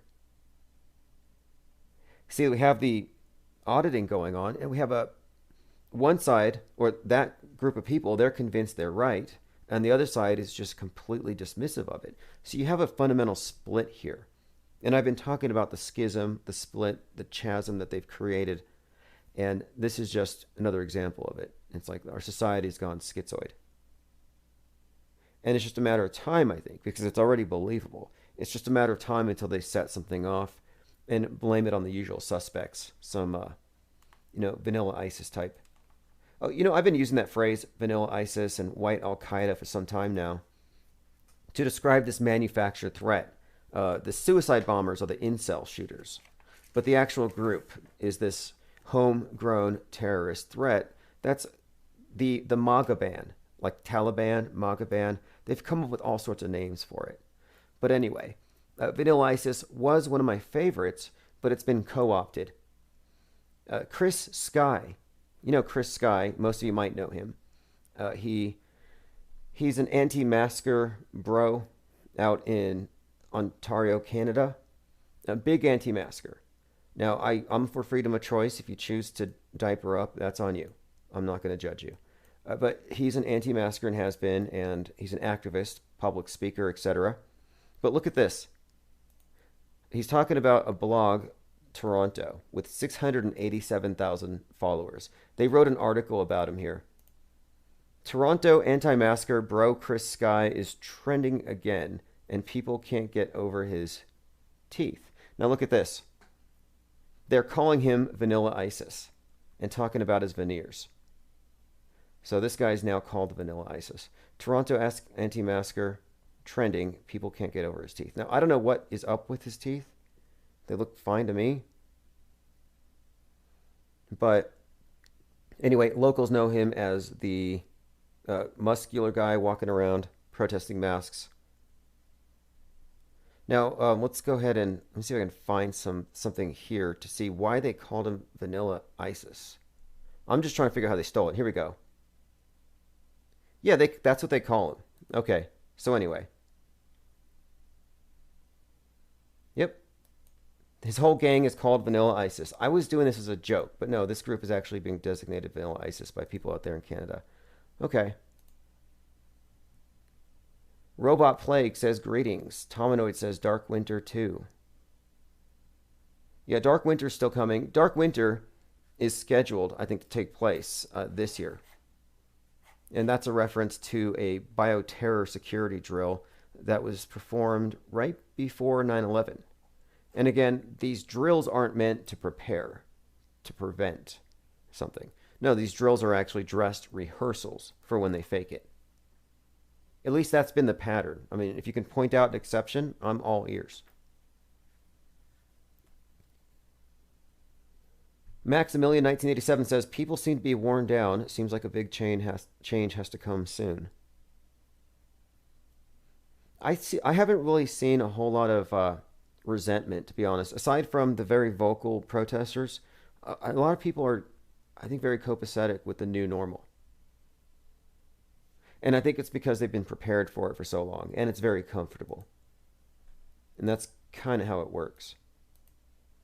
It's more comfortable not to think about the real implications of not just fake news, but 24/7 completely manufactured propaganda, agitprop, psywar. I mean, look, you got the president here, supposed president, on a stage, and now that I'm looking at it, those windows are just LED screens.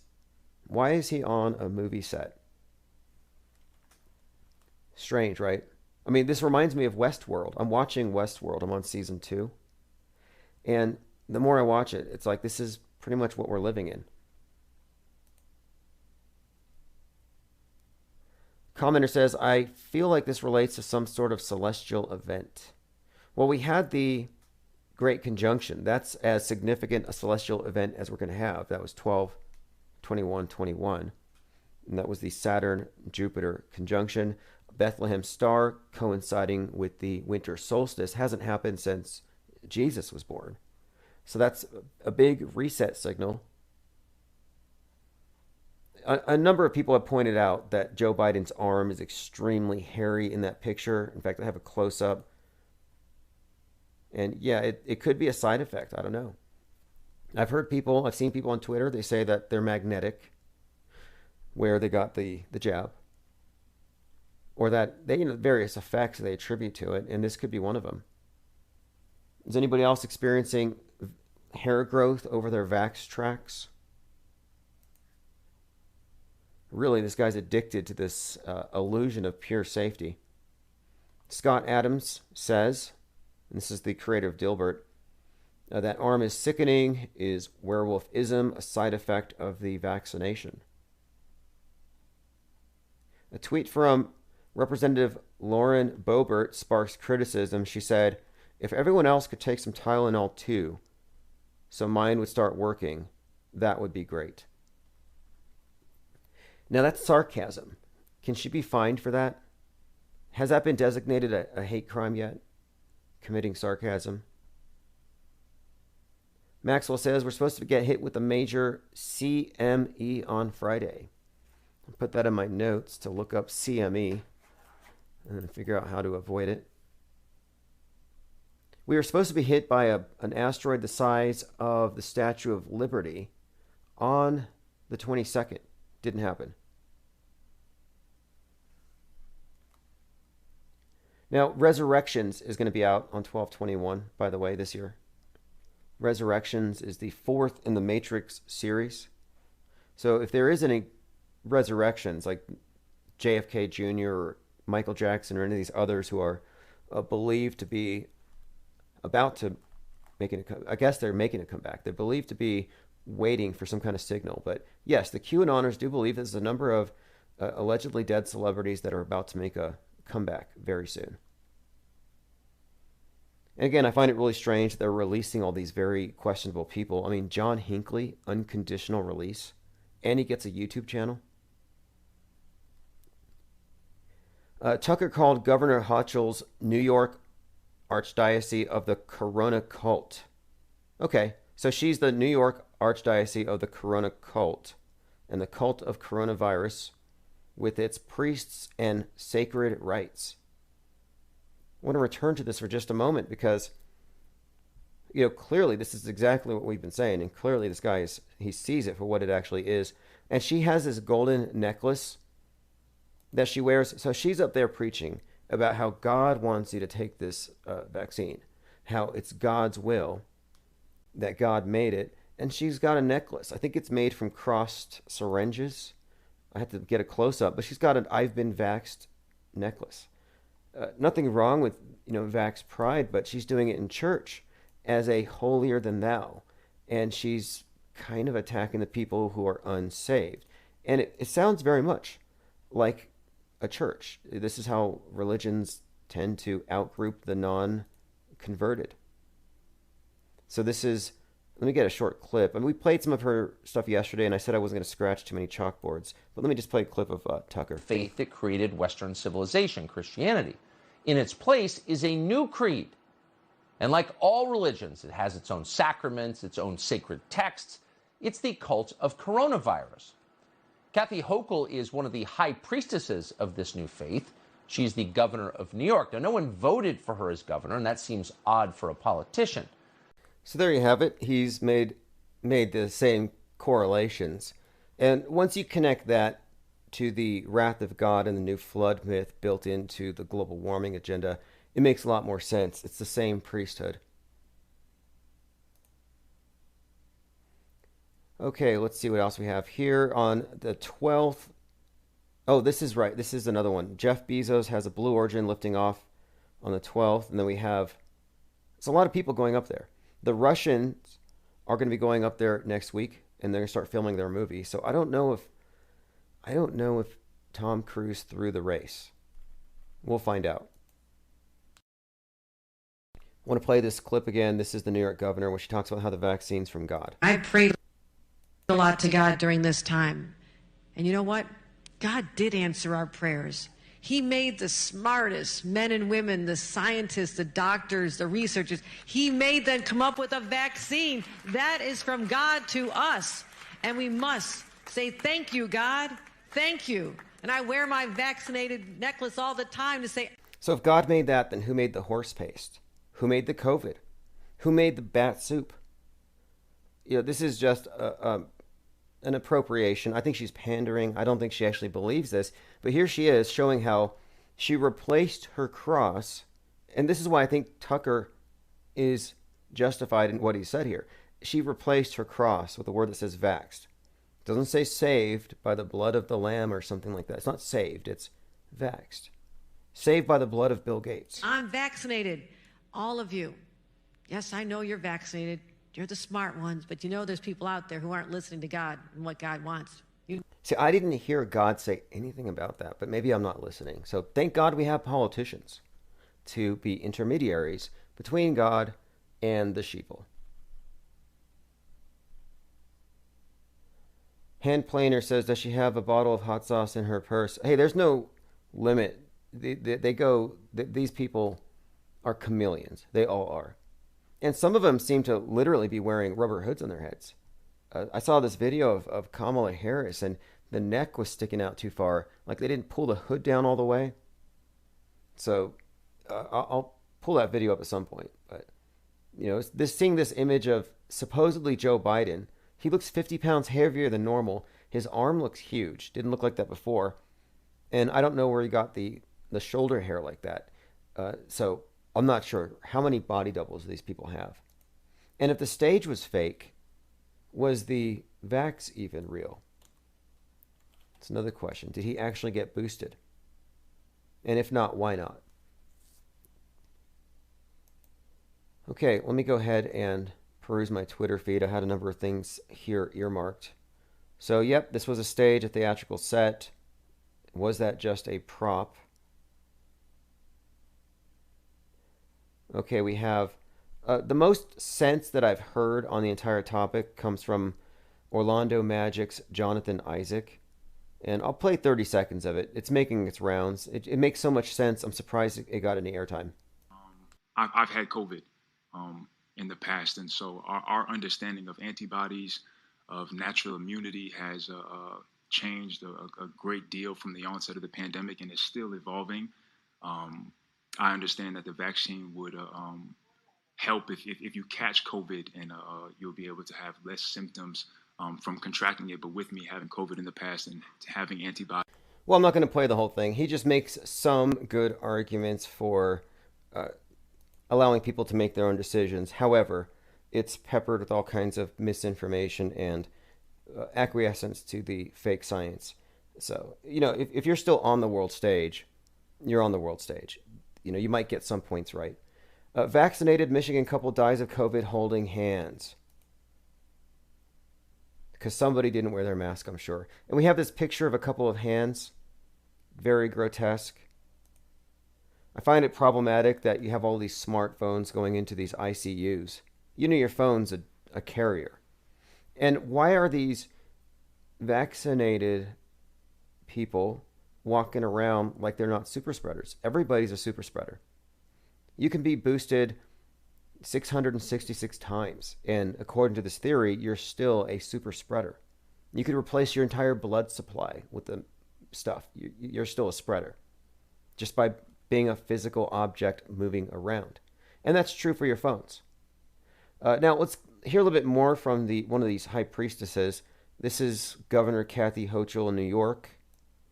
And she's talking about how there aren't any legitimate religious exemptions because the organized religious leaders have said there aren't any.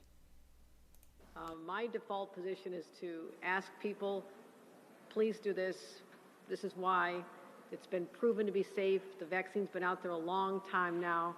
There are not legitimate religious exemptions because the leaders of all the organized religions have said there's no legitimate reason, and we're going to win that in court in a matter of days.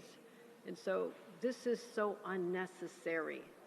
And I just want to appeal to the individuals to know that, your coworkers want you to do this. Don't make the burden heavier on them. Anyway, the religious leaders have said so, like the Pope and I guess the Dalai Lama or something. But that just doesn't sound inclusive of the smaller religions, which I guess don't count. Someone in the comment section said there's a great new Greta speech. I wouldn't call it great, but I'll play it. I actually have it here. I chopped the 1 minute and 18-second speech down to 18 seconds. And she's got some wild eyes. This is great acting. She ought to just take up acting. She'd make a great murderess. Okay, take a listen. There is no planet blah, blah, blah, blah, blah, blah, blah, hugging, or blah, blah, blah. Blah, blah, blah. 50, blah, blah, blah, net zero, blah, blah, blah, climate neutral, blah, blah, blah. 30 years of blah, blah, blah. What?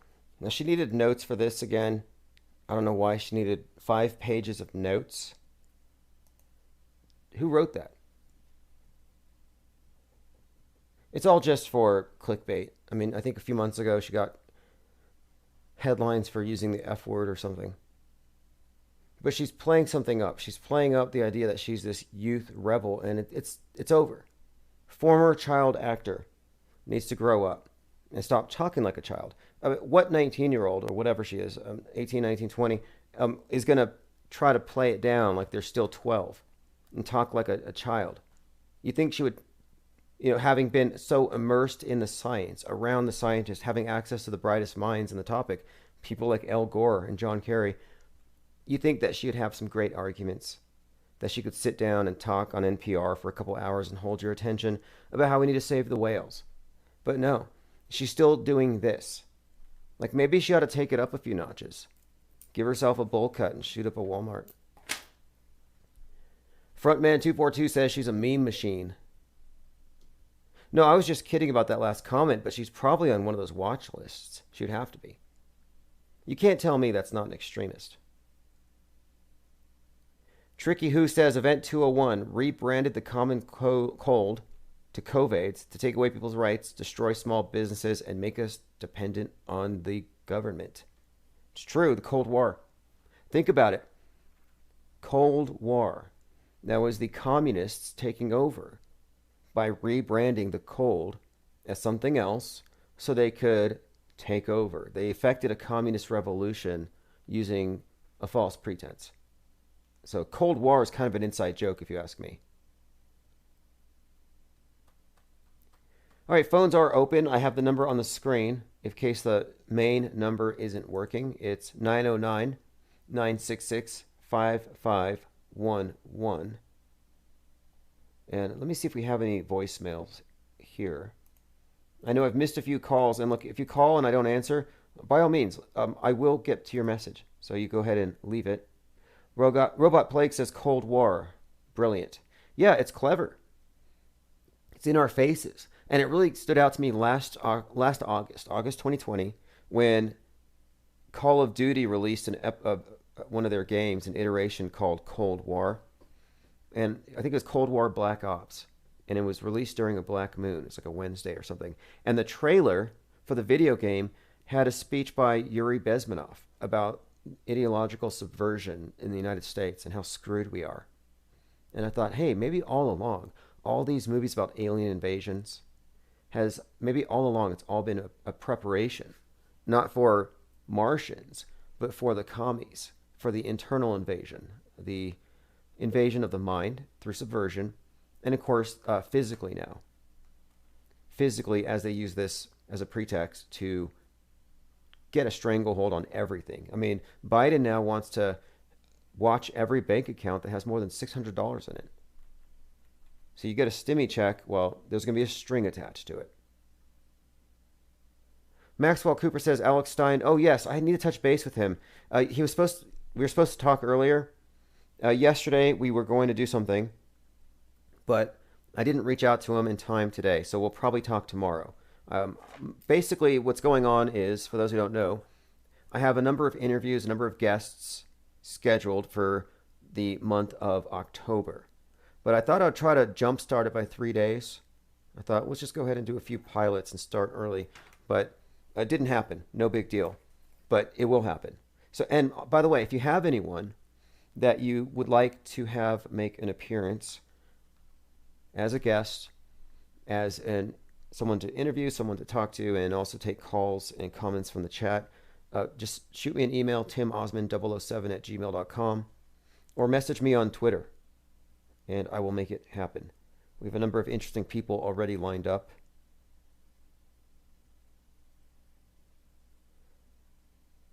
All right, Zaret the Alchemist says, Phil Collins, shout out. Sure. And while we're at it, shout out to PewDiePie. If you want a link to the song we played at the beginning, Just a Bowl Cut Away by One-Eyed Jack, there's a link in the chat. Just a reference to the fact that all of these fake shooters have the same barber. And that's probably true. The same guy makes all of the crosses for all of the shootings, and has for like 20 years now. It's a full-time gig. Gabby Petito was in a Sandy Hook music video. We've talked about this a little bit. But again, think about this. In the news right now, you got Dr. Wen. She's the medical analyst for CNN, the one who says you don't have a constitutional right to breathe. And turns out she was over there in Boston helping out with the mass casualty event. So, interesting. Coincidence. Well, here we have Gabby Petito, who was part of the Sandy Hook event. She was in the music video, Irreplaceable.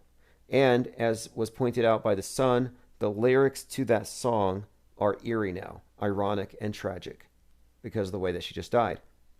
So she's in the news now, she was in the news then. Just a coincidence. And then on top of that, the medical examiner that examined Adam Lanza examined her.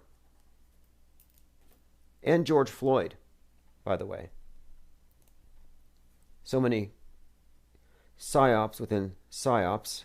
The guy's name was Brian Laundrie, which people think was brain laundry or brainwashing.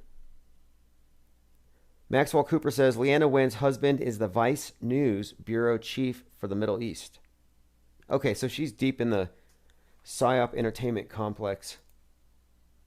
And just a few years ago, you can see these actors didn't really even have to do that well. The bar wasn't that high because nobody was talking about it. But now they're being critiqued instantly. And I don't know if it's because of the internet, but I've noticed that really since Parkland, since like 2018, they've had better actors and fewer news reporters rushing to the scene to get firsthand accounts. You know, they let the stories kind of gel out there for a little while before they rush in there, because that's when they always goof up. I mean, we've been keeping up with the crisis actors very closely, and it's not just with the shootings or these various other PSYOPs. These actors are all over the place. Social media influencers. I mean, Gabby was a social media influencer. Sure. Look at this one. Investigative journalist exposes Candace Owens and other conservative influencers as actors.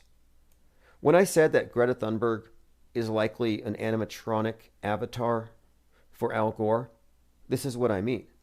You don't know who is behind this. Candace Owens could be a sock puppet for Tucker Carlson. So anyway, turns out that many of these very popular, like Jeff Leifkowitz, popular anti-vaxxer, is an actor and failed stand-up comedian. Now, what does that mean by failed stand-up comedian?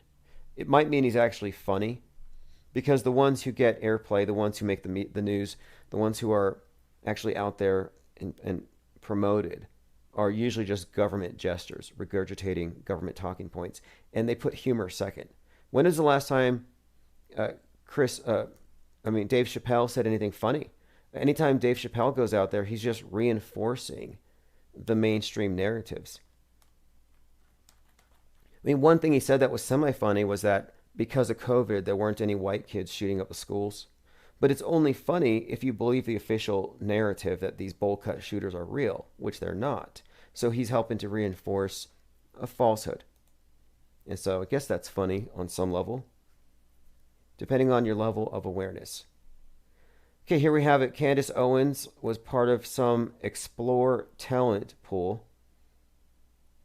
So this is a thread based on an investigative piece exposing how a talent agency has churned out all sorts of far-right personalities, and that they were recruiting failed actors, directors, and screenwriters, and using them to push conspiracy theories. Interesting. Okay, imagine that. Inauthentic people in the alt media. Nothing to see here. Maximilian, 1987, says, oh, I haven't seen this. Apparently, Jake Gibson and McToon are in a scuffle. McToon says Jake's in his mother's basement eating Hot Pockets. Lots of ad hominem attacks. You know, what's wrong with that? What's wrong with that anyway? Hot Pockets, that is. But I think that's, side note, but I do think that model is the future. Like the model of parenting where the children are playing video games in the basement and you just feed them microwavables. That's how it's going to be on the Mars base. Subterranean, close quarters, living through a screen, eating bad food. Sedentary. No need to travel. You do it all virtually. McToon's one of these professional flat earth debaters. He debates against the flat earth model, which is kind of a strange thing because he actually debates, and I talked to him recently. He debates the AE map.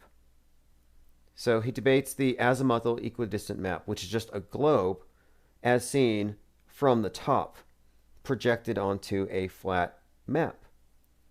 Well, that's not a flat earth map. That's a flat globe. And so he argues against it, which is kind of weird. And he asserts that the flat earth topic is about ice walls and domes, but that's not really it. And what's worse, aside from the straw man attacks or straw man arguments rather, Mick Toon refuses to talk about NASA's footage. And my problem with it is this. Either the evidence they present you on the screen is evidence or it's not. And if you cite that as evidence, then you should on some level be answerable. You should be answerable to some degree to some of the discrepancies that are pointed out when somebody says, I have doubts as to whether or not they actually did accomplish this or that feat. I call into question a lot of things. I still think it's very, it's comical, but I also think it's very unbelievable that the arm of the space station was hit by a piece of space junk during the Celestial Immunity mission, where they're testing out the effects of vaccines in microgravity. And they're like, oh, the space station's arm got shot. It got vaxxed. Like, to me, this just sounds like PR stunts. Comment says that Michael Baden, the doctor who was behind the autopsy of Gabby and Lanza, had testimony at the O.J. Simpson trial, investigations of the John F. Kennedy and Martin Luther King assassinations, and the death of Jeffrey Epstein and John Belushi. Was John Belushi 33 when he died? Just a guess. Seems like all of these death fakers associated with SNL die at that age. Let's see, he died in 1982. Chris Farley died at 33 is the one. Oh, he was 33. Imagine that. 1949 to 1982. I wonder who he became after he fake died. What became of John Belushi? We know that Chris Farley came back, funnily enough, as Rob Ford, Toronto mayor. And I don't really want to go there, but it's kind of a big claim, and to make that claim without backing it up with something. And so there's a few things. There's a few things that there are perfect overlaps with the timing of the phasing out of one and the introduction of the other. But I think there are things given away in the physical comedy of the mayor. The way he dances around, the way he falls. It's very much like Chris Farley. I'll go ahead and play a clip.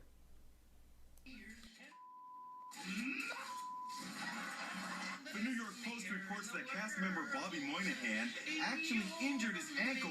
Anyway, there's many compilations, if you want to find them, of Chris Farley juxtaposed with the Toronto mayor, and they're pretty much indistinguishable. He threw himself. And this is based on the idea that Chris Farley is a death faker. Okay, I think I have a few examples of where Chris Farley trips himself on a football field, and you see the mayor does the same exact type of fall. And it's like a stuntman fall.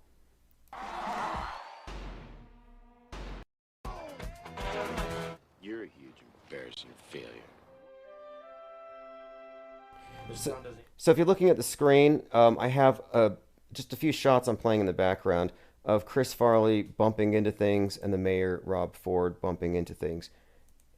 Plus, in the movies themselves, if you wanted to go into detail, there are scenes in various movies that kind of suggest that this is where it was headed. But let me play about 30 seconds from a mashup, and if you don't hear it in the voice... Holy Christ! I am El Nino! All other tropical storms must bow before El Nino. You think so, brother? But when he's down there, I'll rip his fucking throat out, I'll poke his eyes out, I will fuck when he's dead, I'll make sure that motherfucker's dead. So that man cursing is Rob Ford and not Chris Farley, but they move in the same way. They cuss the same way. It's the same guy. And finally, and I'm going to turn the sound off on this one, Chris Farley running through a football field. Then you have Mayor Rob Ford running through a field.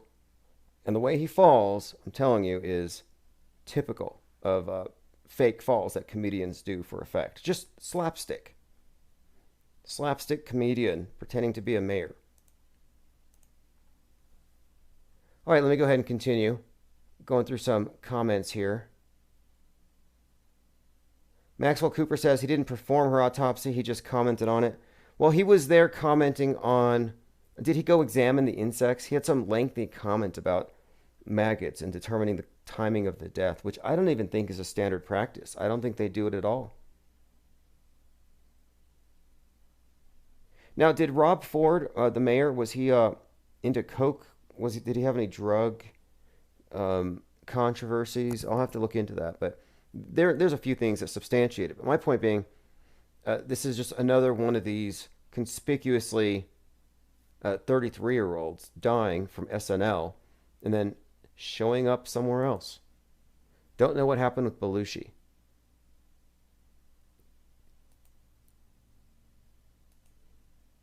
All right, let's go ahead and continue here. Going through my comments. If you want to leave any chats, we are on multiple channels on YouTube, and then we're also on DLive and Twitch. I'll get back on Rumble. We're also on Odyssey. Let's see. Zaret the Alchemist said, did Belushi come back as Michael Moore? Michael Moore. I would have to do a side-by-side. I would have to check. Michael Moore is one of these interesting, what do you call them, limousine liberals. You know, he'd take a limousine to the protest area, get out a block away, and then walk over there with his Birkenstocks like he's one of the people. And he's huge with the PSYOP entertainment complex, with the whole Littleton thing, bowling for Columbine. All fake. Okay, look, in a big development, it has been revealed that the International Space Station, which is flying high in the sky above, has developed cracks that can have tragic consequences for the astronauts on board. It's something I've drawn your attention to before, but bears repeating. So we're talking about symbolism and just the iconography here. This is interesting to me, is that the station itself, when you look at it in any of the pictures, it has these big solar panels, the solar array, and for some reason, they happen to look like the Twin Towers. It looks like you're looking at towers being reflected in a body of water. And if you were to take these panels, and they're grouped, so you have the pair next to another pair, if you were to bend them at right angles, you could actually form them into rectangles. You could make them into towers. So it looks like towers up in the sky in many of the shots. And when they look down from the cupola at the Earth through these or past these panels, oftentimes it looks like you're looking down the Twin Towers or looking up the sky at the towers. It's just an interesting resemblance, and I don't believe it's coincidental. Okay, this says the space station has cracks through which air is leaking. NASA's helping Russia to find the cracks. And I've been talking about cracks a lot lately. You know, cracks, the Kraken, the election, the rift in this country, the crack smoker, Mike Lindell behind the election overturning. I've been mentioning this word because I don't think it's insignificant. I think there's a bit of meme magic going on here. So here you have this rift internationally with the Americans and the Russians up above. It's getting a little bit out there about their disagreements, and they're blaming one another about who's responsible for the sabotage. Well, here you have a crack. And I think, again, it's another example of this fissure. In fact, the breaking up of space pope Elon Musk and Grimes could also be another break, another crack, another rift. Bit of foreshadowing, if you ask me. Rob says the Seattle Kraken start their first season this year. The Seattle Kraken has a very interesting trailer that came out last year in July. And the trailer has a Kraken. It's 1 minute, 13 seconds. And back then, last July, I was talking about this. And I said, note the use of the term Kraken. And I also pointed out that the length of the trailer being 113 was significant. 113 shows up in a number of places. The Challenger blew up at 1 minute, 13 seconds. 113 is the election date. 113 is the date that they opened up the new tower that replaced the demolished Twin Towers. There's quite a lot with that date and also the inverse of it, or the reverse of it, 311. But, you know, my point being, last year I started paying attention to that date and this Kraken meme.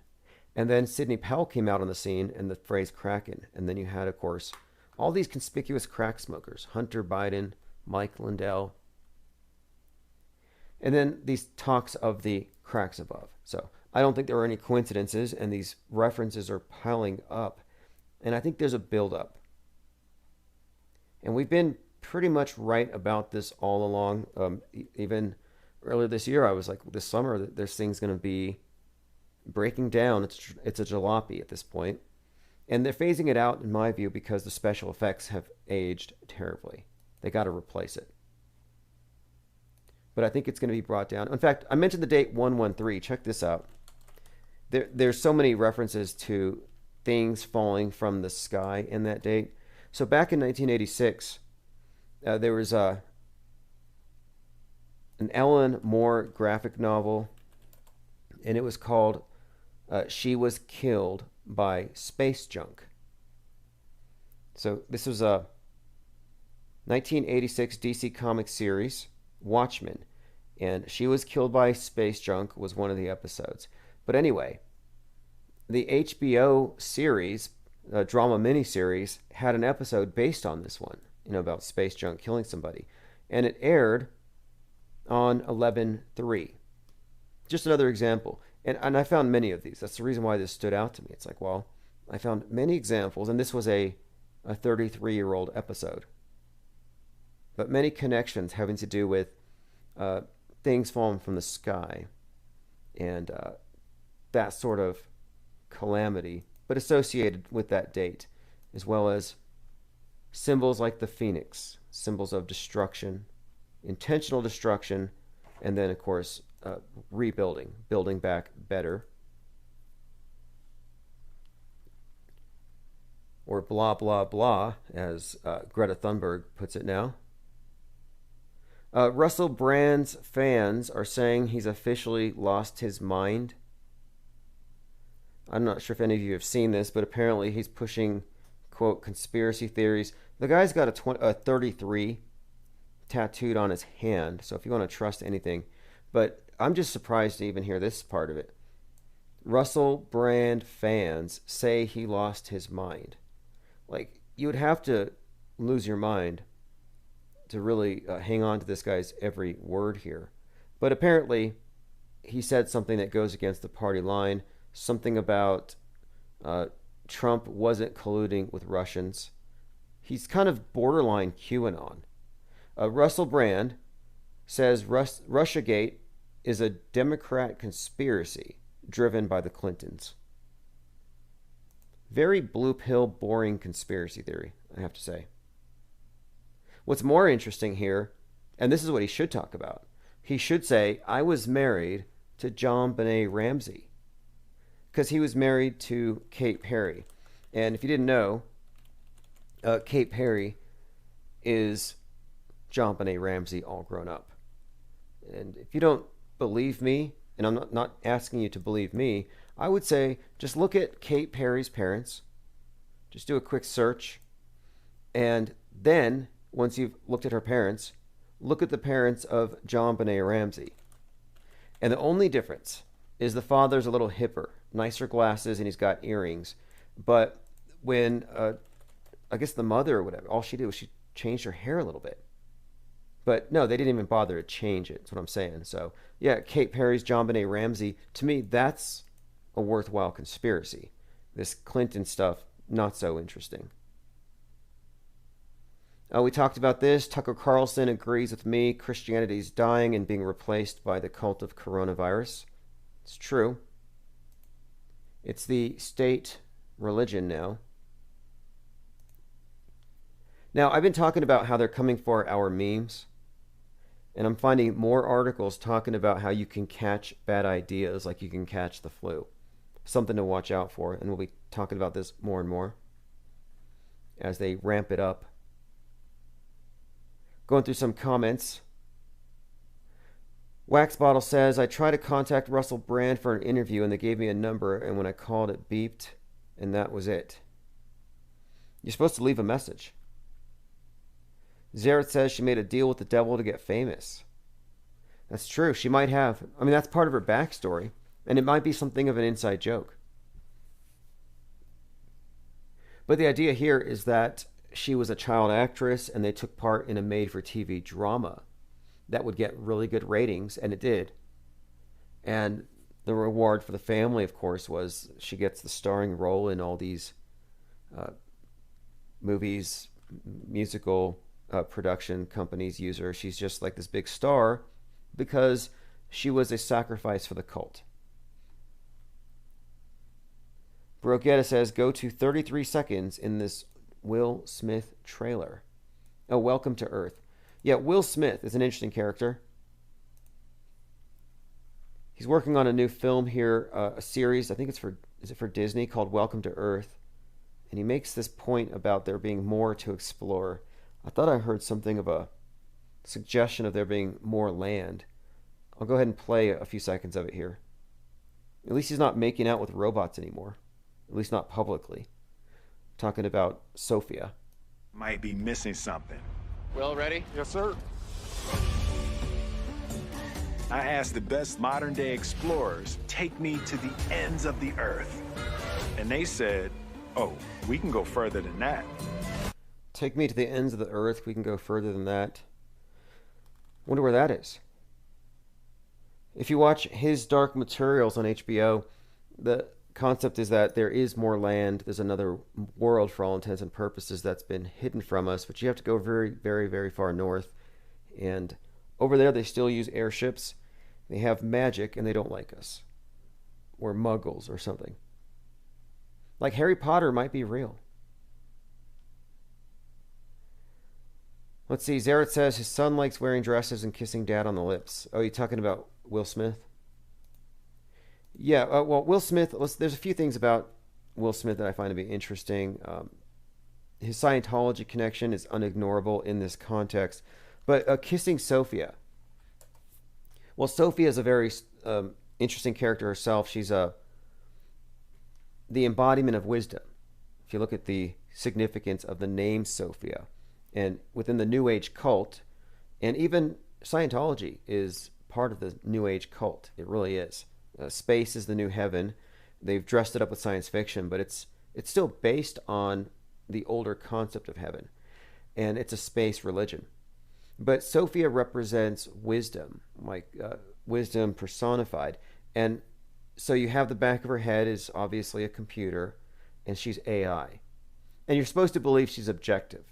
That unlike a human that might have a political agenda, emotions, a bias, no, she's just objective and pure wisdom. So this is like it's like a goddess they brought out at the UN. Before she was upstaged by Greta. Maybe because it wasn't believable for a literal puppet, so they just brought out a paid puppet. But she came out not exactly objective, not exactly the embodiment of wisdom. She was just basically espousing liberal claptrap and environmentalist doom and gloom. But yeah, there's a video called A Date with Sophia where Will Smith attempts to get her drunk. He tries to Cosby her. And then I shouldn't say that. Cosby's out. And Cosby says that R. Kelly's being railroaded. So innocent till proven guilty. But anyway, here he is attempting to get in the parts of this robot. I think we can be friends. Let's hang out and get to know each other for a little while. You're on my friends list now. Yeah, I read that wrong. All right, rebuffed. Brogetta says Will Smith's always pushing aliens in his movie. You know, the movie Men in Black, it culminates in Corona Park, or Corona Field out there. And the place where the aliens landed first, Roswell, the crash landing, was in Corona Field. I checked it out during the first lockdown. I drove to Roswell. And I was like, yep, Corona Field. So even then, there's this correlation between outer space invaders actually being inner space invaders. And Men in Black is all about the invaders that are already here, disguised as people.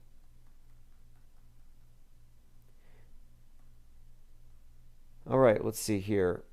Zara says, Cosby says R. Kelly is innocent too. Right, I've heard some of that.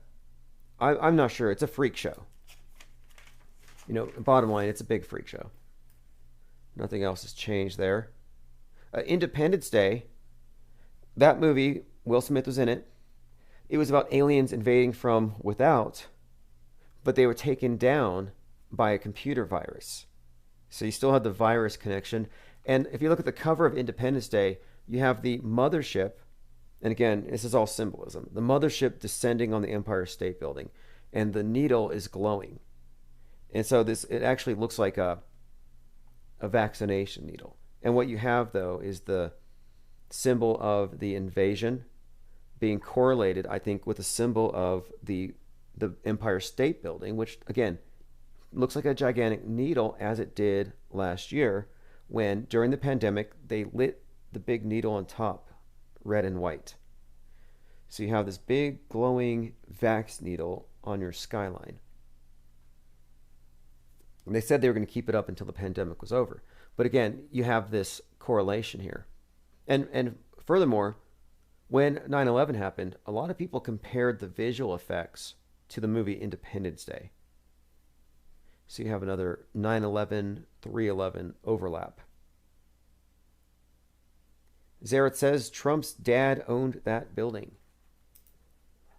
Trump's dad, Fred Christ Trump, and I think his mother's middle name or maiden name was Christ. Kind of strange, like Mary Elizabeth Christ, Fred Christ. What is with that?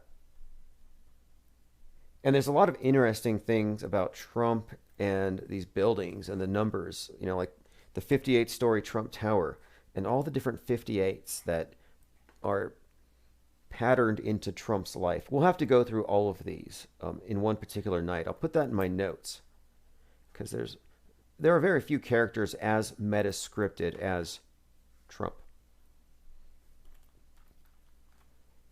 Okay, let us continue here. A few other things I wanted to get to. So William Shatner going to space. Okay, we were talking about sacrifice because Greta came out with the black goo on her face, dumped down her head, and The Guardian said that Greta made the ultimate sacrifice, allowing us to turn her into a human oil spillage. And so I've been talking about how the collectivist ideal of the individuals sacrificing themselves for the greater good and all that, that's what they're really promoting here. And I think this might be the reason for this grotesque development of Astrocrete, where they're talking about grinding up basically dead astronauts or taking the blood from astronauts and putting it into the concrete, mixing your blood with lunar dust or Martian dust to make bricks. Astrocrete. I didn't make this up. This is coming from your high priesthood, the elevated ones. But I suspect that Astrocrete might just be a way of communicating to the masses that there's a need for sacrificing our world in its present state, including ourselves, our lifestyles, traditions, our reliance on dino juice. So in other words, I think they're trying to communicate you have to sacrifice for the new world. And so having your blood infused into the bricks that you use to build your first lunar base, yeah, to me, that's like a sacrifice. And I think it fits here too, that the red planet is where this communist utopia is going to be realized. So it's a red planet and it's communist red, and they're going to have these red bricks from the blood of the sacrificial drone workers, the good collectivists. And they always say, the communists have always said, you can't make an omelet without breaking a few eggs. And that's kind of the message I think that's being conveyed here, that to save the planet, we're all going to have to make a bit of a sacrifice.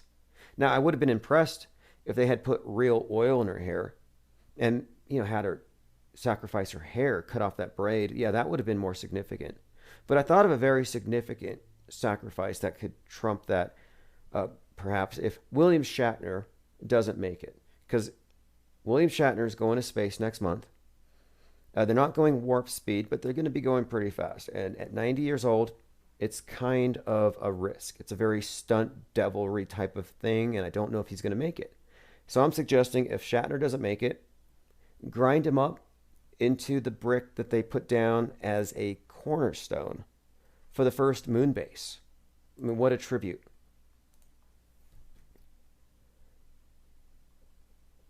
All right, I'm going to go ahead and open phones, see if anyone else has anything else to add to anything here. I have a few messages. Jim left a message. Oh, no, Brian left a message. He's from Mexico, ordered some shirts. Oh, yes, I got that message, and I have some new shirts. We have them all listed at infiniteplane.store. We have a designer who's been creating some custom work for us. And I have some people in other countries who are having a hard time getting the things shipped to them. So I'm having those orders routed to me, and I'll be sending them out. Also, we have press passes, and these are going to be available here at the store for anybody. Basically, this is a pass that means that you are essential. I thought it was kind of unfair that everyone gets locked down, but the fake news gets to walk around because they're somehow considered to be essential. And I'm thinking, if they're essential, what about independent journalists? Shouldn't we be essential? Now, you don't need one. It's not mandatory that you have one, but it does associate you with us. And if you call in and do any reporting, you have your press pass, which gives you something of a legitimacy in terms of you have the right to be out there, more obviously defensible. Unless you're in Australia, probably. Lean Dion says, build back bloodier. Yes, and look, this is all very fitting. If you really want to get into the symbolism with the one eye and Greta and the build back bloody thing, it actually does all make sense. If you dig into what the New Agers, Crowley in particular, talked about, or what they allegedly channeled, the world is to be bathed in blood 3 times to inaugurate the new age. And World War Zero, which is what Greta's a part of, could be the 3rd bloodbath. You know, you got World War I, World War II. World War Zero is this initiative put forth by the environmentalist wackos to cut our carbon footprint, not just in half, but to eliminate it.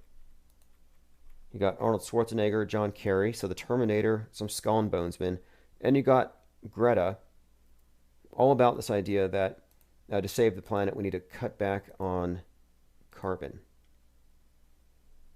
Yeah, World War Zero is also, I think, a zombie movie.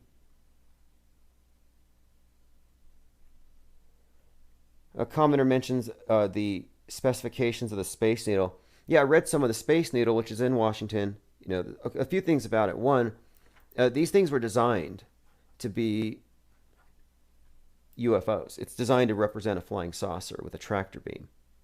Like, you know, I was talking about the symbol of the Empire State Building with the mothership representing an invasion or the descent of the invaders from above. Well, so too, the Space Needle represents the descent of the craft. And the elevator is the tractor beam that raptures you up. And the Space Needle, of course, takes 42 seconds to get to the top. It's 42 meters wide. It's in state number 42, and it's a needle. And this is all very intriguing, too, because we're talking about salvation, how this thing is being posited by the governor of New York as like a communion.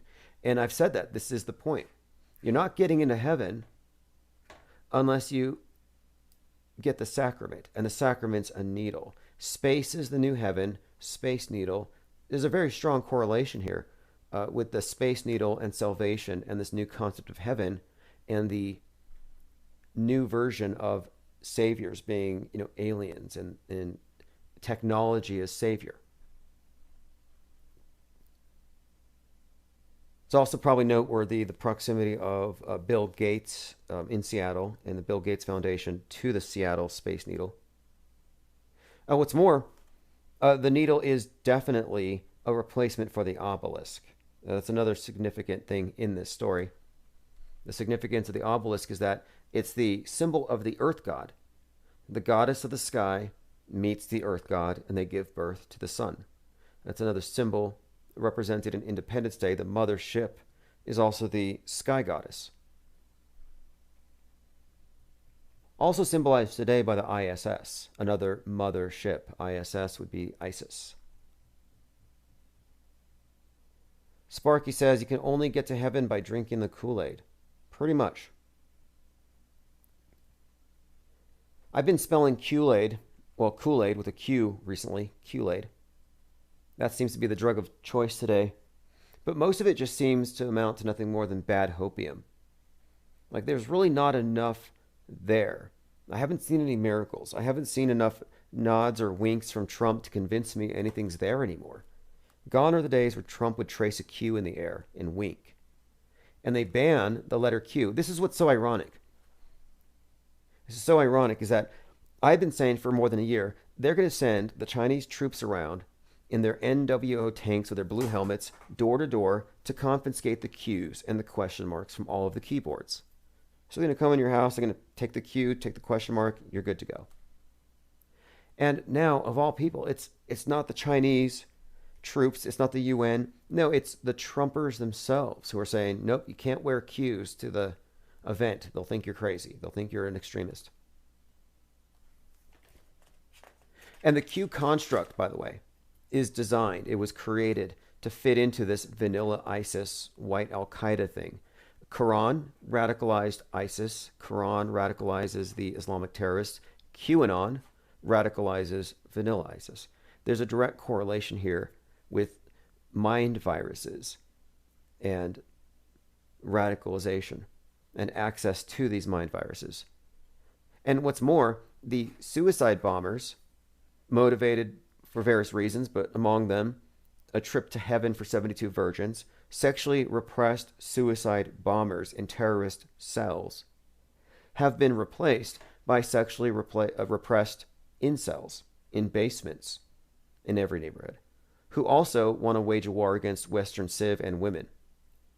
That's one of the things here. The incel movement, which is all fake, government-led, I think these are all actors, but these so-called incels want to disrupt society and reset it where women don't have any power, because they believe that women have too much power when it comes to choosing who they're going to procreate with. And they want to change the standards so that neckbeards get a little more action. And I'm just saying it's fake, but it's a direct replacement for this previous ubiquitous terrorist threat. Simon says, The Magicians, Hogwarts meets Narnia in Season 5. All magic proceeds from the wellspring. The gods send a plumber around to the flat earth and he cuts off the magic supply. Sounds like a good one. I'd recommend Abigail. Abigail is sort of I guess you would call it a steampunk fiction or something. Russian steampunk fantasy adventure. I listened to it. I was working. I wasn't really paying attention to it, most of it, but I listened to it and I took notes. And this is about a town that is locked down for an epidemic. And they lock everybody down. This is 2019, by the way. So this came out in 2019. It was filmed in 2017. Well, the whole point of it is it's about a lockdown. Turns out there was no virus. It was being done so that they could get rid of the Magi. So you had a special department that was hunting anybody that had magical powers, which might just be another way of saying critical thinking faculties. Get rid of the free thinkers. Get rid of people who might question the news. So the quarantine was fake. They had the lockdowns, and they used different phrases like a mask, the mandatory masking. It was all in here. But my point being, Abigail 2019, a whole lot of predictive programming. And if it had come out a year after, it would have been banned for dangerous misinformation. I mean, imagine if you'd put out a movie in 2018, like you're a director, you put out a movie in 2018 about 5G towers getting people sick. Would they have banned it in 2020 when that became a bannable conspiracy theory? I mean, we're getting to the point here where fiction is being treated as problematic, dangerous misinformation. Let's see here. Going through comments. Some of these I probably shouldn't read out loud. Zaret says, blue helmets make great targets. Sparky says, if the power goes out and you hear your guns, stay in your home. It's just the good guys taking out the bad guys. Well, the UN soldier thing, I'm being kind of facetious here. They don't need boots on the ground. They just need snitches in your neighborhood. We learned that lesson pretty well last year. You know, right after the pandemic was declared, there were so many people calling 911 on their neighbors for coughing. This is before anybody knew anything about what it was. So there was a lot of unanswered questions. So people were very suspicious that this was going to, basically kill us all. And it kind of showed people, I think. It kind of showed people for what they really are. Look at this here. This is so bad. May 18th, 2020. Californians are calling 911 on their coughing neighbors. I remember at the time suggesting, hey, let's just start eating edibles. You know, you rip a bong, you start coughing, you're going to jail, quarantine, and death camp. Like, we had no idea. Californians are calling 911 on coughing neighbors. Multiple police departments say they've been receiving more 911 calls. Neighbors reporting their neighbors for having the coronavirus. And in some places, they actually had to split 911 and 311. So the pandemic that started on 311, well, they had a 311 number because they said millions of people are calling in and it's locking down our phone systems. So they had to break it up there. California police departments are fielding 911 calls reporting neighbors coughing. Law enforcement and EMS officials say they have to respond to every call in case it turns out to be legitimate COVID-19. So this is what I mean. You don't need blue helmeted troops running around. You got your neighbors. They get a little riled up. They get paranoid. I mean, who's in the extremist cult that's susceptible to radicalizing mind viruses? Is it the conspiracy theorists or is it the true believer in the mainstream news? I think you all here know the answer to that. That article pretty much sums it up.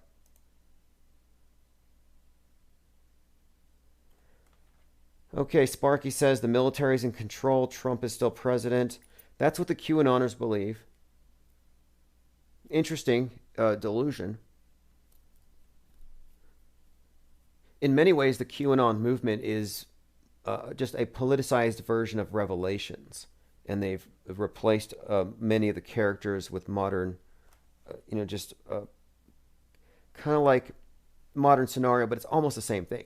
You know, Revelations starts with the seals being opened, so you know who the sinners are, who the saved are. Well, what's QAnon waiting on? They're waiting on the sealed indictments, so we can look at all the names of the guilty Democrats, and then the judgment.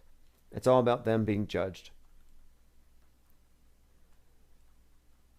All right, let's see here. So many great comments. I don't want to miss anything. Somebody mentioned Andy Kaufman. Okay, Andy Kaufman, likely death faker. In fact, I'm certain of it. I'm certain that Andy Kaufman, true to his word, came back to do politics after 20 years.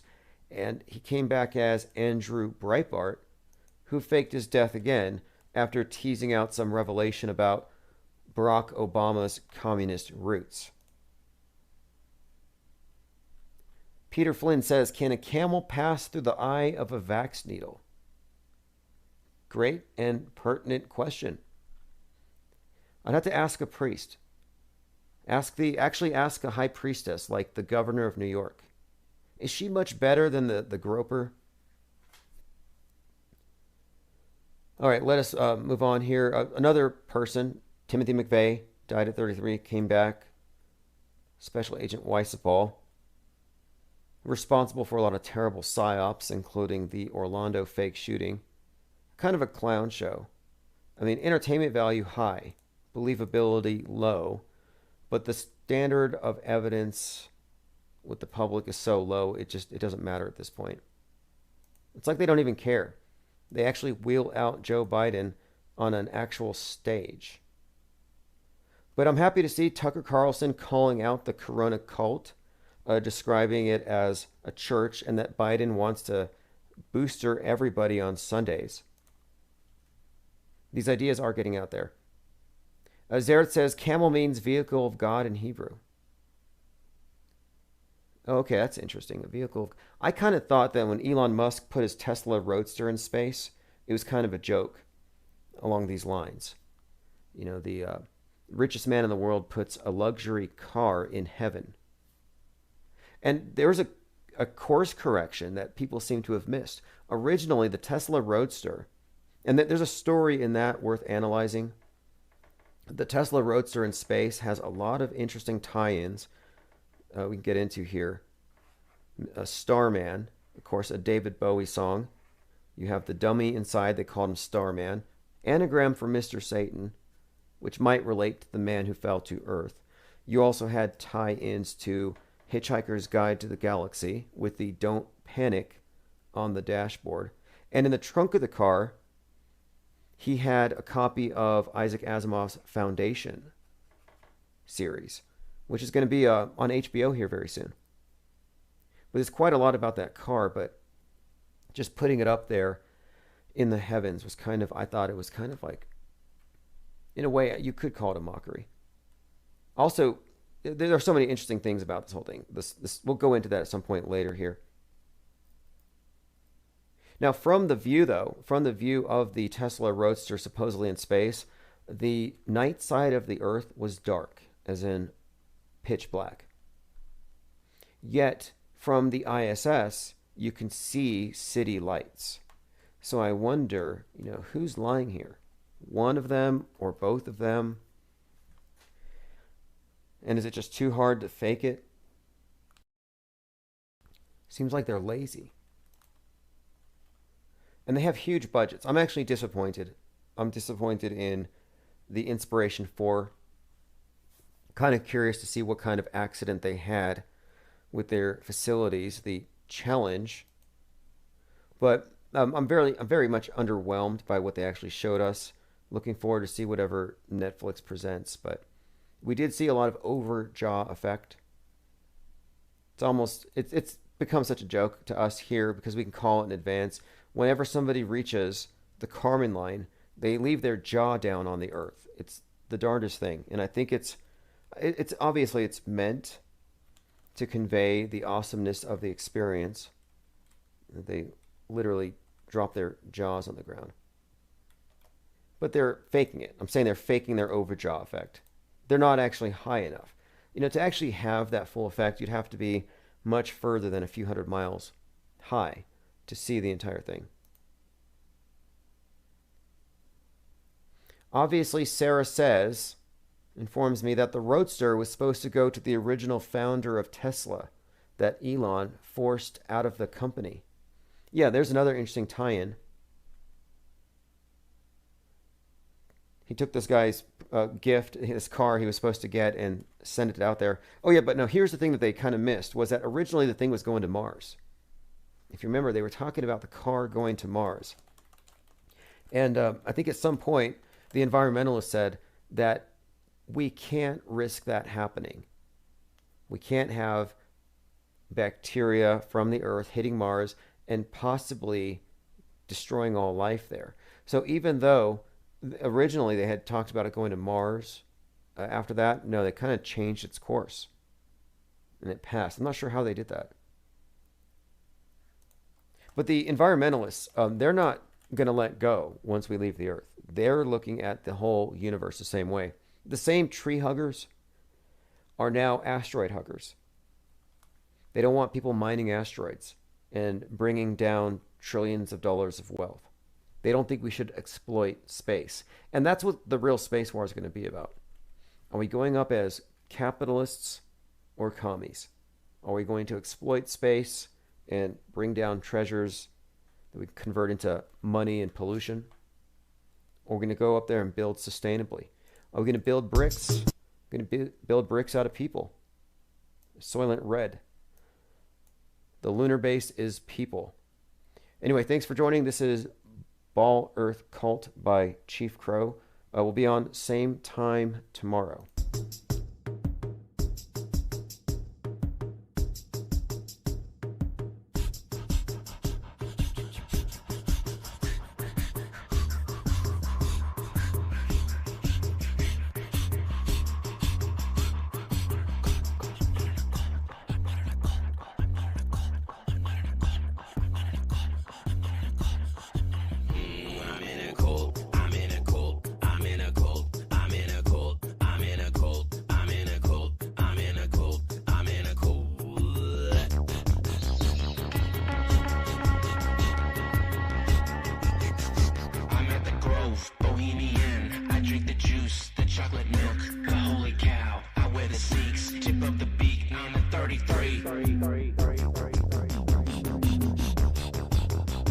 Charles Manson, ranch dressing, goat heads with the number 9. It is so divine with the holy grail, shape of the snail, the Fibonacci sound of the conch.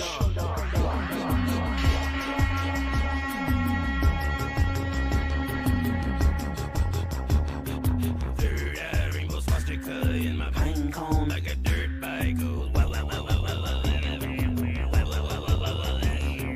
Third eye rainbow swastika in my pine cone like a dirt bike goes. Third eye rainbow swastika in my pine cone like a dirt bike goes.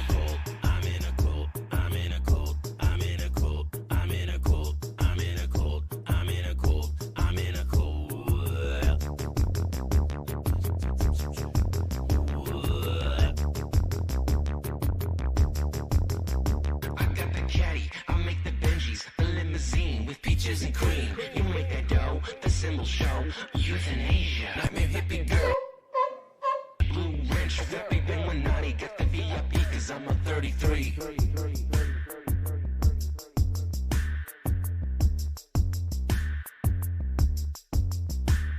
A bunch of important numbers, 3, a bunch of important numbers, 42, a bunch of important numbers, 481, a bunch of important numbers, 5, a bunch of important numbers, 0, a bunch of important numbers, 9, a bunch of important numbers, 23, a bunch of important numbers, 7, a bunch of important numbers, 11, a bunch of important numbers, 11. I'm in a cult, I'm in a cult, I'm in a cult, I'm in a cult, I'm in a cult, I'm in a cult, I'm in a cult, I'm in a cult.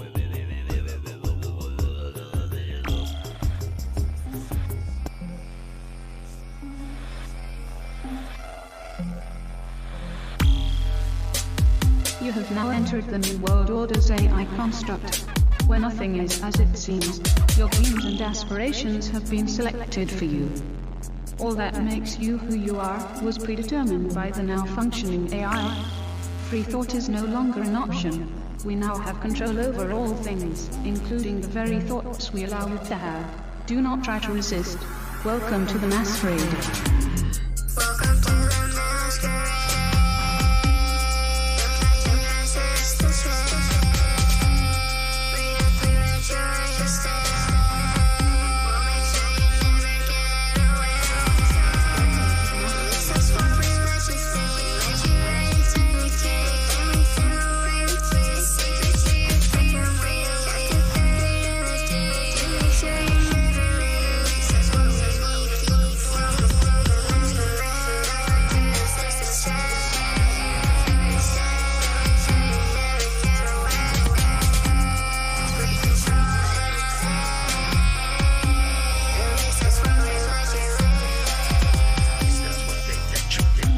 Some sort of illusionary grid that we're living in. Still I'm entrenched in the thought that my thoughts are my own and I'm giving in. Tired of living with hypnotic psychosis of going through all of the social media motions. I don't care what you're posting in. Keep on scrolling through all of the propaganda. Keep on showing support. You're giving them the upper hand. You can find any info to support any truth that you want to pursue it. Truth is subjective. I'm being selective and choosing the path and I knew it. Welcome to the masquerade. We're playing charades where the world has been staged like a play. The play is on the people. Either you wake up or succumb to the evil. When you succumb to the evil.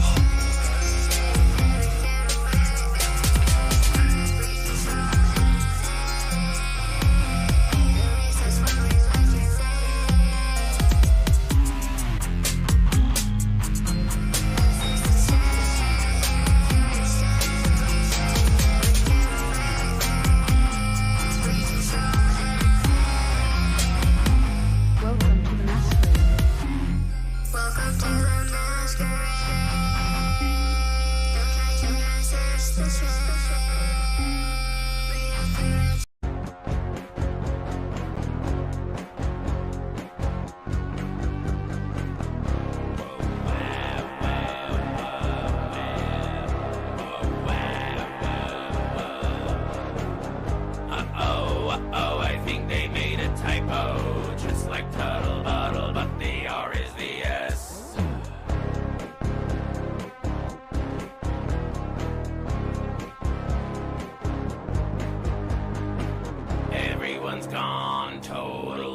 retarded. Auto believers of the television programming. A 33 with a double E, yeah.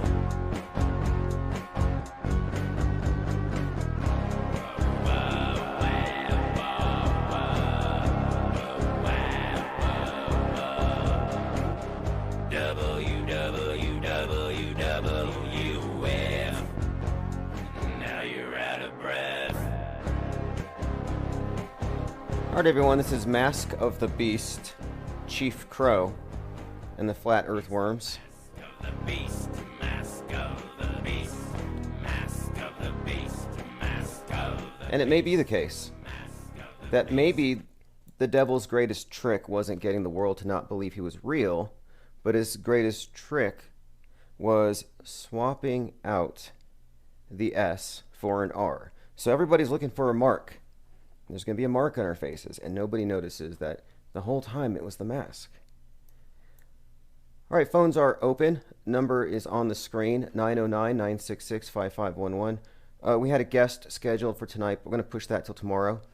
He had to attend a football game, and hopefully he maintains his social distance, wears a couple masks, and possibly a space junk helmet. That's a threat.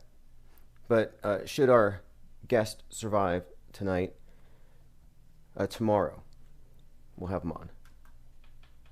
All right, let me see. We have another guest also I want to get back on. I want to talk to Commander Lou from Crater Earth USA.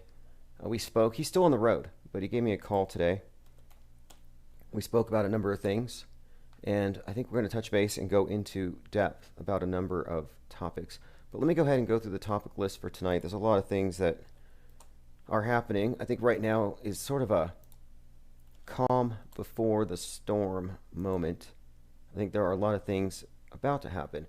Let's start with this. We've been talking about Gabby Petito, and my contention is that that's a hoax. And there are a lot of reasons to think so. But mostly I think there's a ritualistic component to the abduction and disappearance and then discovery of the body of Gabby Petito. And one of the things that stood out is that the medical examiner is the same medical examiner that examined the corpse of Sandy Hook shooter Adam Lanza. So I'm like, wait a minute. Adam Lanza was examined by the same guy that examined George Floyd and now Gabby Petito. Well, here's another Sandy Hook connection. When she was 14, she starred in a music video called Irreplaceable to help spread awareness of violence against children after the Sandy Hook event. This is from New York Post. Gabby Petito was in a 2013 Irreplaceable music video for Sandy Hook. And some of the articles even remark on the irony of the lyrics and how they actually ended up perfectly describing her situation and how shocking it was later. So, again, this is the disappeared and then subsequently discovered victim of a kidnapping. And I believe they're still looking for the boyfriend. And we'll get into that. Now, another thing, too, because we're talking about 2013 here. So she's already been on the world stage. And that's one of the things I want to point out, is we're talking about people who exist in a parallel universe. They exist in the universe that is televised. And it's not always correlating with the real thing. And if you call it out, of course, you're a conspiracy theorist. Gabby Petito starred in a 2013 video, Irreplaceable, quote, "The lyrics are almost eerie now. It's ironic and tragic that she's in this video and that this happened to her. Deb Henson, The Sun." Something else that came up yesterday, something somewhat related, is Dr. Wen, a very prominent figure in the pandemic news, happens to also have treated patients after the Boston bombing attack, terror attack. A lot of people showing up in the darndest places. You know, it's a small world at the top of the Illuminati dung heap. X-Ray J76 says, "Dog the bounty hunter showed up." Yeah, I saw that. I saw that. So they're bringing in more television characters, constantly merging television with reality. I mean, we've got Captain Kirk about to go to space. Next thing we need Buzz Aldrin to star in a movie. Because for some time I've been debating this whole thing. I've been who's the better astronaut? Captain Kirk or Aldrin? If you think about it, the definition of an astronaut might just be simulating it in various situations. So you're simulating alien environments and playing the role. And from that perspective, I think you could say that Captain Kirk has been in more alien environments and is more of an astronaut, more street cred than Aldrin. But Aldrin's probably a better actor. But we'll see. I think it's strange they're sending a 90-year-old up at that speed. I'm not sure they're going warp speed, but they're going to go fast. Just another area. And I talked about this yesterday, how you have so many tie-ins between Star Trek and Mars and the Mars mission. You have Game of Thrones tie-ins. You have Marvel Comics has tie-ins to features on Mars. And I forgot to mention this yesterday when we were discussing this. According to Buzz Aldrin, there is a monolith on Mars. He actually said this on TV. Here's the clip. Buzz Aldrin spoke about the future of space exploration, and he dropped a hint here. He said that there's something we need to know about Phobos, one of the two small moons orbiting Mars, and what's on it. Habitation. We can keep track if there's something very important to be developed from the moon. I'm not sure what it is right now, and I sure think we should identify what it is for America to make such gross expenditures again for human habitation on the moon. We can help. We can join with. Together, we can explore the moon. Now, one thing about this. Recently, there has been talk about something called Astrocrete, suggesting that since it's really not feasible to carry building materials from the Earth to these alien environments, such as the moon or Mars, that we're going to need some way to create our own cement. And they've suggested something called Astrocrete, which is a mixture of Martian dust, moon dust, either one, and blood, like ground up people. Okay, here's Buzz talking about the monolith. On this little potato-shaped object that goes around Mars once in 7 hours. When people find out about that, they're going to say, who put that there? Who put that there? Well, potato-shaped Mars, there's a monolith there, a very unusual structure on this Mars. There's a monolith. So very clearly, there is a monolith. Now, the monolith, if you ask me, it all ties in to Stanley Kubrick's story of the transition into the space age. And ultimately, I think it leads to the digital monolith that the world leaders were openly worshiping and ogling at the NATO summit last June. And I think that glowing digital monolith might just be where Sauron or his equivalent descends, the AI god that they're all calling forth. So we'll see. John says the Petito girl did some music video during Sandy Hook. Oh, yes, we had just brought that up. In fact, I have the video. I have the actual video if you want to listen to it. It's easy to find. So there's two connections to Sandy Hook that I wanted to just point out here. One, yes, she starred in a 2013 music video called Irreplaceable. And if you look at a lot of these shrines they've set up, they have these huge posters of her where she has one of her legs slightly bent and she's posed in front of a pair of angel wings, looking like Virgo. And again, Virgo is personified as Persephone. And Persephone's taken into the underworld. And so at the end of Virgo, they find her as we enter into Libra. And that's the ritualistic aspect to it that I wanted to highlight.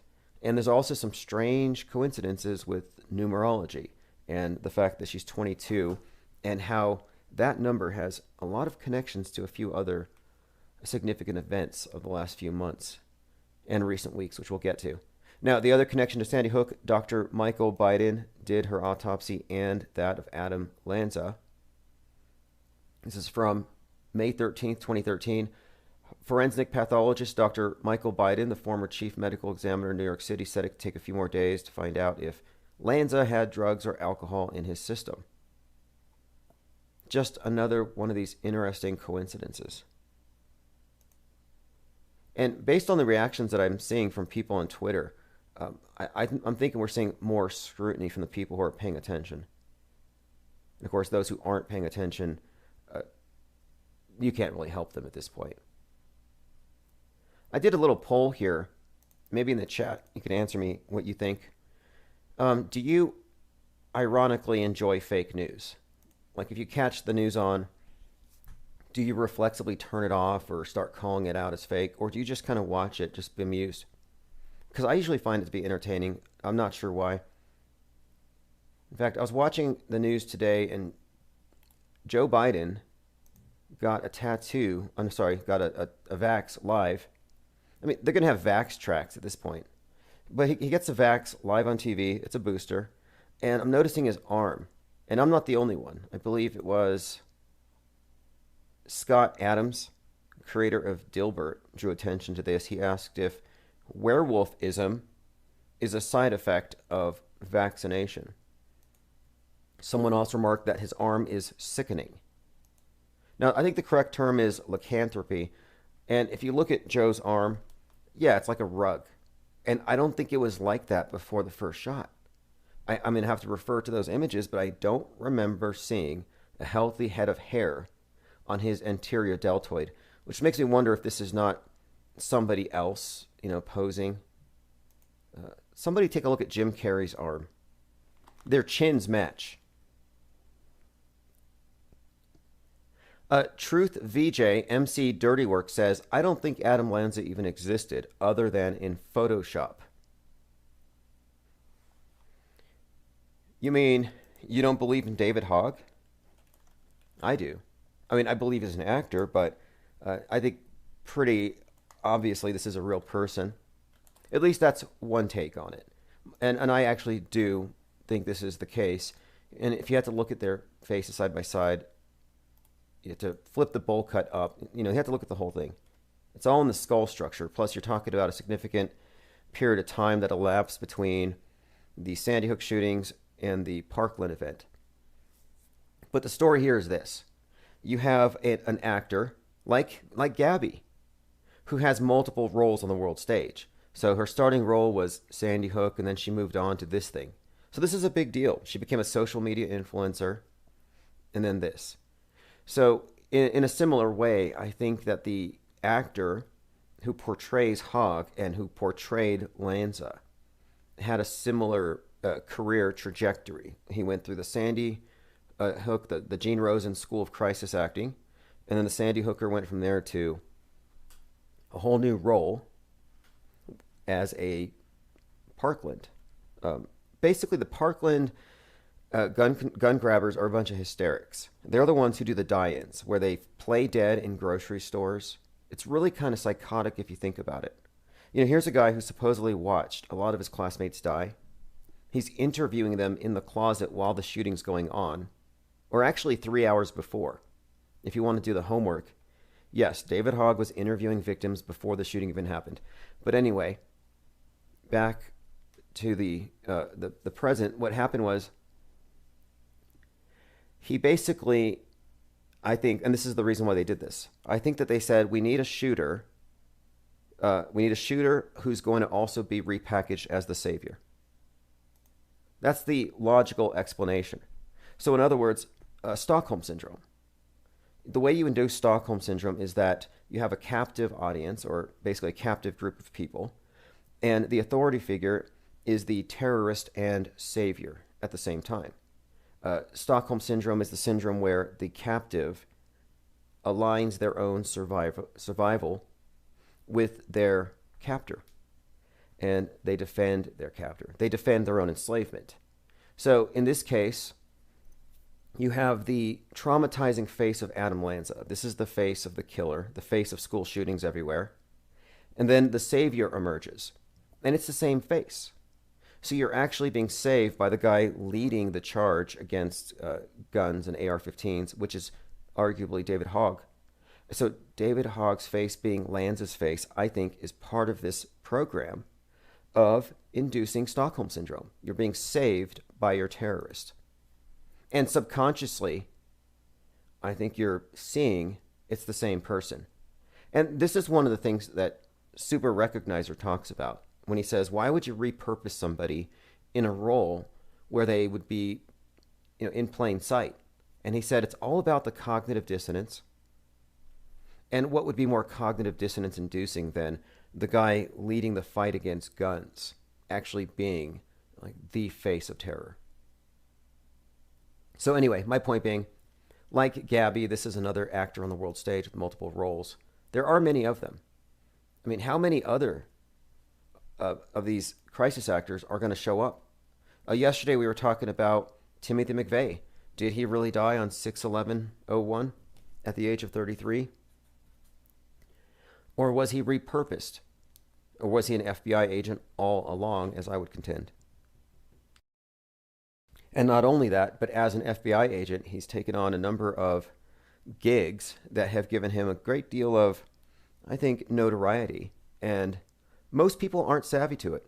Most people aren't going to notice that the guy who was the lead investigator for the disco shooting, which is very questionable, happens to be the guy that supposedly blew up this building. There's a few other interesting tie-ins if we want to talk about Timothy McVeigh and his inspiration in the Turner Diaries. Turner Diaries turned 42 last year, 2020. And the same year that this book turns 42, you have the McCloskeys come out. The McCloskeys were the ones who were pointing guns at BLM. And I've done this comparison many times, and it's super easy to do for yourself because they never change clothes. Look at the McCloskeys. This is from that St. Louis gun controversy. And you have this couple in front of their home pointing weapons at unarmed protesters. So they're in front of their mansion. She's wearing the Hamburglar shirt, the black and white stripes. And then he's got the polo shirt, unbuttoned. So if you look closely at that picture and how they pose, and then you compare it to the Turner Diaries, which is the book that inspired Timothy McVeigh. And that's my point here. So the book that inspired Timothy McVeigh came to life last year with the McCloskeys. And if you look at the cover art of that book, it's got the guy with the gun and the open shirt, polo. And this is on the Wikipedia. And she's got the Hamburglar style shirt. Not a coincidence. They chose this for a reason. A very powerful imagery. You have this rich white couple, affluent, surrounded by neighborhoods full of poor people, but they're in a gated community. They feel slightly threatened because somebody steps on their lawn, and they come out with their assault rifle 15s. Just bad acting. But every time they make a public appearance, they're dressed in the exact same way. My point being, I'm saying it's theater. In fact, Timothy McVeigh himself could be said to have come out of the book. He's basically a character brought to life. And I don't think it's a coincidence either that he's executed at the age of 33 and that the date 6/11 is kind of an inverted 9/11. And that's a very significant number in this in the world stagery. Let me go through some comments. Molly Rollins says assault rifle. I know it's AR-15 is not assault rifle 15, but the media thinks so. They actually act like that's what it means. No Despair Bear says, I will gladly give you 2 hamburgers for a hamburger today. I don't think that was Hamburglar. I think he just stole them. I think you're referring to another character. All right, let us move on. Anyway, the poll. 71% of those polled ironically enjoy fake news. 29% said no. And fake news comes from all sides. In fact, there was this trending video. I thought it was kind of funny. It was this guy on the ground, and he was just covered in blood, and he's screaming at the camera, which he's holding. So he's holding his phone, like he's doing a TikTok selfie, and he's screaming, they cracked open my skull. And this video is circulating, and they're saying, oh, this guy's in the UK or in Australia or something. He was in Australia. And they shot him with rubber bullets and cracked open his skull. And then I saw these obituaries. People were outraged. And so I look at this video of this guy dying, his last words being, they broke open my skull. So I did a little digging, took about 5 seconds. Turns out the guy's perfectly fine. He's not dead. Not only is he not dead, he wasn't even protesting for his rights. He was drunk, and he was at a liquor store stealing liquor and got into an altercation. And so he had a little cut on his head from a fight and was bleeding. Not dead. And when he tried to tell people, hey, I'm not dead, stop making me a martyr for your protests, they try to say that that wasn't him. So, that's just shows you that how all sides are just manufacturing evidence. What is it? The first casualty of war is the truth. Who said that?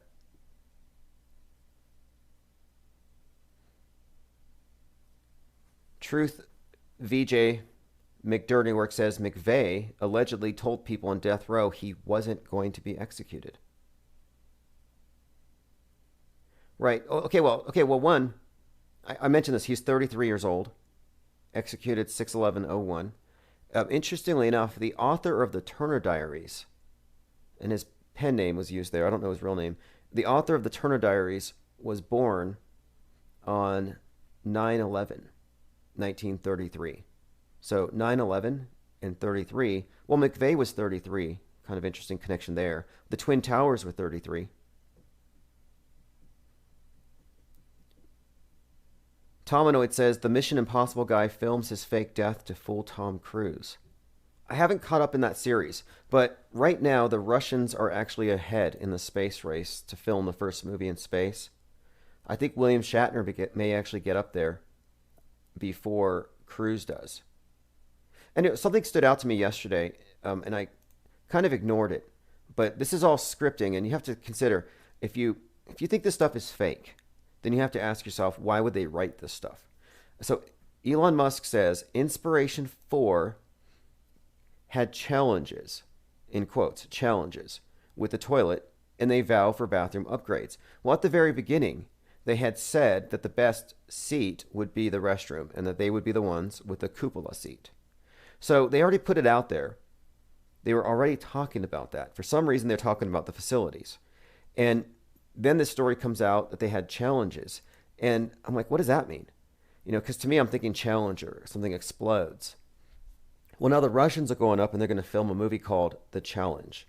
So I'm always just keen on picking up the memes that they use. But the picture they release from inside of the capsule is one of these astronauts with her mouth wide open, dangerously wide open. I mean, she could catch a piece of space junk. And she appears to be fighting with the roll of space TP. It's just bizarre. It's puerile. I think it's just, if it's not real, then we have to ask ourselves, why are they writing such low-brow garbage? I'm hoping it's real. It's a cool story. Werner von Braun says soy face. Okay, soy face. Is that a meme? Because if it is a meme, I instantly think about that NPC guy with the neck beard. Yeah, I believe that's the one. Yeah, soy face. I've been calling it the overjaw effect, where people are just so blown away by what they see when they look out the window of these spacecraft that their jaws just hit the floor. And they talk about the overview effect. They become so elevated by that altitude that they overcome politics and all kinds of distinctions between people and nations. It all just fades, and they just see a planet that needs to be saved. Bad Saturday says, it's a Mandela effect that McVeigh didn't die and morphed into an FBI agent, easily explainable if you smoke enough crack. We'll have to ask Mike Lindell if he finds this to be believable. Have any of you been keeping up with this thing, the auditing? We live in like 2 different universes, maybe it's 3 now. So we got the real world where I am, where most of you are. Then you have the world stage where they are. And then on the world stage, half the people think Trump is president, half the people follow the hologram. And you got Mike Lindell out there and others just adding fuel to the fire. It's a big clown show. So let's go ahead and see where we're at with this. This clown world. Okay, look. He wasn't hurt by the Melbourne police. I got a picture of the guy who was supposedly damaged by rubber bullets. He wasn't hurt by the Melbourne police. He got into a fight, and he thinks, but he doesn't remember clearly, he thinks the shop owner hit him on the head with a bottle. I'm assuming he deserved it. Oh, guess who's out? John Hinckley's out. John Hinckley is 66 years old. 35 years ago, he shot Reagan. I think the Bushes put him up to it. So he attempted to kill Reagan to try to fast track one of the Skull and Bones men into the presidency. But yeah, they're about to let him out. I hear he's got a YouTube channel. He plays music. I haven't taken the time to listen to it. I should try to get him on as a guest. We can talk about his love for Jodie Foster. And then the other guy, Saran's getting out. He's 77, and he was put away 53 years ago. Both of them being released right now, that's kind of strange. Like, there's a lot of this, like, there's just lone wolves being released everywhere.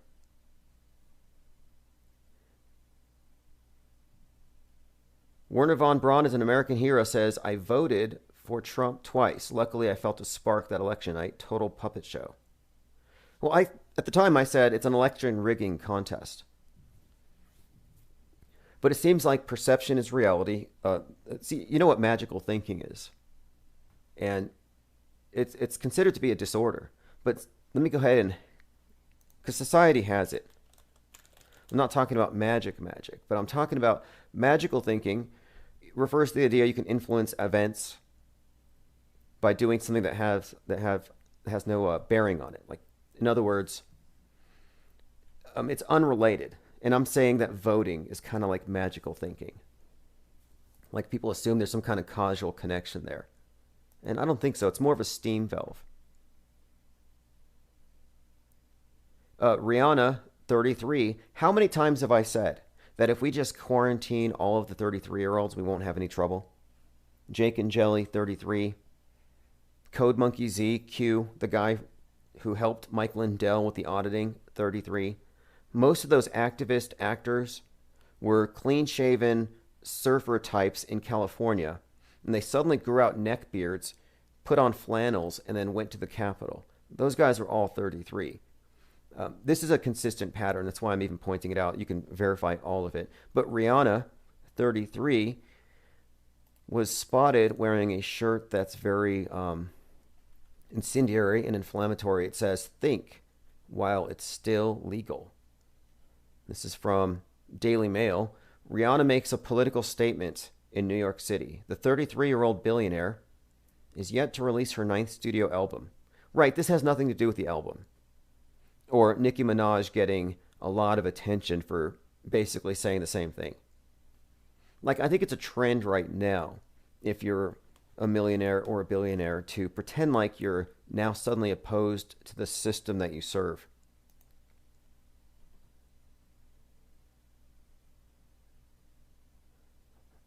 Brian says, about a hop in the ice bath, what you got on that, Tim? I've never taken an ice bath, but I heard that they're taking Walt Disney out of his. What is it, 50 years? 50 years he's been on a cryogenic freeze.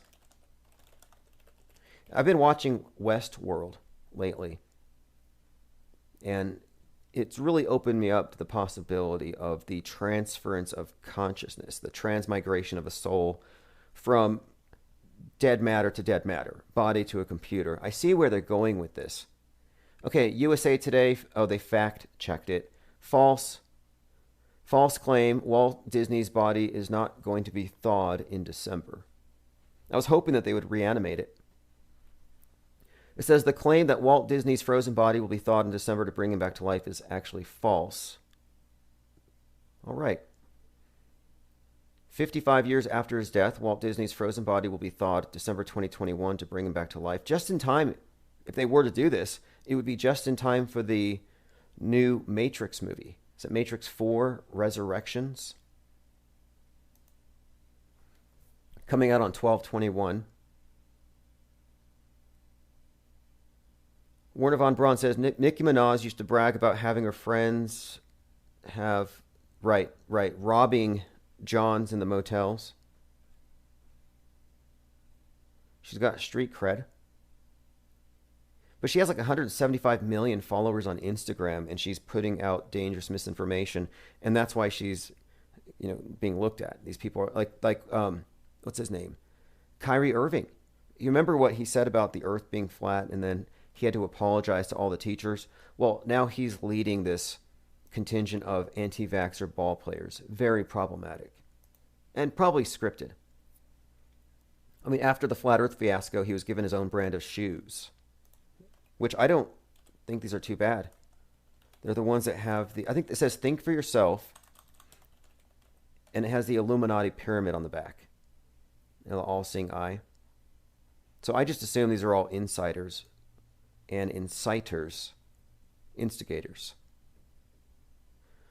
Wayne R. Willett says, you have to have the vax to see The Matrix in the theaters. Peak irony, right at the end of 2021. Now, speaking of resurrections, and that's the name of the new Matrix movie, every single passenger on the Challenger explosion, and it blew up at 1 minute 13 seconds, which is very interesting when you look at the patterns which we've been analyzing here. The patterns, the dates, well, the number 113 and 311 figure very prominently in a lot of movies, Disney, Pixar, and others. So the Challenger blowing up at 113, very consistent with the numerology that you see inculcated into so many staged events. But speaking of resurrections, every single one of them has a living counterpart that looks the exact same. Michael J. Smith, pilot. Michael J. Smith, professor. They don't even change their names. They barely do. They're all brothers and twinsies. Now, this is an interesting one. Francis Scobie became Richard Scobie, and he's the CEO of Cows in Trees. Well, Cows in Trees used to have this logo that had a cow flying through the air on a rocket, and the pattern it made looked like the pattern that the Challenger made as it blew up. An obvious reference. You have the others just down the line. You can see down the line, they're all just half-assed deep fakes, not even changing anything. They didn't used to put so much effort into it. I was looking at the performance of Dr. Wen at the Boston bombing. It was just laughable, just terrible. They didn't put as much effort into it because they didn't have to at that time. I think that's what it comes down to. You talk about decades ago. You talk about 1986.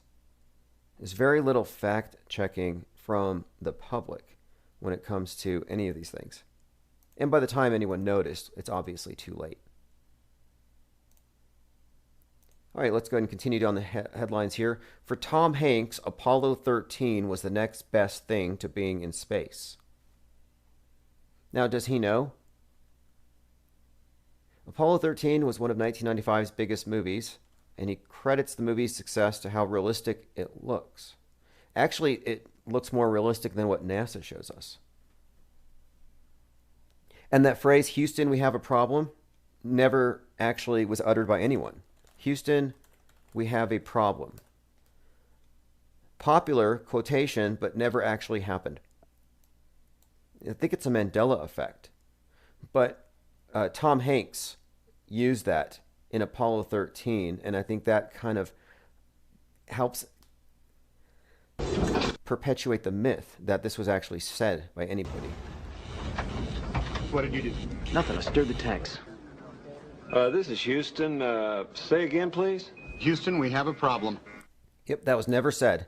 Houston, we have a problem. Tom Hanks is always weirdly connected to these Mandela effects. Von Braun says that Fred Durst is literally a real estate tycoon yuppie, and that Fred Durst is not his real name. Right, I wouldn't be surprised. He was part of that mind control operation. What do they call it? MTV? People think entertainment's entertainment. No, it's propaganda. The entertainment is a side effect, just a byproduct. It's just the stuff they put in the poison to make it go down.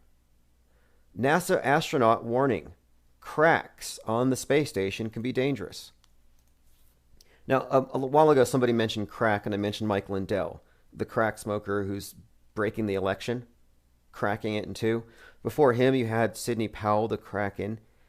I brought this up because I think that these words mean something. These stories mean something. I think there's a bigger picture here, and there's a subtext. And I think we're talking about a rift. So whenever I see the word crack, I think rift. I think a split, a rift, a schism. And I think there's a schism up above that will precipitate space wars, contention above.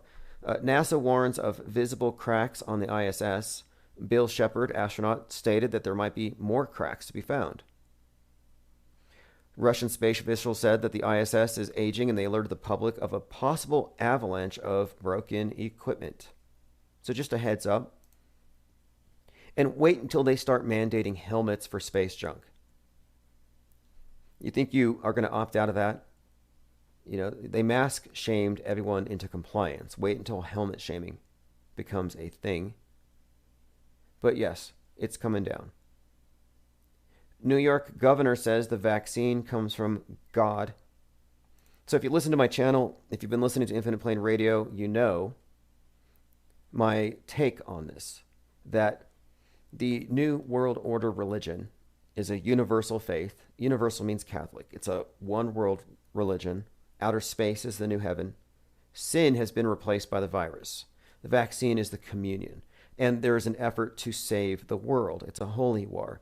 This is why they have it out for the conspiracy theorists, because you're heretics, you're non-believers, you're infidels, and you're just lucky. You're lucky that they're not throwing rocks at you or burning you. All they're going to do is digitally ban you, digitally burn your books. You'll be shadow banned. So New York Governor Hochul proclaims that the vaccine comes from God, and she's calling upon the vaxxed to be the apostles. I've prayed a lot to God during this time. Oh, I also want to point out that the reason for this new religion is that not everyone has the same perspective on what constitutes a sin, what's a bad behavior, what's a good behavior. And there's not a unanimous agreement about, anything with these religions. And now they actually have it. And the atheists are also caught up in this, because the atheists believe in a wrathful God who might flood the world if we don't stop sinning. But they call it global warming. The atheists believe in a devil who comes out at night. And when you stand up in the bar, if you stand too close to other people and you congregate or you disobey what your priesthood says, that devil is COVID. So the atheists have accepted a replacement faith, which is the same old religion, Mystery Babylon, cloaked in science. So here you have one of your high priestesses telling you that the vaccine came from God and you are the apostles. I've prayed a lot to God during this time. And you know what? God did answer our prayers. He made the smartest men and women, the scientists, the doctors, the researchers. He made them come up with a vaccine that is from God to us. And we must say, thank you, God. Thank you. So the symbolism, the iconography speaks for itself. But when I say it's an injectable communion, I mean it. Because it's a sacrament. And it's not a baptism. It's a sacrament, because this is something that has to be done weekly. Because even though you're all sinners and you can have your sacraments, you can be purified, you're not perfect. You have to go and you have to get your weekly, or when was your last confession? When was your last booster shot? You see, you have to have it administered continually, because nobody's pure. And that's the story in the religion. Everyone falls short of the glory of God. Well, everyone's falling short of pure blood. And the irony of this, too, is that the anti-vaxxers in the UK are calling themselves purebloods. And it's like, well, who has the pure blood? Is it the ones who are purified through sacrament, or those that are purified by just nature, the God-given immune system? So the anti-vaxxers think of themselves as pure, and they think the other guys are contaminated by the beast or something, by man's replacement for God's immune system. whereas the injected, they see themselves as purified and saved through the sacrament, and they see the heathens and the pagans out there, the ones who just don't want to join the church of the MSM, Church of Mainstream Media and Science, they see them as contemptible because they've been shown the doctrines, they've been shown the science. What else do you need to see? And they still refuse. So this is what I believe is the real purpose here. I think this is a holy war. I think it's a schism. It's not a coincidence that it divides people left and right along so many lines. Everything having to do with fake science, fake media, people's fundamental relationships to power. There's a reason why the pro-mandatory vaxxers are gun grabbers and why they favor open borders, whereas the ones who want closed borders and want to keep their guns want to have their own personal borders, i.e. their skin, intact. These are not coincidental. This is a system designed to divide. Let's listen to a little bit more. And I wear my vaccinated necklace all the time to say, I'm vaccinated. I'm saved. So she has a little charm on her neck, like a little needle on her neck. These people are such vax junkies. And I knew this was going to happen. Like, this is virtue signaling. I'm saved. I voted. I'm vaccinated. All of you. Yes, I know you're vaccinated. You're the smart ones, but you know there's people out there who aren't listening to God and what God wants.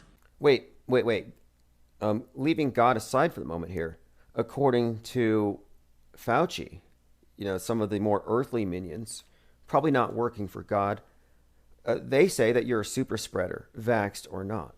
Whether or not you're wearing a mask, you're all super spreaders. So there's no holier than thou. And that's the part that bothers me. They act holier than thou. And it's just simply not the case. They admit it. No, they're still all capable of carrying and spreading this thing. You know this. You know who they are. I need you to be my apostles. I need you to go out and talk about it and say, we owe this to each other. We love each other. Jesus taught us to love one another. Jesus taught us to vax one another. Right.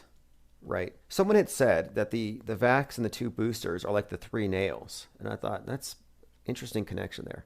Now, I'm not going to continue to scratch my nails on this chalkboard, but you know where to find it. New York's governor. Just go to the Twitter sphere.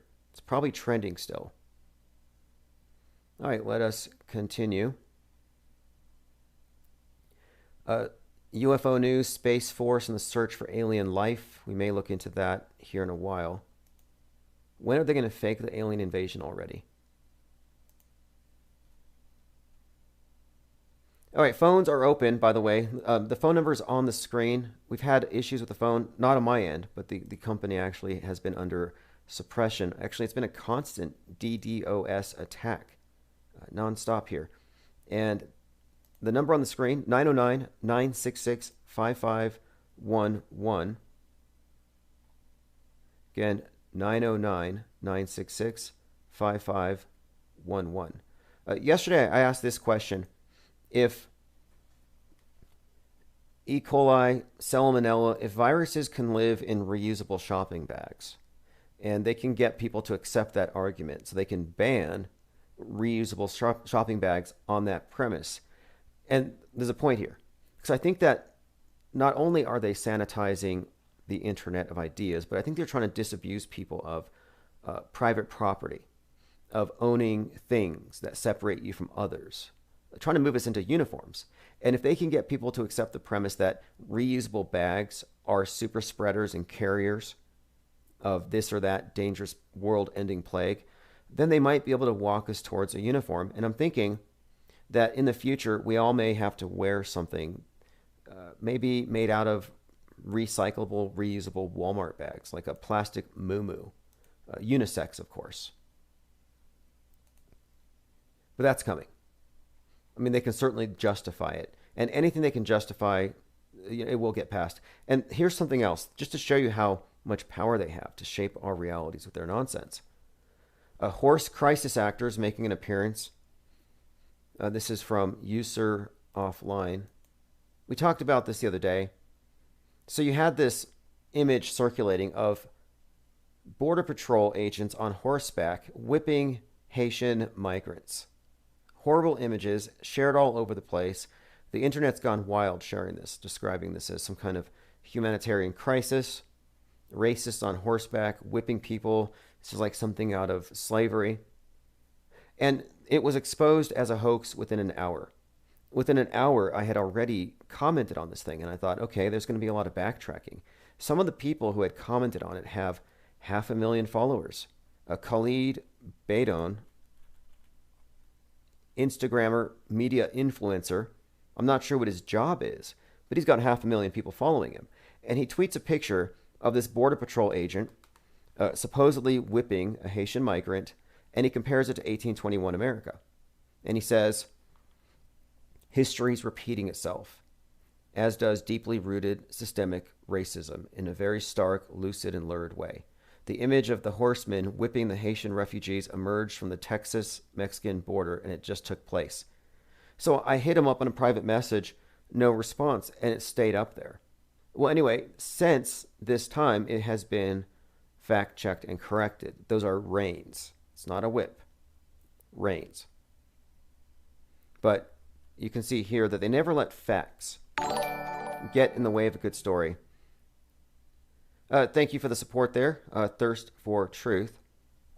We've re-enabled Super Chat to keep this channel going. And by the way, last month, we weren't on 5 nights a week like I generally try to be. But that's because I had a side job. But because of the support that I got last month, Patreon and otherwise, I'm actually setting that aside for the next month. So for the entirety of October, I expect to maintain a steady 5 nights a week. So you can count on it. Get your notifications if you want. Go to infiniteplainsociety.com. Okay, a few things we've talked about. Gabby Petito showing up in a Sandy Hook video. Okay, that's kind of strange, but that's not the only thing. So Dr. Wen showing up involved in the Boston bombing event. Here's an article. Doctor has nightmares about Boston. All night we've been talking about various world stagers, characters who had a role years ago, like Lanza Tahag, Gabby and her 2 roles. Well, here you have Dr. Leana Wen. And I have to say that this is some of the worst crisis acting that I've seen, but anything before, I think, 2018, 2019, I've noticed that there was a jump in quality. I think they hired better actors after a point, once people started using social media to criticize the media. But anyway, she treated the victims of the Boston bombing. And for people who aren't in the know, and this isn't even hard to figure out, for those who aren't in the know, it wasn't a couple of crockpot bombs. It was movie special effects. The whole thing was a big psyop. A lot of it was given away in the names. Like the guy's name was Joker. A lot of it was given away in the symbolism. But there are still some people who are operating under the delusion that these things were actually real. But again, Dr. Leana Wen, speaking to CNN. Take a listen. Monday. What happened? Oh, it was a horrific day. We had no idea what was coming. It was 3 o'clock and we heard that there were 2 explosions, but we didn't know where. We had no idea how many people were coming to us. How many people came? It seemed like dozens, and it was probably nearly Now, just for some background, if you don't know, she's an American physician. She's an op-ed columnist with the Washington Post, and she's a CNN medical analyst. And she's the one who's caught some flack for saying that you don't have a constitutional right to leave your house, basically.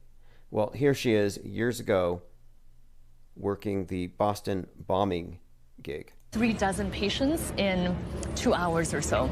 And was the hospital ready for it? I've heard from Dr. Walls from the other Brigham and Women's Hospital that because of all the drills the hospitals here have been running. Yeah, this is the part that I like. Because of all the drills, they were ready for this. Oh, how convenient, right? All the drills the hospitals here have been running since 9/11, you were unbelievably prepared. Technically and medically, we were ready. We had done drills. We knew what to do with each individual patient who... technically and medically, we were ready. We had done drills. We knew what to do with each individual patient. Lights, camera, action. So she was being propped up back then as well. Nothing to see here. Lily Bell says Musk and Grimes are separating. I know it's devastating. Oh, Grimes is 33. Right, another 33-year-old troublemaker. She came out saying that the AI god can perfect communism, and so they won't have to make us work in the fields. No more forced labor. And just sit around making NFTs all day. Sleepy Random says, I've been seeing penguins to the moon on Twitter all day. Now, when they go to space, the Dragon capsule, that is SpaceX, in the Dragon capsule, they actually have a penguin. It's a stuffed animal. And when the penguin starts floating, they're in outer space. That's their little meter. And it works. It's very simple. I don't know why they chose a penguin. We chose a penguin for this channel because it represents, well, the edge. As far as you go, eventually you reach them. And they're kind of looking in. They're separate, in many ways, like aliens. And if there is anything further south, they would know. Okay, Roxy says, what's an NFT? Non-fungible token. Oh, yeah, it's just I won't call it a fad, but basically it's a way of tokenizing art, images, and it's supposedly valuable. I mean, it's kind of like you take a meme, and then you just arbitrarily set a price to it, people agree, and it becomes a thing, just like real art. I mean, maybe it does have objective value, and a lot of people believe that it does, but my point being, it's not real art in the sense of like paint on a canvas. And so I just see that she's so completely divorced from reality. You know, it makes sense that she would be married or connected to one of the great wizards of our time. And Musk is a wizard. I think it's given away. I think he even takes pride in it, but it's given away in little tricks here and there. Like, do you remember the CRS-19 mission that was in 2019? It was they set up these modules to send up supplies to the space station. You know, monkey suits, guitars, MREs or whatever. And on the CRS-19 mission, they were sending what they said were genetically modified mice that could withstand the atrophy that normally accompanies space travel. So you think about space mice. I immediately think Mighty Mouse. Genetically modified space mice. Well, anyway, this was a big story. This was in early December 2019. Well, on that launch, CRS-19, you can see mice on the Merlin engine. So the problem with this whole proposition is that mice can't exist on the outside of a rocket while it's going through space, so it can't be real. Well, I'm sorry, but if your standard of evidence for whether or not something is real is it's on the video, well then it's on the video, so it is real. And I brought this up to metabunk.org, and Mick West said, oh, obviously it's a video compression artifact. Okay, well, you have a video compression artifact in the shape of a mouse that walks, moves, scurries around like a mouse. That's an interesting video compression artifact. Someone else said it was space ice, which apparently is a thing. Okay, so you have an ice sculpture at Mach 8 that's shaped like a mouse on a mission that is sending mice into space. So how is that not just an amazing story in itself? Even if it's not really a mouse, just the fact that it looks like a mouse on the mission that they're sending mice to space is remarkable. It is notable. But they didn't want to talk about it. They don't want to take credit for it, which makes me think it's an inside joke. Because quite obviously, the only way such a thing could exist on the outside of that rocket is if it's a CGI insert, augmented virtual reality. So I'm suggesting that they inserted a CGI rat, a wharf rat, on the outside of the rocket as some kind of an inside joke. And moreover, the engine was called the Merlin. So I think it was a big joke, an inside joke. He was laughing. People at his company were laughing. And by the way, when I called this out, his head of security for Starlink started following me on Twitter. Many of you might remember. I think that account was banned, taken down for some reason. But Yes, we were being stalked by SpaceX after calling out the mouse. Mousegate is actually the term. We'll bring that back. Trust me, that will come back. We'll have a symposium and we'll talk about that. Because it's a real interesting conundrum here. Because you have people who don't want to acknowledge what their eyes are showing them. You know, they're like, no, 2 + 2 is 5. It's like, no, count them. Pinky, ring finger, middle finger, index. That's 4. And they're like, no, it's 5. Big Brother says it's 5. So I have a clip on the screen where, I mean, whatever you think about outer space or space travel, you can't deny that that's a darn mouse-shaped thing. Infinite Plane Radio. Hey, Tim. Sorry to cut you off on the space mice thing. I wanted to bring up a subject I think you might be interested in. Oh, yeah. Yes, by all means. So, are you familiar with the rise of Nazi Germany and what was going on in Germany, like in the early 1930s? Like the Weimar Republic, like broadly speaking? Yeah, sure. I read Mein Kampf, I think, when I was in school. But I don't know how much of it, you know, it's like with CNN and the news. It's like how much of conventional history we can trust. But yeah, I got the basic gist of it. What's your take on it?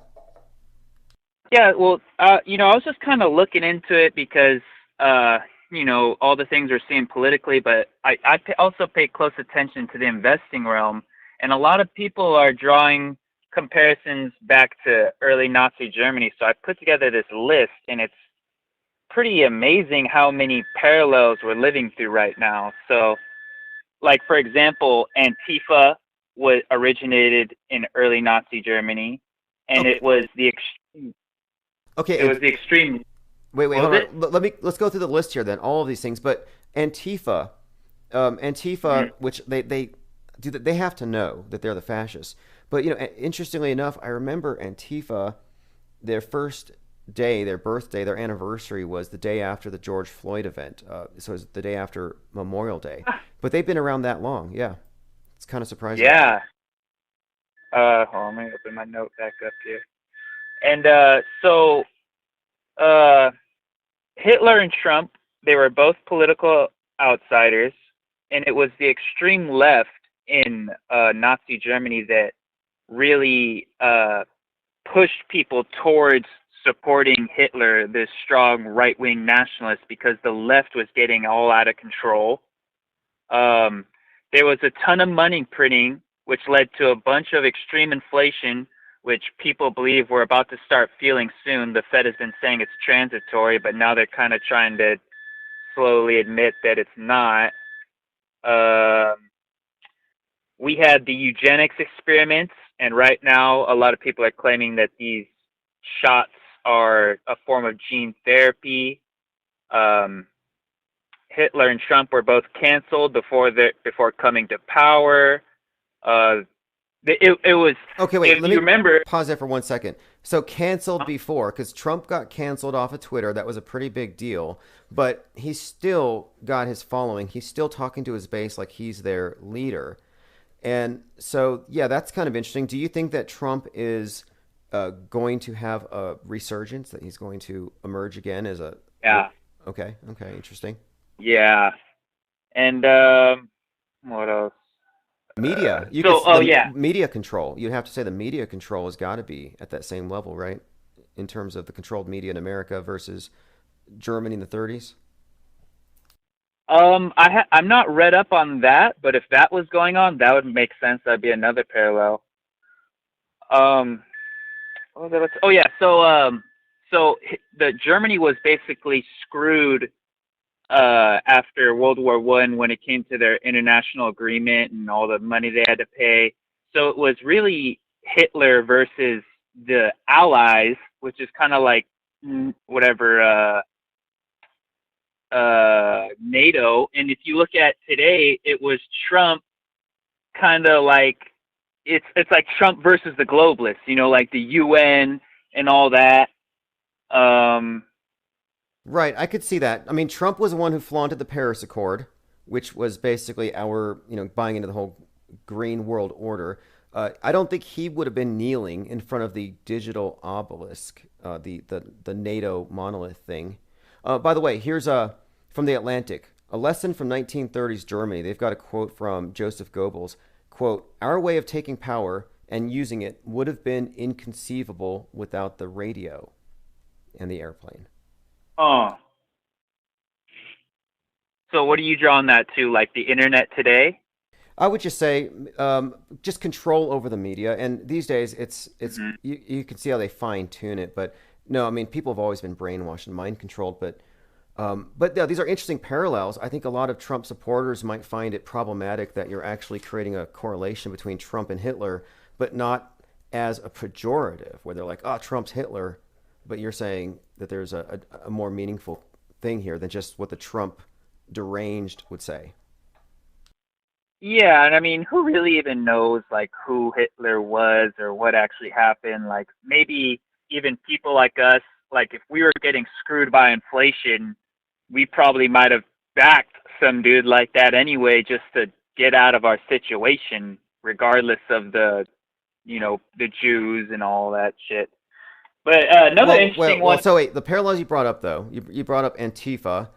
You brought up okay, so that was one I wanted to get into here. So the Antifa today, do you see them as, because does Trump have any brown shirts? Because Antifa are not on his side. Who are his stormtroopers? Does he have anything like that? I mean, I wouldn't say that the insurrectionists were all that formidable. Yeah, that's true. But I would say, what I think is going to happen is, so the left, we got this whole vaccine thing, right? And it's kind of pushing people into a position where there could be some strong pushback. And I think once that pushback starts, and even more importantly, I feel like they're trying to make leftists feel duped on purpose. And I feel like those people who they're trying to make feel duped on purpose are going to be the most extreme right-wingers. And they're going to hop on whatever train, they're going to run that's going to say, we're going to blame these people and blah, blah, blah. And, well, wait, on that point, just the other day, George Floyd's cousin was on the news because the George Floyd Act, which was bipartisan, it flopped. So all that rioting, all those protesters getting hit by cars, accomplished nothing. I mean, a lot of people made money, a lot of people lost money. It was just like, it was a very disruptive time. I think BLM leadership made out pretty well. I think some of them bought mansions, but yeah, it didn't accomplish anything. And so now they're disillusioned and they're saying Biden didn't come through with anything. Mm-hmm. Yeah, it's really interesting to see, because I have a lot of friends that, they were all leftists and now they're all switching sides. But they're not looking outside the political spectrum still. They're still, they're just becoming right-wingers.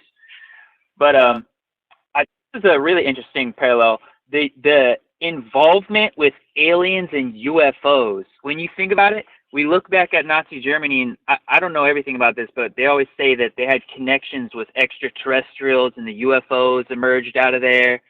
Well, right now they're kind of trying to, they were kind of trying to push the alien connection thing through Israel and the UFO shit through the military videos. Okay, wait, you're right about this. So there is a big connection with Nazis, occultism, UFOs, and this hidden hybrid race that was going to bring about a new age.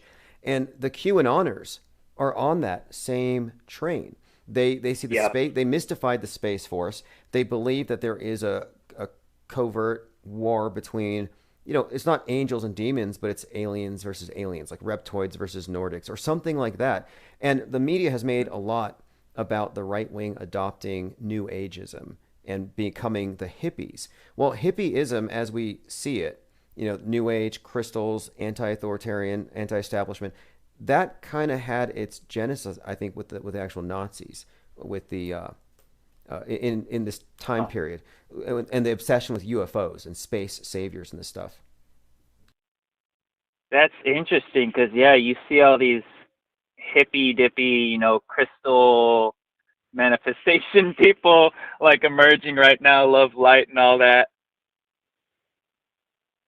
Yeah, very interesting connections here, parallels, and I think there's something to it. I do think there are so many things that I see as parallels, history rhyming, oftentimes repeating.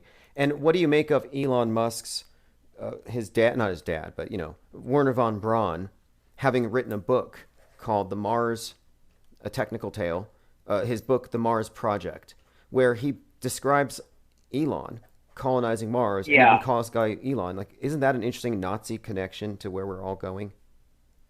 Yeah, and when you think about it, I mean, we are kind of the Nazis, right? The Nazis came over here, and Henry Ford was funding both sides, and it was fascism. Well, what do we have today? It's fascism, basically. It's government corporations. I mean, really, I think it's the government posing as corporations to use the private rights and be like, oh, this isn't a public space, this is a private space. But they never would have achieved that success or that type of magnitude without, in my opinion, being a government or. Yeah, I'm with you on that. I think you're right about that. And I think it's very obviously true when it comes to the media, because there is no way that you could perpetrate the number of hoaxes that they do without one side calling out the other. Like, for example, the NRA has never mentioned the fact that the other side is using agitprop and using staged events and crisis actors. The NRA could call them out on that and guarantee that they would never have any pushback again, because it's pretty egregious what the other side is doing, but they don't call it out. So that tells you it's controlled opposition, and they're not going to pull the curtain back. Neither side will. And that tells you that you have very centralized control over the media at some high level, which tells you that there isn't anything that's free in that sense, free market in that sense. I think that there's a hidden hand here, and you call it what you will, but yeah, I agree that it masquerades as participating in the free market. Yeah. I will say this, though.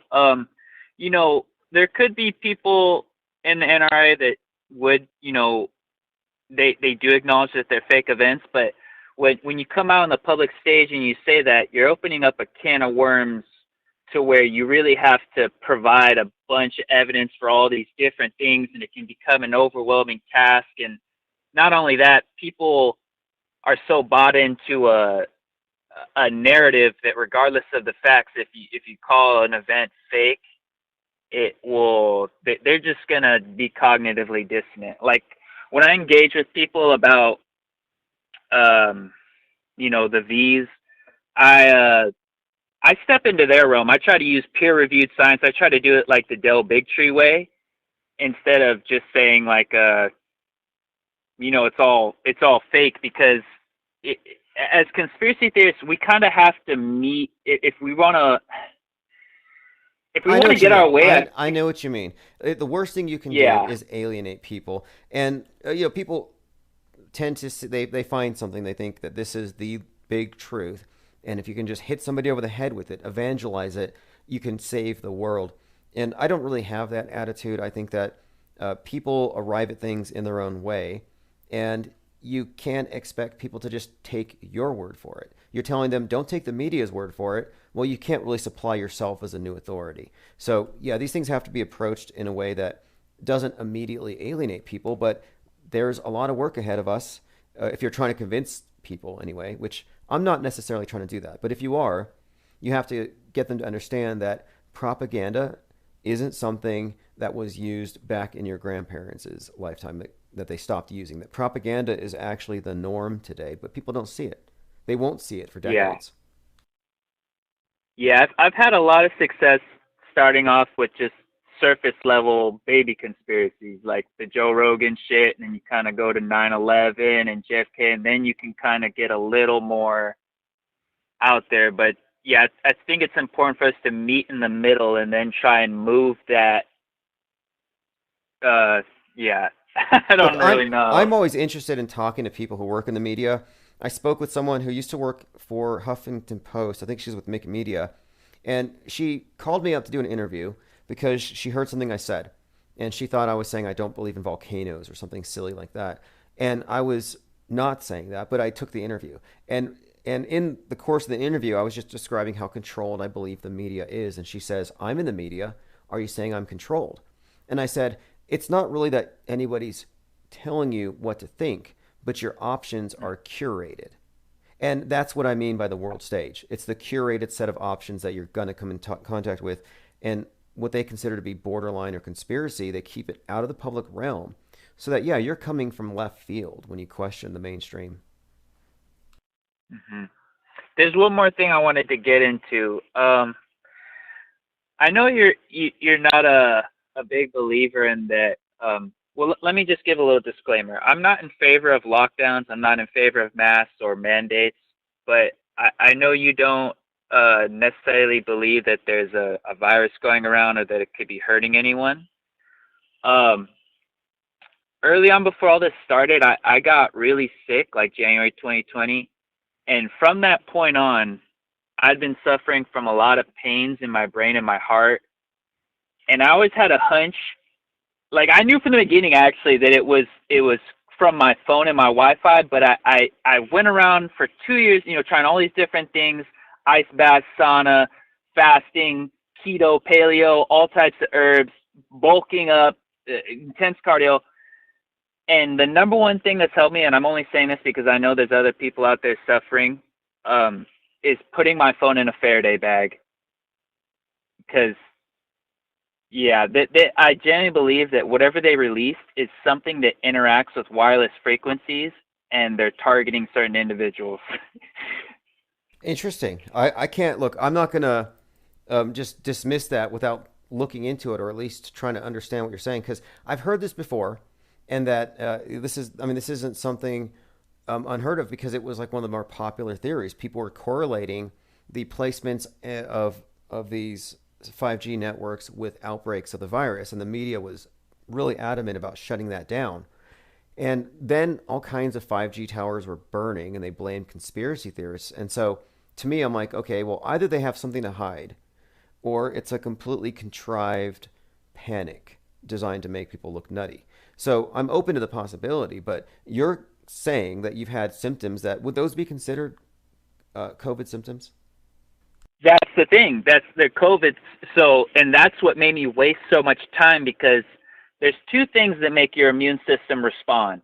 One of them is pathogens, so viruses, bacteria, parasites, and the other one is inflammation. So we know that wireless frequencies, regardless of 5G, causes chronic inflammation. So once I'd already been experimenting with certain anti-inflammatory things, certain anti-inflammatory foods, and ice bath, sauna. All those things are great for people who have autoimmune diseases where your immune system is overreacting and attacking itself. So once I started keeping my phone in a Faraday bag, and the only reason why I didn't do this a long time ago is because I'm so addicted to content that I would just put my phone on an airplane and put it in my pocket. Finally, I figured I can just plug my headphones in, stick it in the Faraday bag. Yeah, it's a little weird way you close it, but where do you get these? Where do you get these Faraday bags? Like, can I find these on Amazon or Alibaba or something? Yeah, I got mine for $20. It's called the Defender. But I've noticed this. If my cellular data is on and I stick it in the bag, I still get a text, but I'm not in pain. I know it sounds like this is a placebo or something, but I don't think I'm placeboed, because I'll forget that, like, I'm near a Wi-Fi or my phone is on, and I'll be like, why am I experiencing this fucking pain in my brain or in my heart? And then I'll look down at my phone like, oh yeah, my phone is on. Or I know it sounds crazy, but give it a try. Let me bring this by. I have been saying for a few months now that I'm already Neuralink to my phone, because I often get notifications by intuition, where I look at my phone and then the thing notifies me. This has happened many times. I mean, I used to wake up before my alarm clock, which maybe it's the mechanism in the clock that's waking me up or something, but I've been getting my notifications, like little psychic impulses, like I know it's there. And I'm not making this up. It's happened enough times to where I'm thinking, am I Neuralinked? And sometimes I get ads for things that I haven't even talked about, but I've thought about. Yeah, honestly, I mean, I believe you. I think they're running certain little experiments on different sections of the population, different people. I would just say get that Defender bag, stick your headphones in if you're a content addict like me, and just give it a shot, because there's a lot of people. I've been speaking to a lot of people. A lot of people are dealing with pains in the heart arrhythmias, sharp pains in the brain, blood clotting, vascular restriction, and they're saying this is all COVID.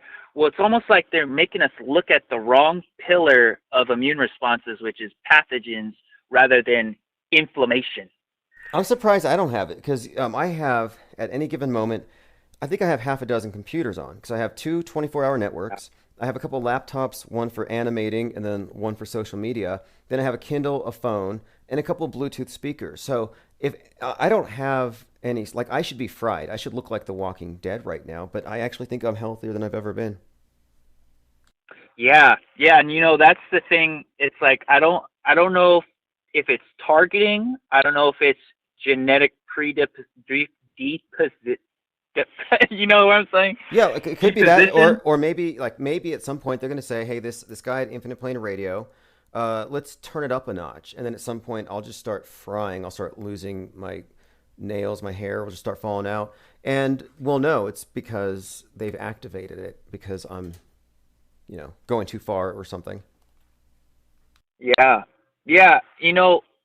I'm not trying to sound cocky or anything, but I think the reason why they chose me is because, like, I'm kind of positioned in a way where no one can really fuck with me. Like, I work for my family business, and we sell a product that even the people in China can't get right. Like, we're like one of the last remaining people in our industries because we don't make our shit in China. And even before all this happened, I was already on a mission to, like, I wanted to just wake people up, and I don't know, I find myself to kind of be somewhat of a persuasive person, but... Wait, in your family business, your family business, if you don't mind telling us, do you sell Faraday bags? No. I have no connection to Defender or any of that stuff. We make commercial water filters. You ought to consider it, though. Honestly, you ought to consider it, because I think that what people, when people are listening to ads, like I know I tune them out. But if somebody's actually experienced it, I can tell. I'll take a testimonial over an empty commercial, just somebody reading a script. And based on your testimonial, I think you could do pretty well selling Faraday bags. I would buy one from you. Oh, yeah. I want to get into the business now. I want to make, like, Faraday line pockets for pants, so, like, you can just stick it in your pants and it's all convenient. But, I've just been... Man, God was looking out for me, because before I got fucked up, I was hustling so hard that I kind of set up this automated marketing for my business that when I got fucked up, it was okay that I wasn't showing up to work and certain things. But this what I'm trying to get is I haven't been making any money lately till very recently. Now I got healthy. I'm like trying to get my money back together, but I'd like to do some good shit like that. Well, cool. I appreciate you sharing this with us as far as your experiences. If anybody listening has experienced it, I'll get the comments and we'll talk about this again for sure. And that's why I'm always open to hearing these things out, because who knows who's listening. And we have so many people now on all these different platforms that I'm always taking these comments, and I do a lot of follow through. So if anybody has any more to say on this, we'll do another topic and we'll go deeper into this. Yeah. All right. Well, thanks for hearing me out, Tim. Awesome. Have a great night. All right. You too. Excellent call. Michael Connor says, this apocalypse needs more cowbell.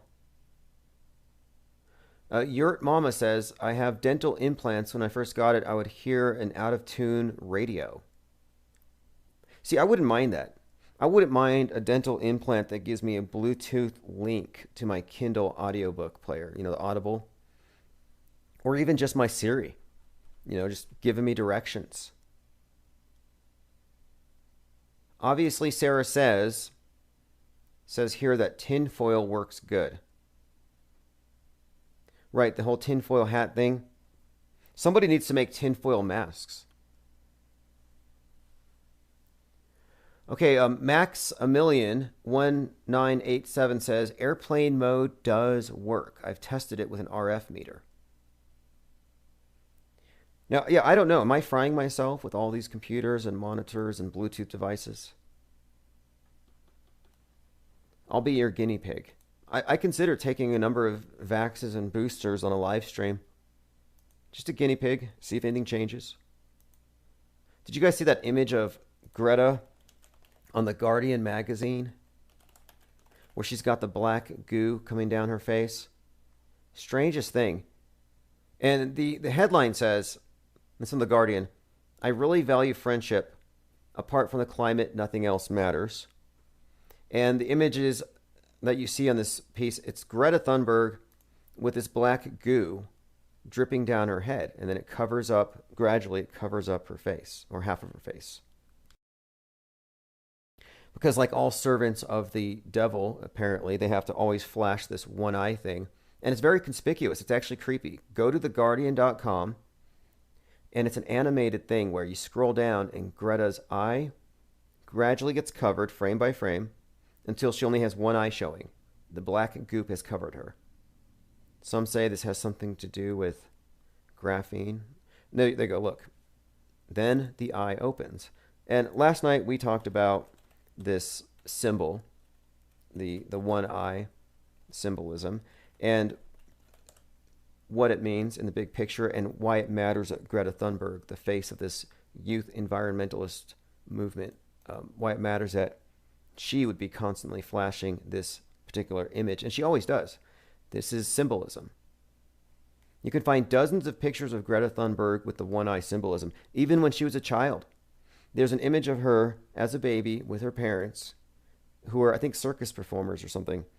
And in the picture, when she's like 3 years old, she has the AOK sign, white power, over one eye. Of course, it means 666. Okay, fact check, COVID-19 vaccines do not contain graphene oxide. Well, people have correlated this graphene oxide with this mythical black goo, which you see in music videos and in bad movies.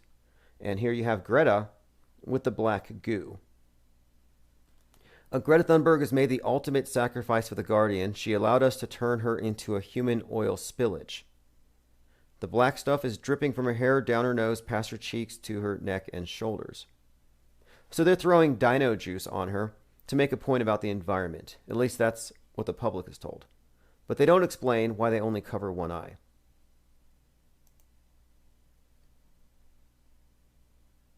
Infinite Muse says it looks like the X-Files black goo stuff. I think so too. I think so. Lily Bell says, caller is boring. Maybe I should call since everyone is sleeping. Well, the number's on the screen. If you want to call in, the 1-800 number, apparently it's still down, and that's because the company's under a DDoS attack. So here's one person's breakdown of this cover from The Guardian. Symbolism, one eye, and the black goo graphene is the transhuman transformation. And they even remark on the androgynous features being part of it, part of the dehumanization. The transhuman is post-human in most ways.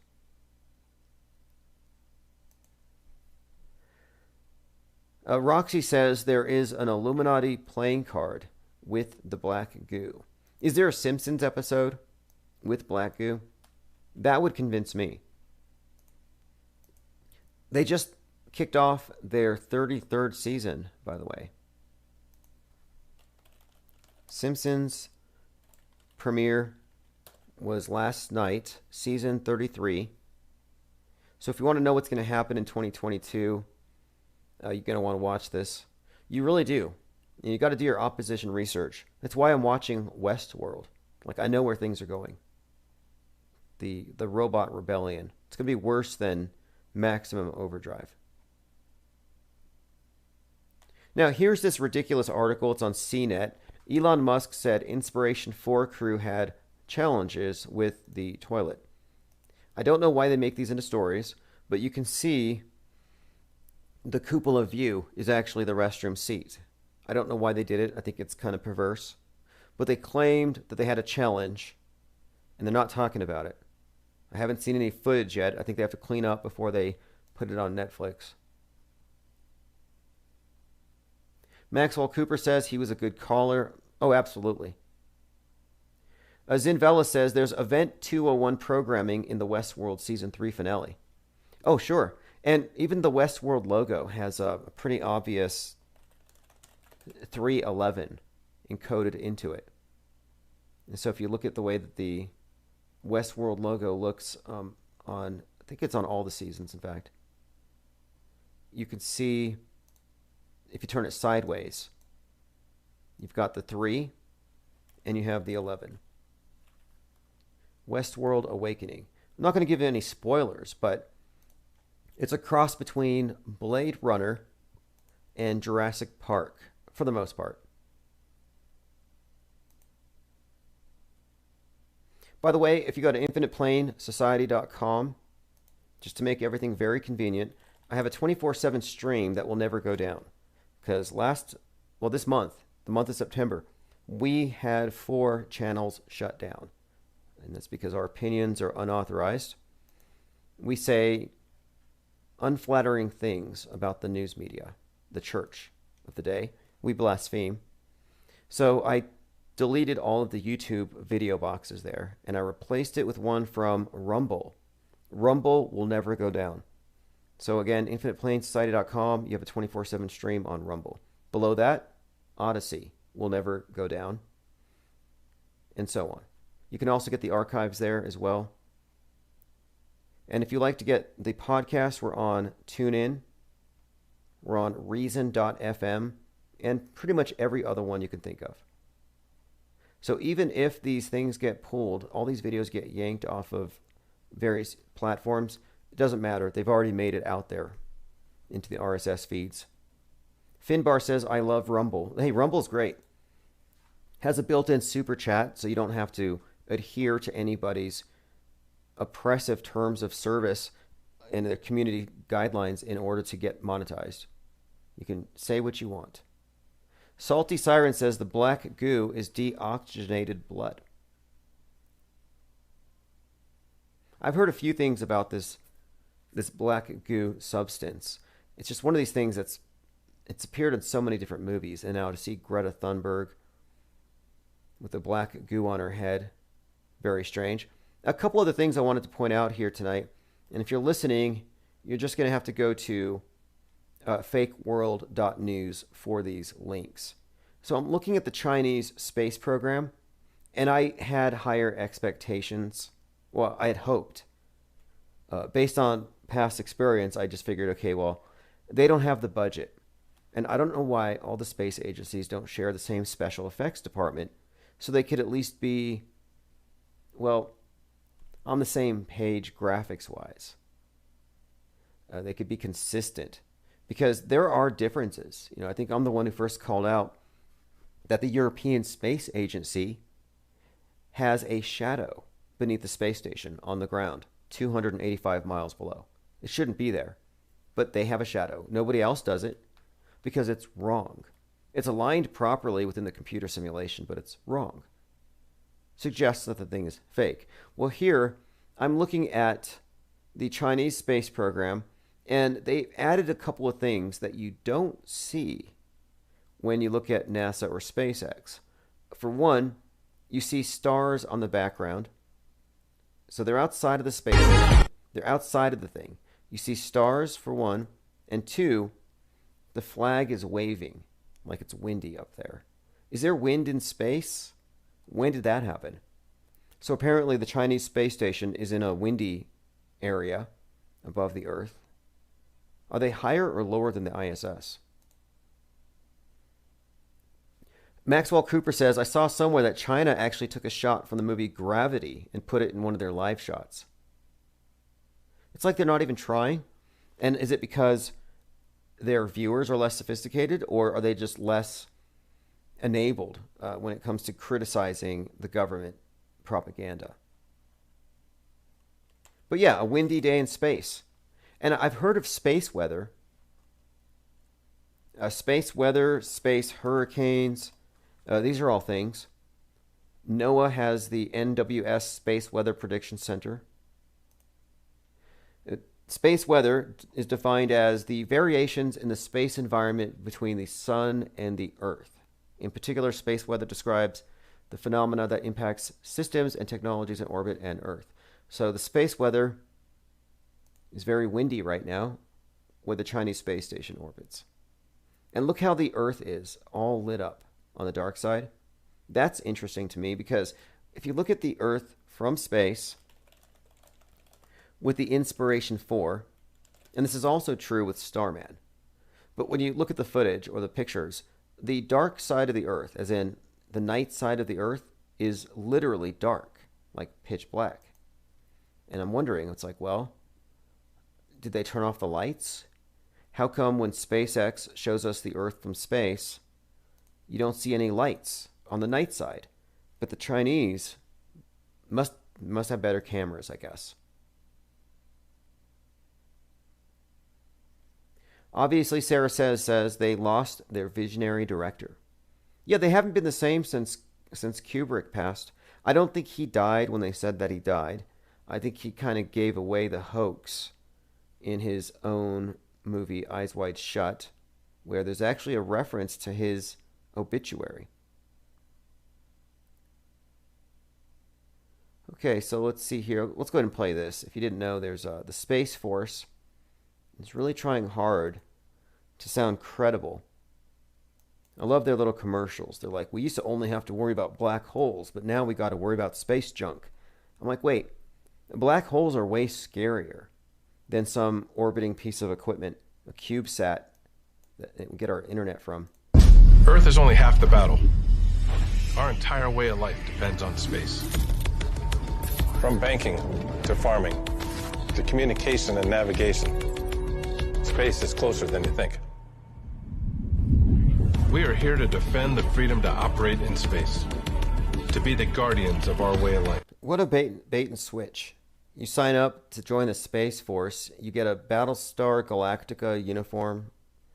You know, you go through all the boot camp and everything. At the end of the day, you're just doing slave labor on the ground.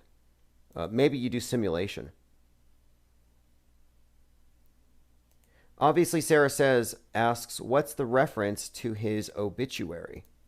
Okay, do you remember the character Domino in Eyes Wide Shut? You had Domino, who dies. I think she has AIDS or something. But there's a scene where her obituary is read, and it actually matches up with his. And it's kind of a reveal. And I'll see if I can find you a link about this. We'll go into detail about this. And I think there's some other connections as well worth looking at between Eyes Wide Shut and Vanilla Sky, also starring Tom Cruise. And there's a lot worth looking at, a lot of stuff here within these films. It's worth examining all of Kubrick's work. In particular, I think Space Odyssey 2001 and its predictive programming, its foreshadowing of 9/11, among other things. Now, I'll see if I can find the link here, or the reference, but basically, there was an obituary, a prop in the movie that actually corresponds with the obituary of Stanley Kubrick. And of course, this would have been produced before he actually died, so you could just call it a coincidence, but it seemed like a little nod.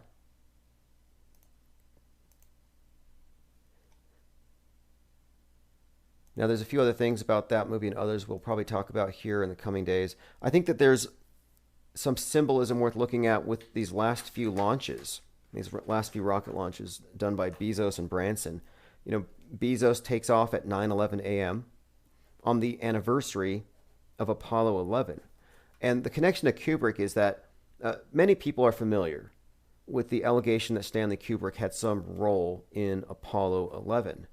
But this other area that I've been really fascinated by lately is the body of research that suggests that he was also more or less the director of 9/11.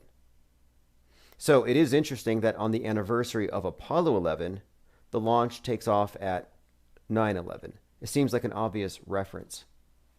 There are also a lot of references between Kubrick's movies and the Kennedys, which I follow this trail because it actually leads to the present. Kubrick's movies and the references to the Kennedys actually end up leading to QAnon and the 2020 election and beyond. And when you really get down to it, it works like this. The story goes that Stanley Kubrick was more than just a director, because we're talking, and it's more than just a single movie, but that he was, I would call him a metascriptor, behind not just 9/11, but also the lockdowns, the world lockdowns, and also what comes next. And I think what comes next is the space 9/11. And I think it was hinted at with these last two launches. So Bezos takes off at 9/11. So there's your reference right there. And the space 9/11 to come may have something to do with the, quote, cracks on the International Space Station that are being talked about more and more. Well, in the movie Space Odyssey 2001, there's a scene, a very iconic scene, where there's a space plane. Now, where have you heard of a space plane before? A space plane is approaching the space station. Well, the space station is comprised of two wheels. So from the side, it looks like a plane running into two towers. So if you look at the images of Flight 175 heading towards the towers, which only existed in the media, handheld cameras, eyewitnesses didn't see the plane. CGI insert. But my point is, it's the exact same image in terms of the framing of it. It's the same iconic image that you see with the space plane going into the station. So on 7/11, you had Branson's space plane launching into, well, almost into orbit. And the thing is, his space plane takes off between these two planes with a shared wing. So anyway, it looks exactly like the space plane. So I'm suggesting here that we have seen foreshadowing for a space 9/11. That's what I'm predicting here, based on that, based on their conspicuous use of these numbers. Going through some comments.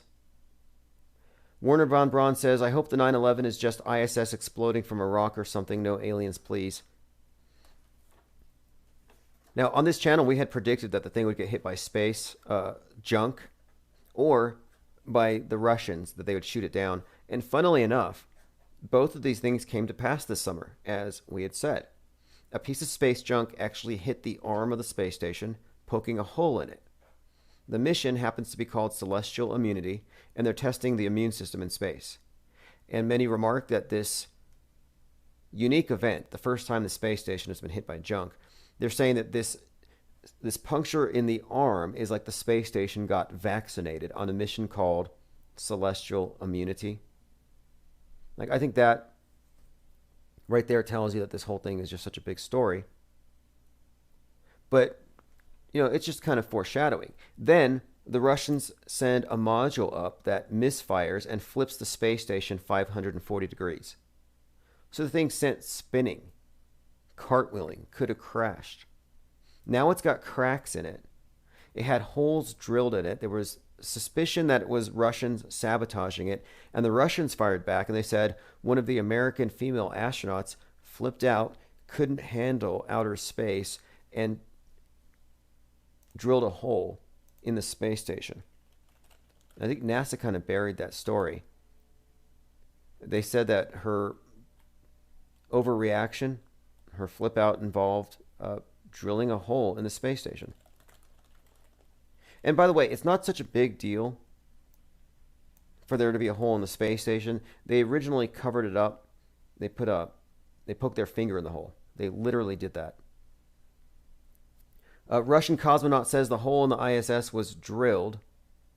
The Soyuz capsule's habitation module had a hole in it. NASA denies the rumor that the U.S. astronaut did it. So here's the rumor. Werner von Braun says the female astronaut took over the ISS with a box cutter. Not quite, but pretty much. I'll see if I can. Here it is. This is the actual allegation. So the Russians claim that Chancellor experienced a deep vein thrombosis known as a blood clot in space. I wonder if she got the vax, the celestial immunity. Anyway, she had a blood clot in the jugular vein of her neck during a flight, and the nameless source claims that she had an acute psychological crisis.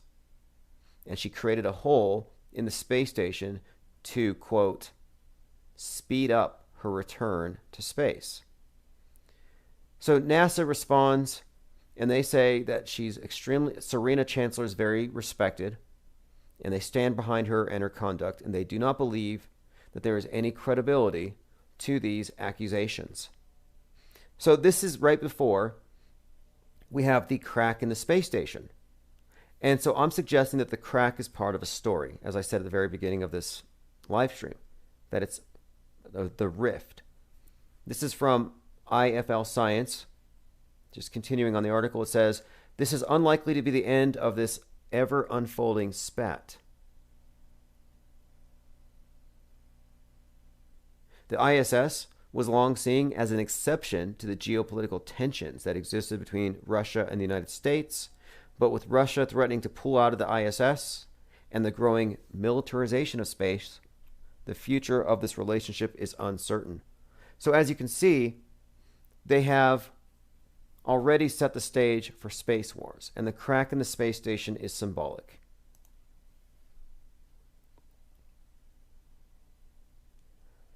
Maxwell says at 17,000 miles per hour, the whole thing would have been ripped to shreds. Not necessarily. Not necessarily. Because they're in this, and they're not actually in a total vacuum. They say that they're actually skipping off of residual atmosphere, and this is what allows it to stay belly to the earth. It doesn't flip or anything. So it's not in a perfect vacuum, but because they're not moving through the atmosphere, the same rules do not apply. No one got sucked out through the hole.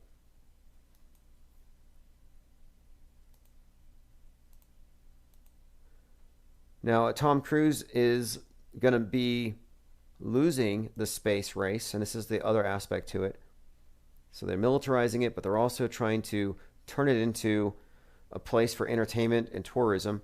Russian filmmakers are going to beat Tom Cruise to film the first movie in outer space. And this is, again, this is interesting to me because Tom Cruise worked with Kubrick, and if he faked the moon landing, if that is true, if that conspiracy theory or whatever is true, then it's noteworthy that Cruise worked with him with Eyes Wide Shut. So it says Tom Cruise may not be the first actor to shoot the movie in space.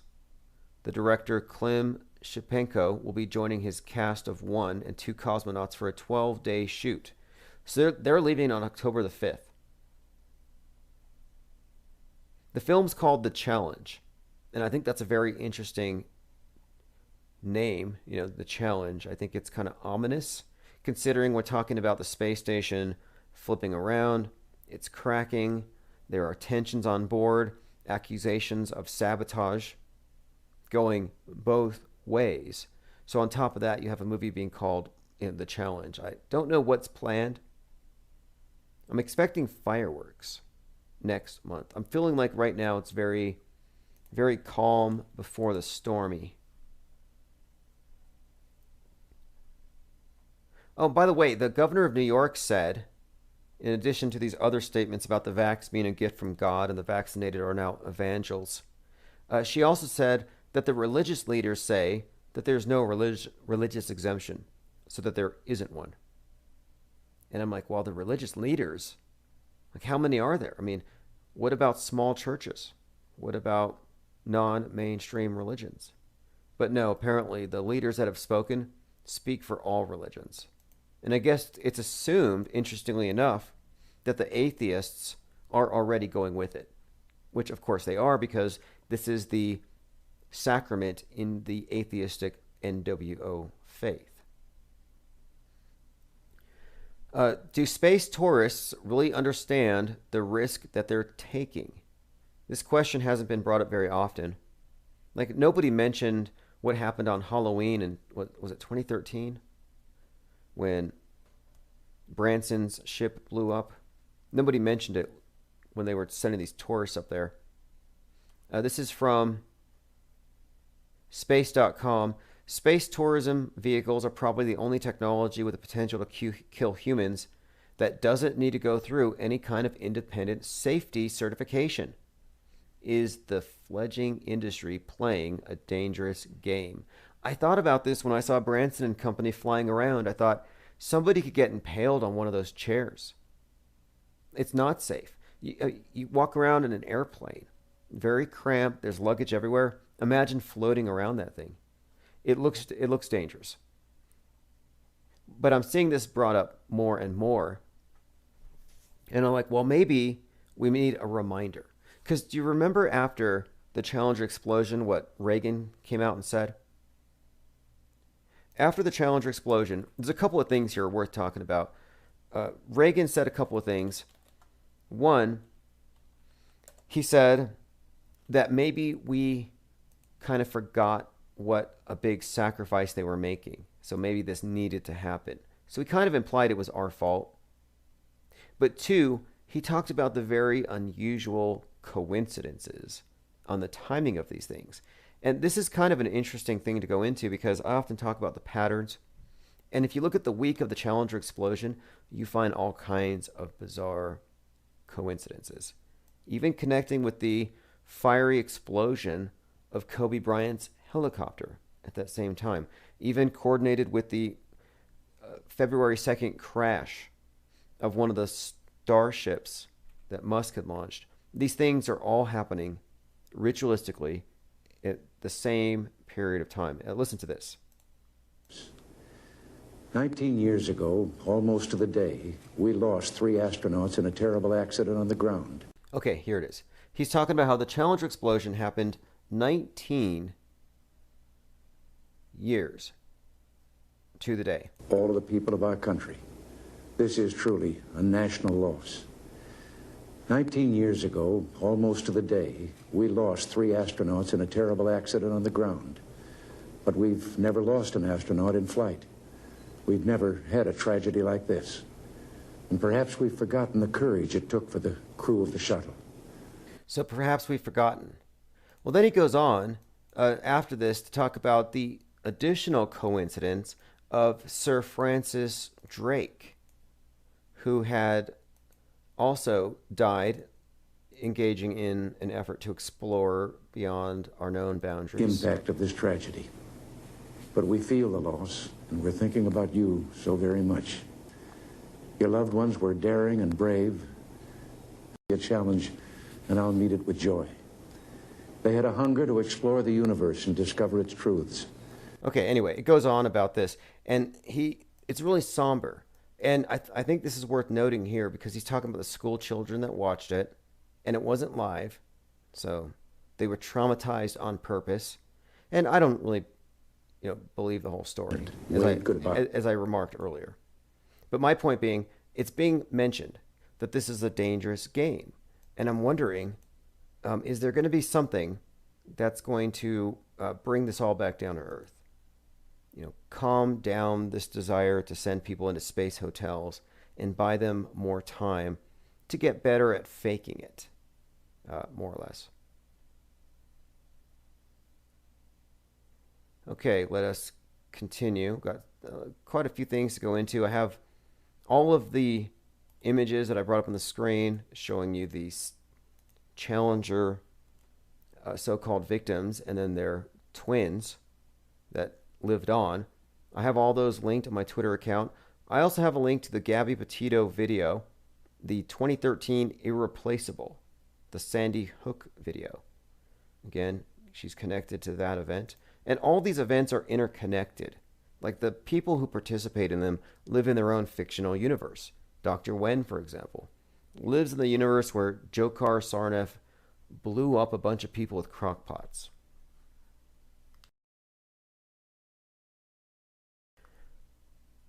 All right, everyone, thanks for joining. This has been fun. We're going to do the same thing tomorrow night. I do have a couple of guests I'm trying to get on board. And like I said, Thanks to the generous supporters out there of this channel, I've been able to jettison one of my side gigs. Lily Bell says, Tim, you should do a GoFundMe and sign on, go up. No way. GoFundMe is only for crisis actors. Now, if I caught COVID and I put like a ventilator on, yeah, they'd probably let me go. I'm going to go ahead and close out tonight with a new track. If you haven't heard this yet, this is the new track by One-Eye Jack and the Murder Hornets. This is Masky Masky.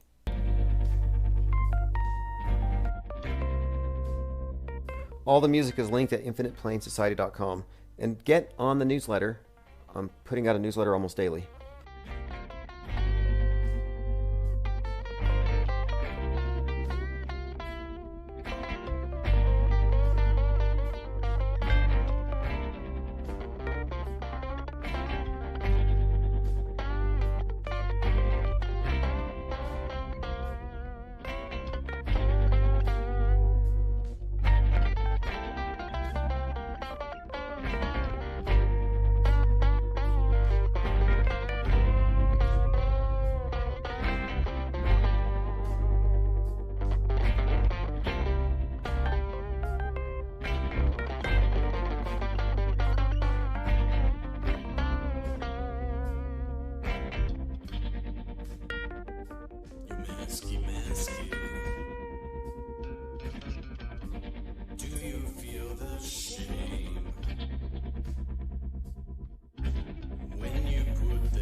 Nearly every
synchronizations, cooking up a terror storm. It was always bound to happen. Look at the sun, look at the sun, look at the sun, look at the sun.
All right, that's Masky Masky by One-Eyed Jack and the Murder Hornets. Go to themurderhornets.band, B-A-N-D, themurderhornets.band, and you can check out that and many of his other music videos. Masky Masky. Song's self-explanatory, and the video makes it even more so. All right, so let's see. Let's look in the chat. We're everywhere right now, all of the platforms. John says, Philip K. Dick tried to warn us. Oh, yes, he did. You know, all those science fiction writers turned out to be prophets. Or they were given the script. But it seems like we're living through pretty much all of the bad sci-fi movies. Most recently, I've been talking about Soylent Green. Because Soylent Green, like so many other bad movies, from the 80s, 90s, or even before then even, they just seem to accurately predict the future. Not only the dystopic visions, but also down to the year. 2021 is the year of Mad Max. 2022 is the year of Soylent Green. And I've been thinking, okay, well, what's going to happen? Is Bill Gates going to do something with the synthetic beef? Is that a viable thing? Well, sure enough, I think it's going to happen, but I think it's coming sooner. And it's not going to be Soylent Green, it's going to be Soylent Red. And it's going to emerge from a very unlikely source, NASA. And I'm referring to Astrocrete. And this is a very disturbing development. This is why I can't stop talking about it. It's like something out of one of these horror video games like Doom, where you're battling aliens in a world where, well, it's basically gore.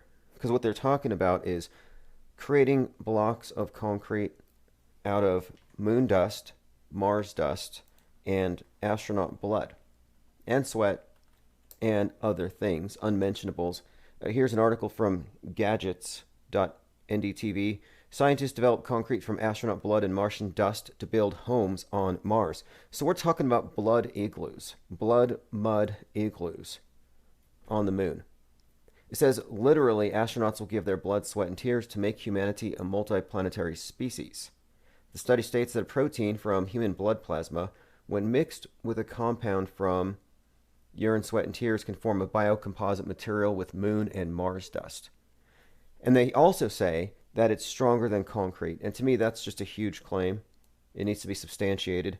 They say it would be suited for construction in an extraterrestrial environment. And I'm wondering, well, I want to see. Let's take one of these moon rocks, like the one that Buzz Aldrin presented to, I think it was the government of Holland, where the moon rock turned out to be petrified wood. But anyway, let's just take whatever they say is moon rock, take some of that dust, mix it with blood, and see what we get. I just think the claim is very strange. It's very outlandish, and it reminds me of Soylent Green. It's like the moon bases are people. Soylent Green is people. Like, is that what they're going to do? You're going to have the workforce, the labor force sent to the moon, and they're actually going to be probably ground into brick, into the lunar wood chipper.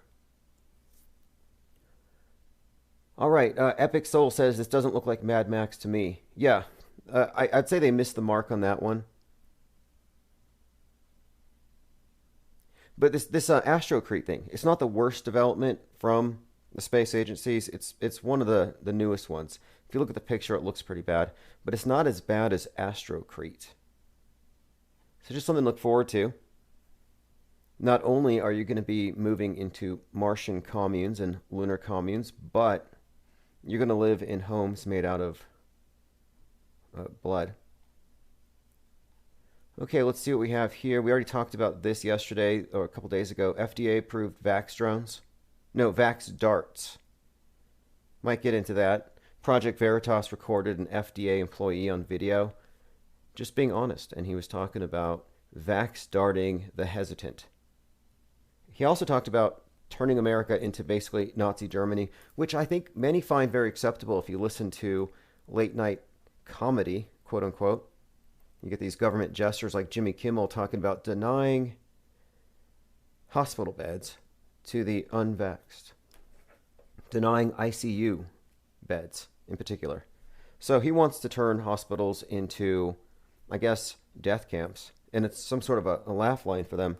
Very, very alarming developments. So hearing that now the talks are about grinding people into bricks, quite literally, not a surprising development. Very Soylent Greenish. There's still time for Mad Max. There's still a few months. And I think someone sent me a link. I believe Dr. Fauci used the phrase dark winter, but... All right, let me go through some comments. John says the moon is a light, so I take it you don't think it's a physical object. I'm very interested in people's perspectives on what the moon could be if you don't accept the conventional explanation.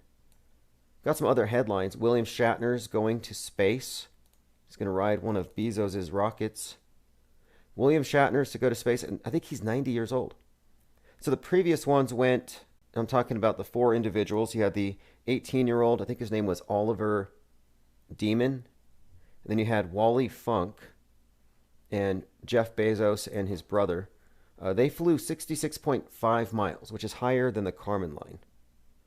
And then I think they were in space for a few minutes, 4 minutes. But anyway, Captain Kirk is going next. And I believe he might set a record. I think he's older than Wally Funk. Let me take a look and see what it says. Yeah, 90.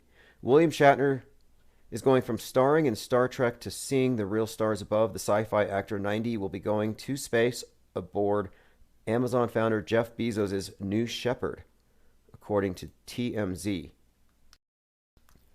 All right, well, this is fascinating to me because I've been talking about Captain Kirk for some time and Star Trek and the merging of science fiction and reality, which they do expertly.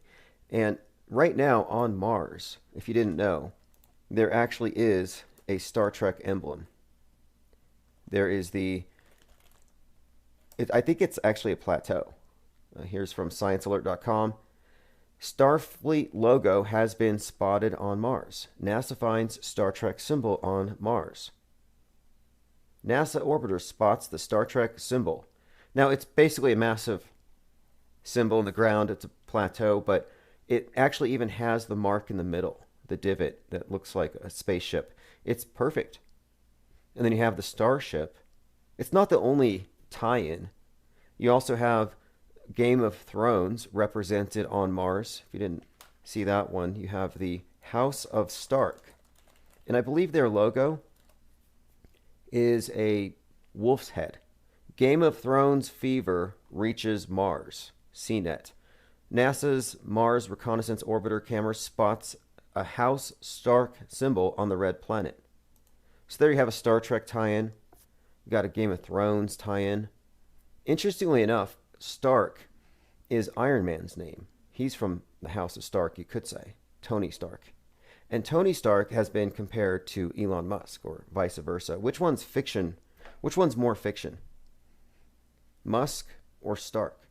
Because Robert Downey Jr., who played Iron Man, which is Tony Stark, he played Iron Man, and in order to get into character, he actually studied Elon Musk.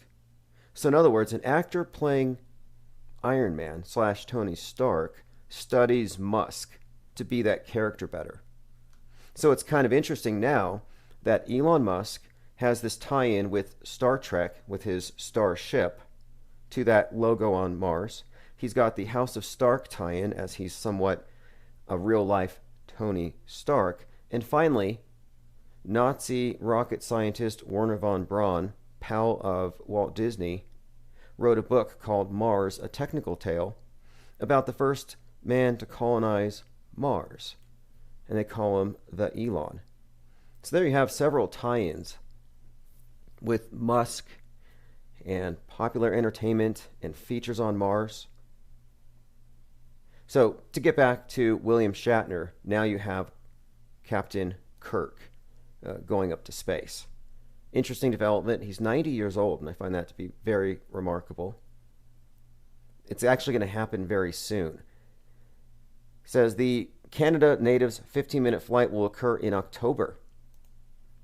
The mission will be filmed for an upcoming documentary featuring an actor. Okay, this is it. This is the next guy going to space, and then... Alright, I'm going to go ahead and hijack the stream. Let me see who was... Okay, let me do this. Phones are open, by the way, so I got a bunch of voicemails to go through. I'm like 20 minutes early. However, today's been a day of setting up. We had a hard drive crash. No big deal. But I'm going to update the screen. I'm trying to put graphics on there to make it obvious when we're live and obvious when we're not live, so there's no confusion. So I'll put live now, call 833-311-1984.